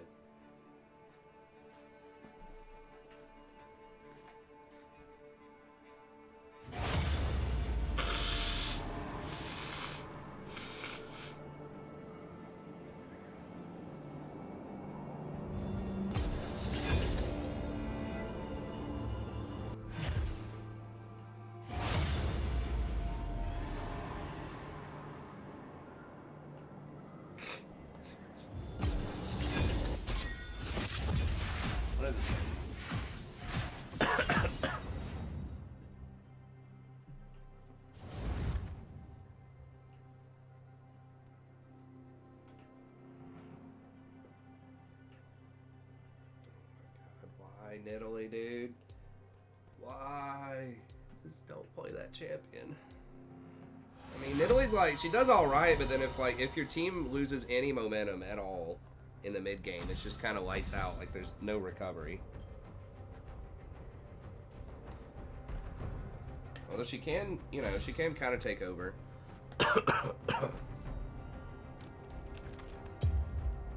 It's been Kate or Senna. I don't know. Okay, that answers that. Right. Very nauseous right now.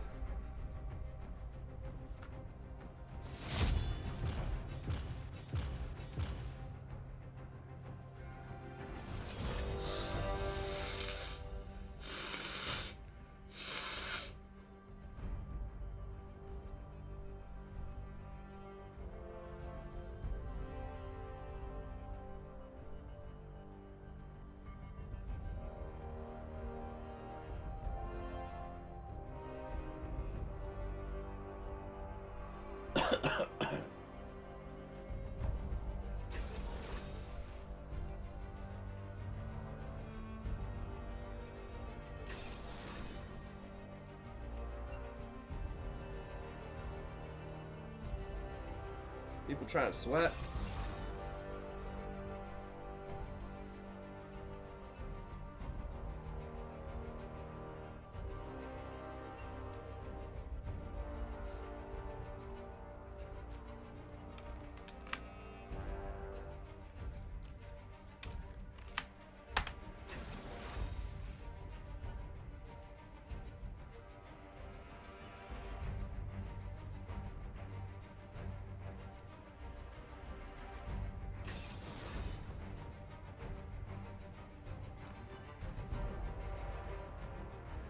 Kai's auto-filled first time. Camille top.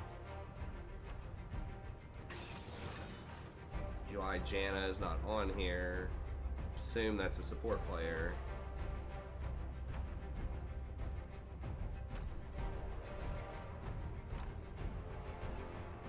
scream and yell. First time Kaisa in the last 30 days.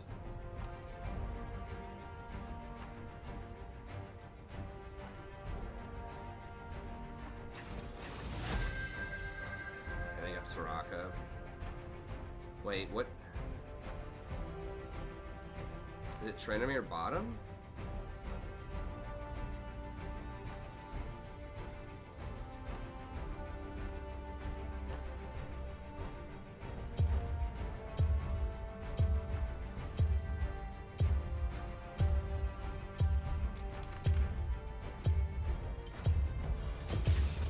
The Tempest is at your command.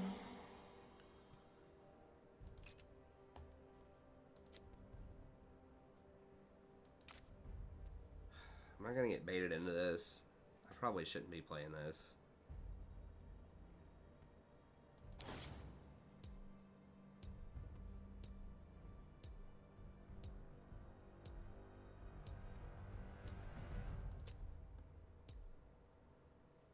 Oh, one of them's dodging, thank God.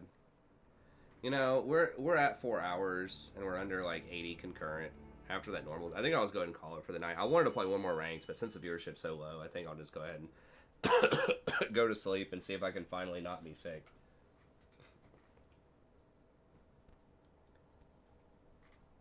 But anyways, thank y'all for coming out. That's going to be it for tonight. We'll be back in here tomorrow, and I'll see you then.